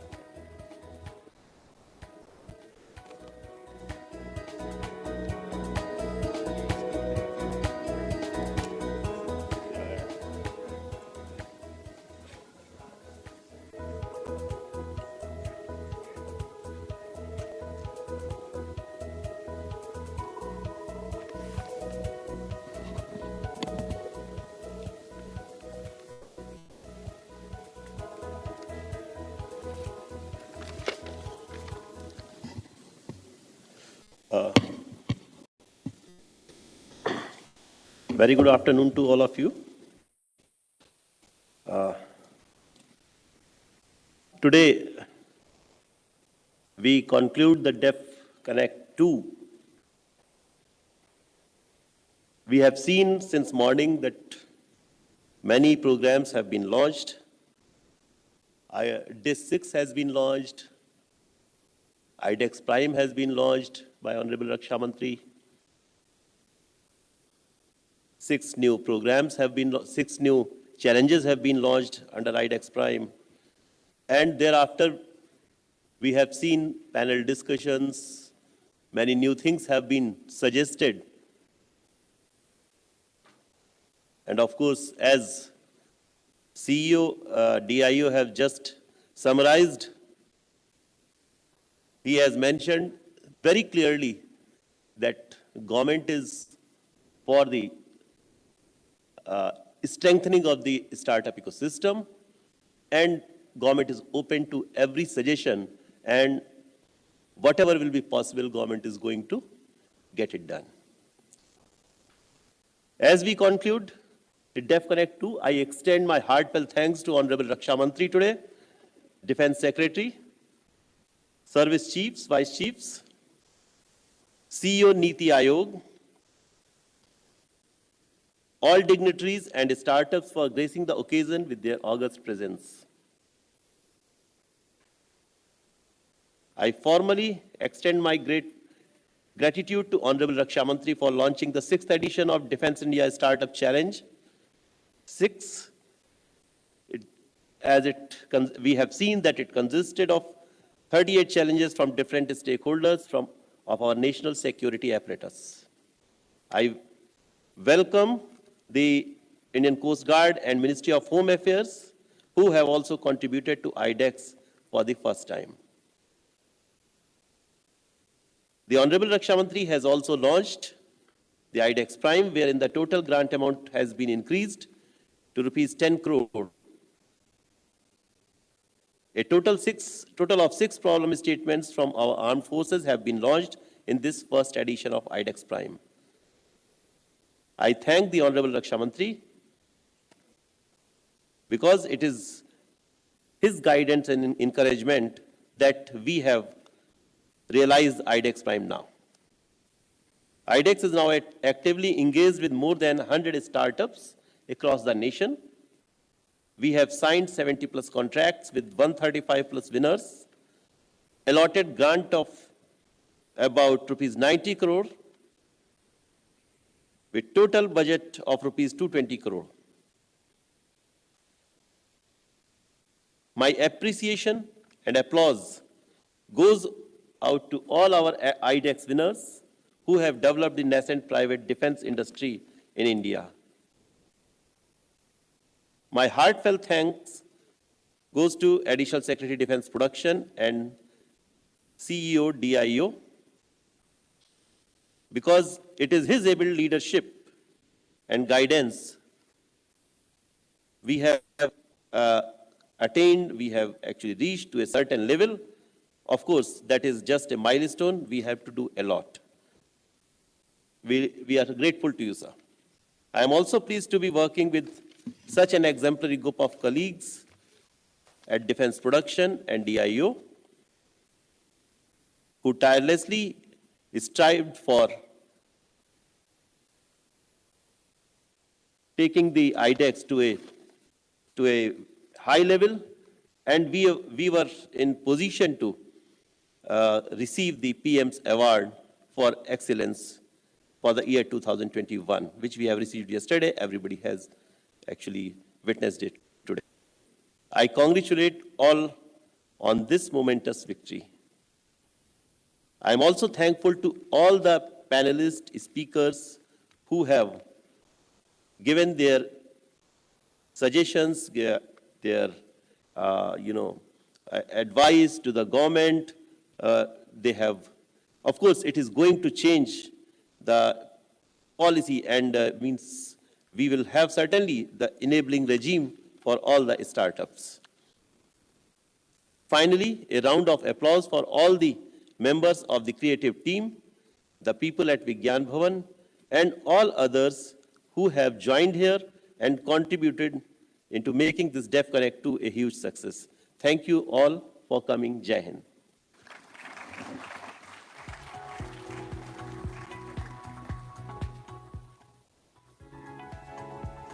आपका बहुत बहुत धन्यवाद माननीय। फॉर्मली आज के इस कार्यक्रम को हम यहीं पर समाप्त करते हैं। आप सभी का प्रेम पूर्वक बहुत बहुत धन्यवाद। Lunch has been arranged outside this plenary hall, so please grace us, and thank you so much everyone. Thank you.